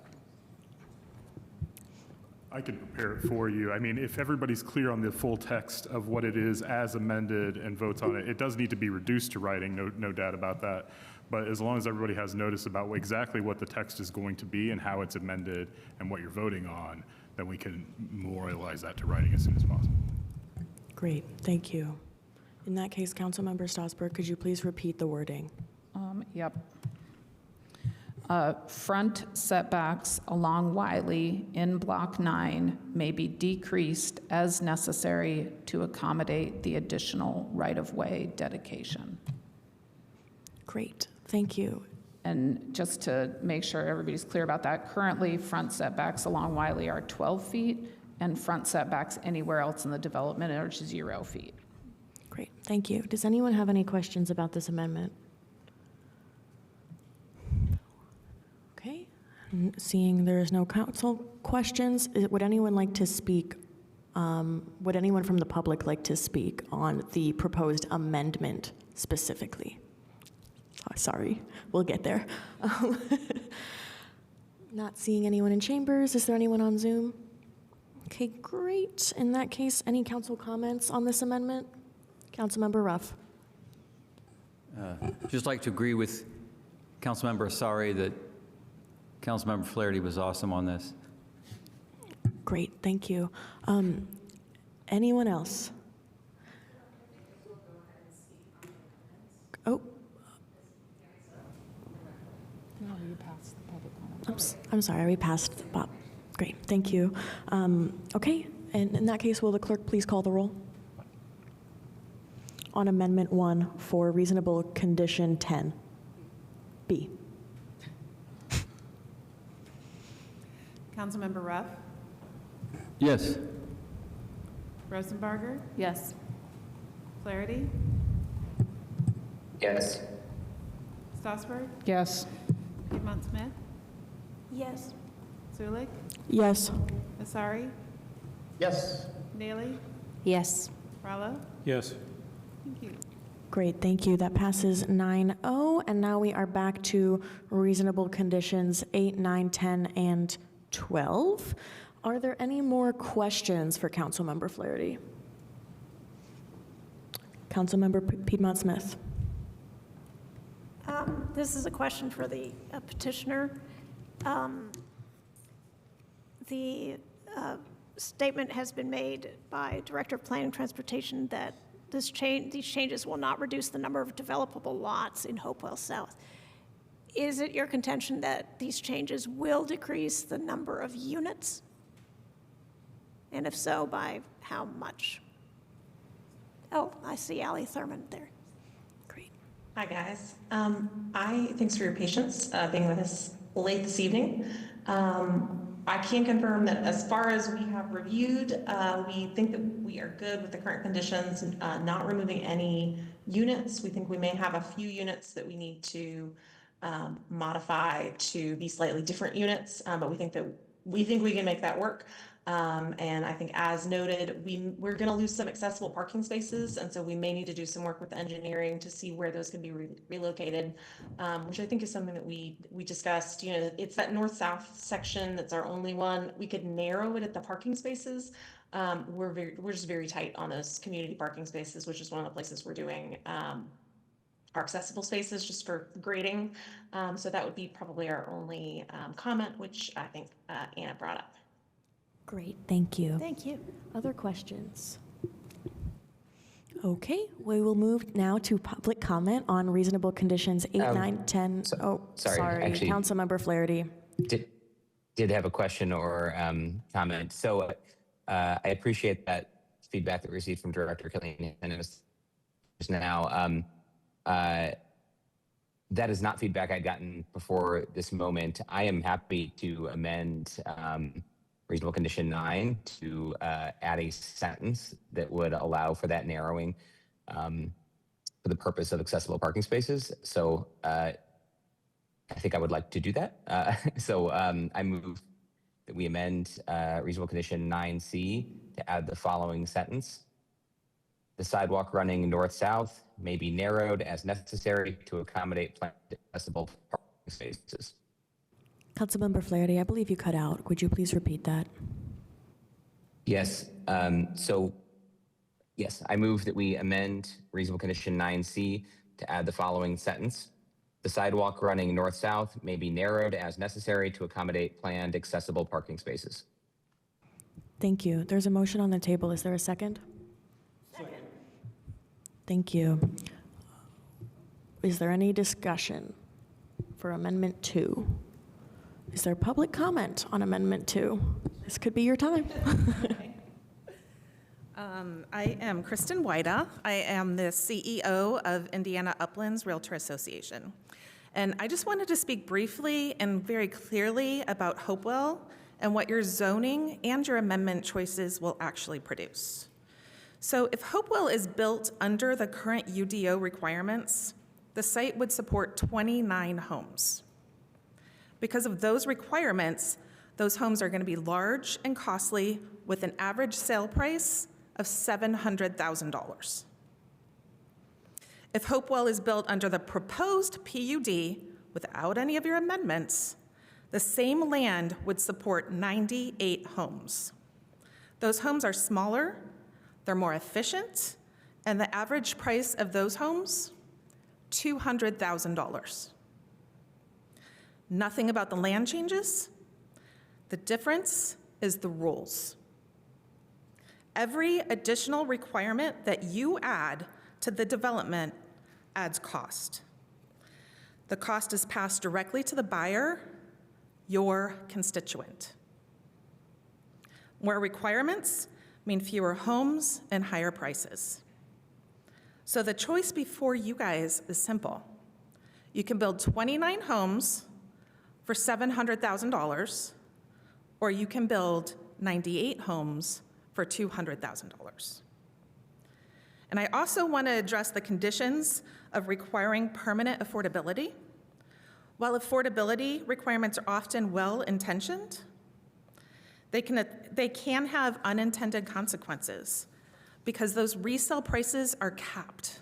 Homeowners will be unable to build meaningful equity.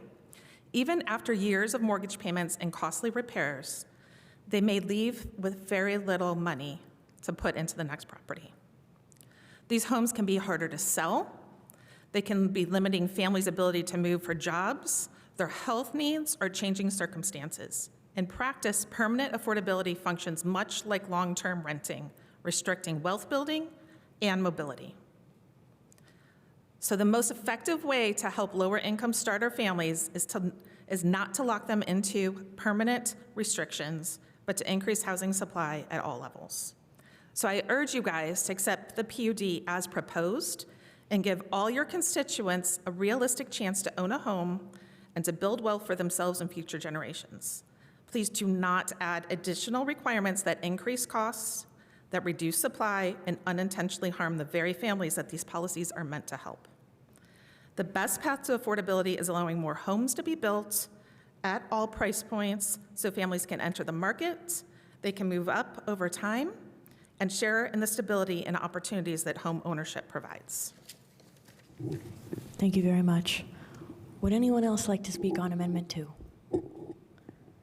Okay. Anyone on Zoom? Great. In that case, we will go back to council comment on Amendment 2. Would anyone like to speak? Okay. In that case, will the clerk please call the roll on Amendment 2?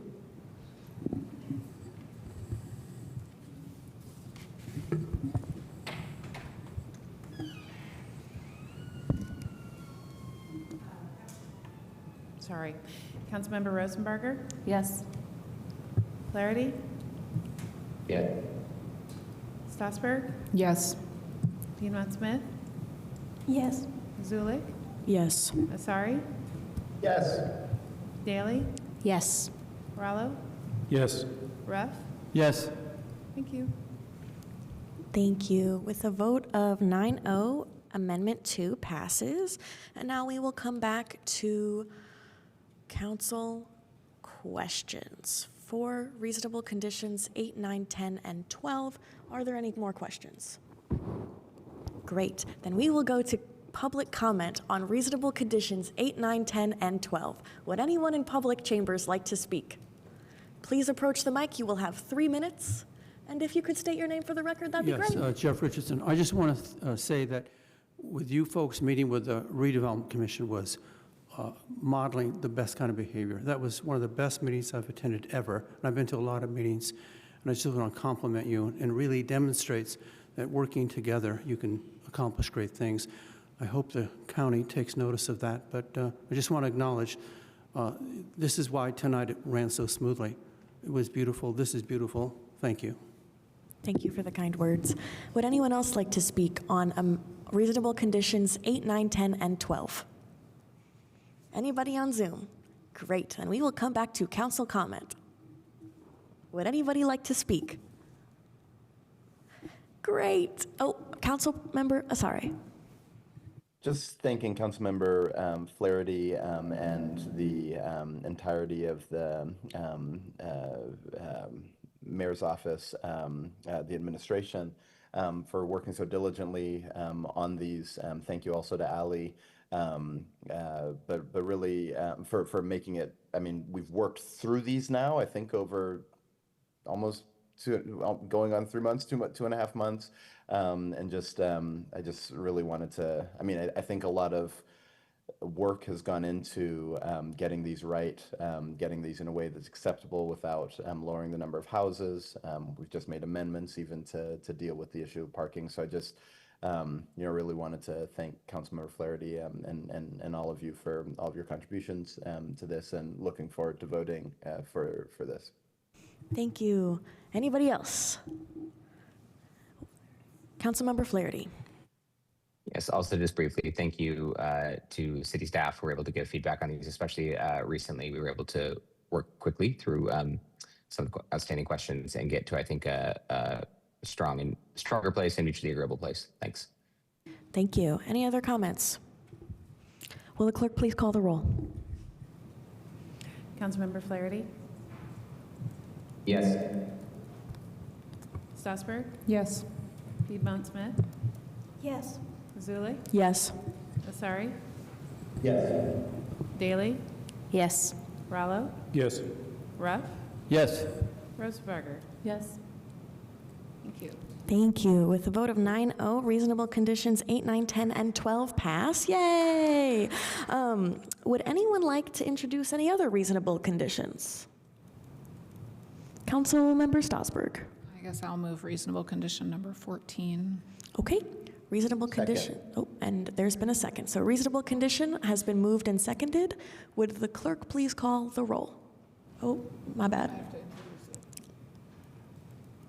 Go ahead, Councilmember Strasburg. Thank you.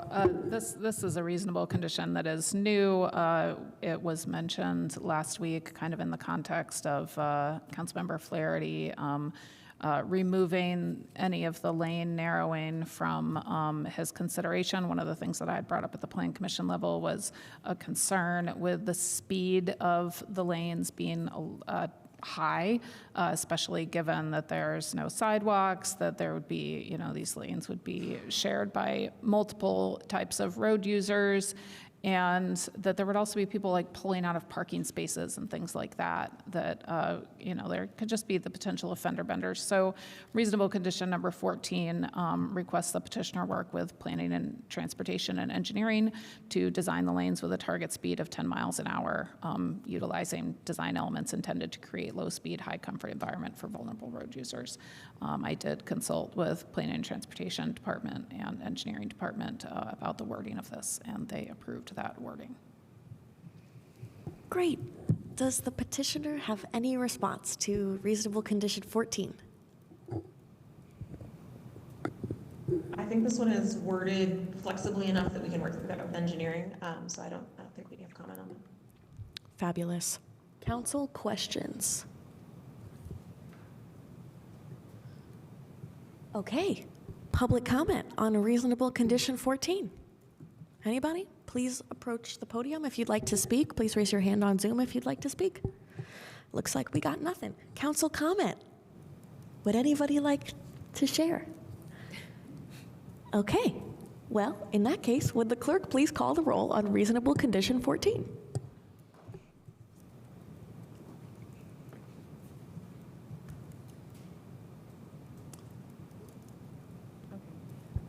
Councilmember, I'm so sorry, y'all. Councilmember Strasburg? Yes. Piedmont Smith? Yes. Zulik? Yes. Asari? Yes. Neely? Yes. Rallo? Yes. Ruff? Yes. Rosenbarger? Yes. And Flaherty? Yes. I'm sorry, I didn't hear that. Yes. Thank you. Yay, with a vote of 9-0, that passes. Would anyone else like to introduce a reasonable condition? I move to introduce reasonable condition 4. Okay, reasonable condition 4 has been moved to introduce. Is there a second? Oh, sorry, I didn't think it was. Second.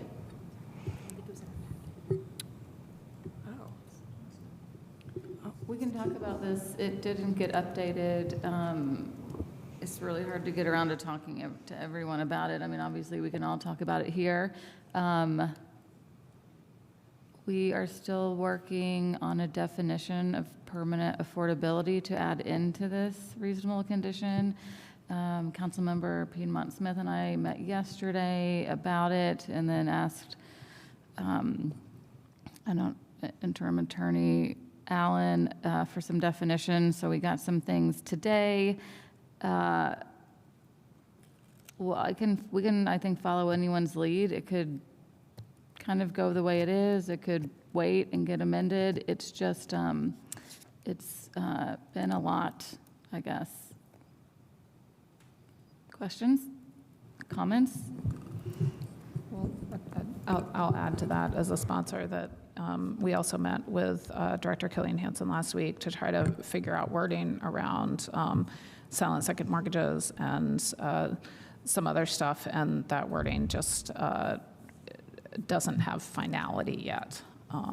So I am not sure how much it's worth talking about now versus, I mean, we're just gonna, I think, have to postpone the whole ordinance for another meeting to finish off the permanent affordability, so. Councilmember Asari. Question, are we not comfortable seeing particularly that we've just amended a couple of things by doing it and speaking? Can we not, are we not comfortable to arrive at that type of a conclusion tonight with reasonable condition 4? I'm not comfortable with that. I've talked about it a couple different times with Councilmember Rosenberger after the last, over the last few days. And if we didn't have language over the last few days, I don't think that we're going to suddenly appear with language at 11:25 at night.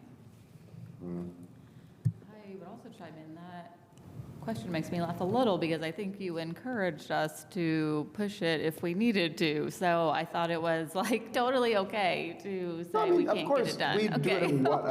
I'm just saying, like, if we have the language, we can also, you know, just do it, you know? I move that we postpone reasonable condition 4 until May 6th. Second. Okay, there's been a motion and a second on the table to postpone reasonable condition 4 until May 6th. Would the clerk please call the roll? Is this debatable? Yeah.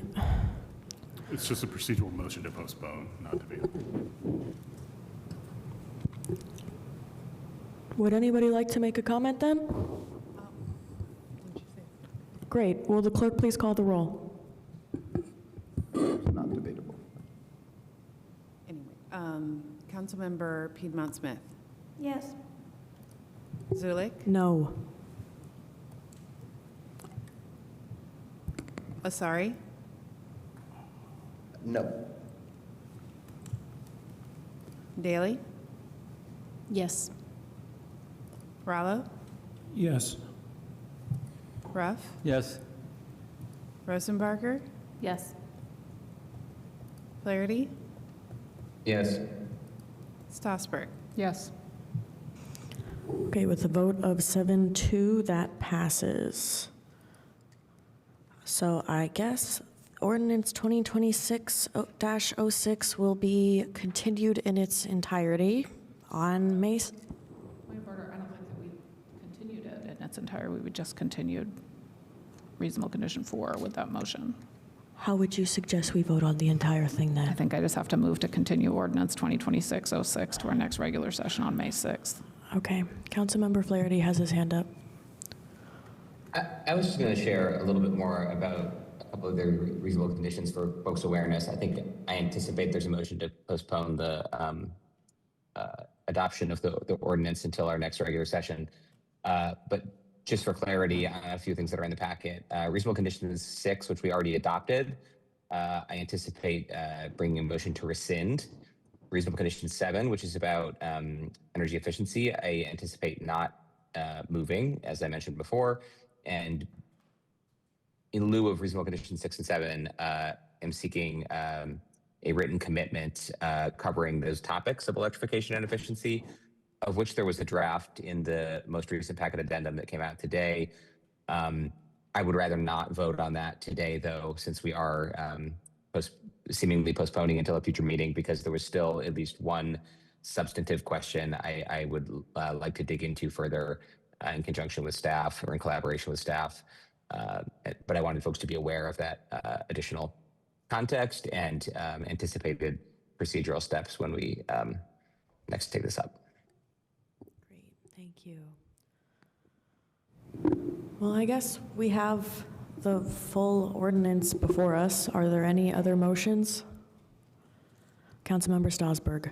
I'll once again try to move to continue ordinance 2026-06 to our next regular session on May 6th. Second. Okay, there's been a motion and a second. Any comments? Councilmember Asare. Just two comments on it. One is that I assume that there's people in the room waiting, but I can't see them, so maybe they're not, who might want to give public comment. So just that as a consideration. And then just to address the earlier comment, and I know we already voted for it, but partially why I thought, we could move forward with reasonable condition 4 even without the reason I over this meeting came to the realization of it is because of the clause at the end of it that requires the administration to come back. So, but I mean, if there's substantive things for reasonable condition 7, I mean, I guess that gives a lot of reason not to. But yeah, but that was sort of my thinking, is that it's sort of the same function at the end of the day. That way. So that was sort of why I had moved in that way, Councilmember Rosenbacher. Yeah. Thank you. Councilmember Strasburg. I'll withdraw my motion so the public comment can happen, because I do see somebody in chambers who would like to make a comment. Great, let's go to public comment. If you'd like to speak on ordinance 2026-06 as a whole, please approach the podium and state your name. You'll have 3 minutes. Thank you. Thank you, Paul Rousseau again. I thought we'd be having public comment on Amendment 4, which is really what I wanted to talk about. No surprise, I'm here to talk about land trusts again. And what I would really like to do is have a clerk distribute this if possible. You may have seen this by email, but this is a much improved version. And what I would like to say is that we've been told, I'll abbreviate my comments in the interest of time. We've been told that the best method to create permanently affordable housing is by using silent second mortgages with first rights of refusal. That was told to you a week ago. As I've demonstrated in this chart before you, such a method fails in fewer than 10 years. While in comparison, a community land trust would succeed under identical conditions. If you have any questions about this, you have my email. You can, and I will probably be talking with the Director of Housing Development about this as well. In my research about community land trusts over the last month or so, I guess, including conversations with CLT executive directors, it has become clear to me that Hopewell offers Bloomington a golden opportunity that is the envy of other similar cities. The two largest obstacles to land trust homes are land acquisition and mortgage lending. And yet here we have, what is it, 25 acres? And the city paid $6.5 million for it, I think. And I think by today's prices, it's probably worth $25 million. We own the land. That big hurdle is overcome. And Summit Hill Community Development Corporation has been working with 2 local lenders now to secure loans for buyers with incomes between 50 and 80% AMI, whereas Hopewell homes would be easier to finance because the buyers would have incomes between 80% and 120% AMI under a community land trust.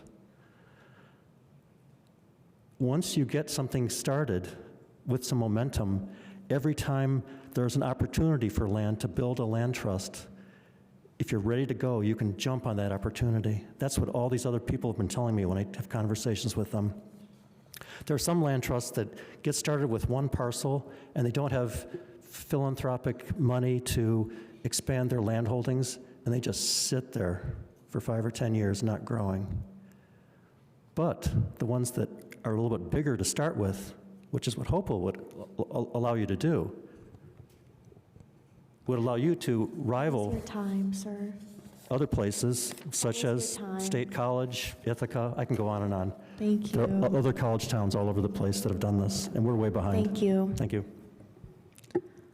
Would anybody else like to speak?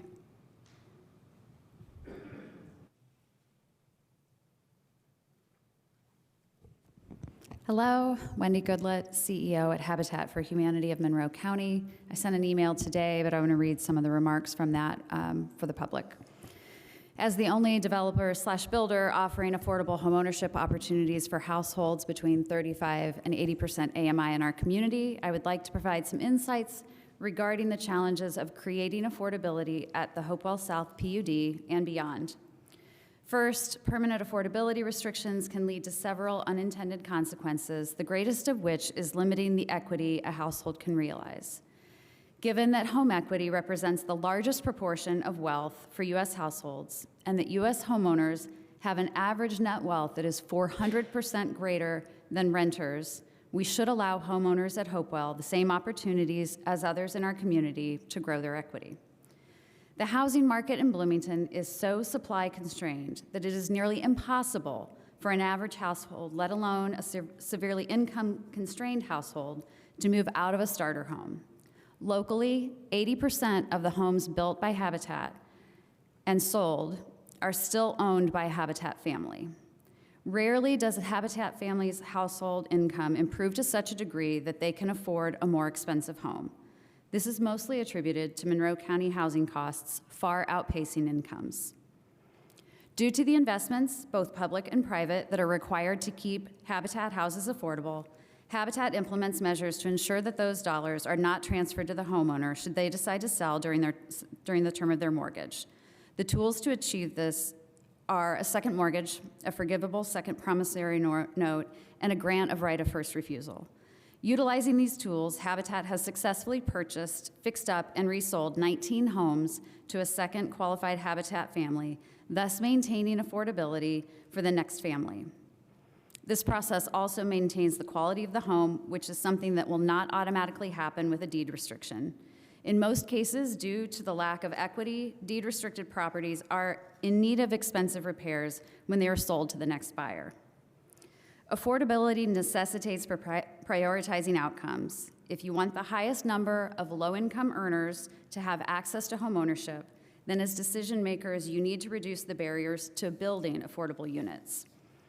From an affordability standpoint, more asphalt and concrete mean higher development costs, which then push up the price points of houses. I also talk about our energy efficiency. Councilmember Flaherty, I'd be happy to talk to you about that as well. But the number one issue affecting affordability in Bloomington is lack of supply. It is imperative that you make it easier to build housing of all types. This is the most effective way to ensure long-term affordability. Increasing supply eases demand, which drives down costs. Please be thoughtful about the consequences of your decisions regarding permanent affordability. Thank you. Thank you. Would anybody else like to speak?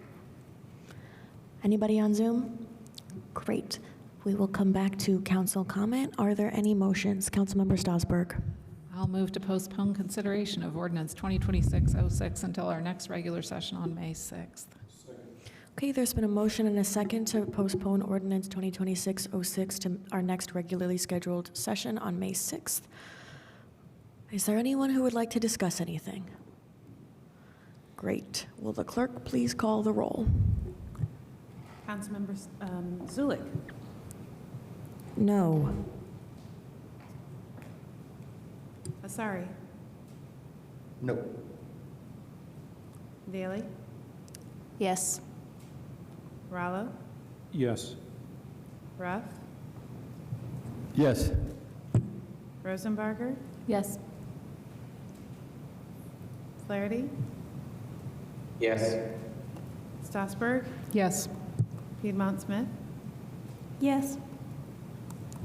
Thank you. With a vote of 7-2, that passes, and ordinance 2026-06 will be heard for, I don't know, 5th or 6th time on May 6th, which is the day after Election Day, so don't forget to vote.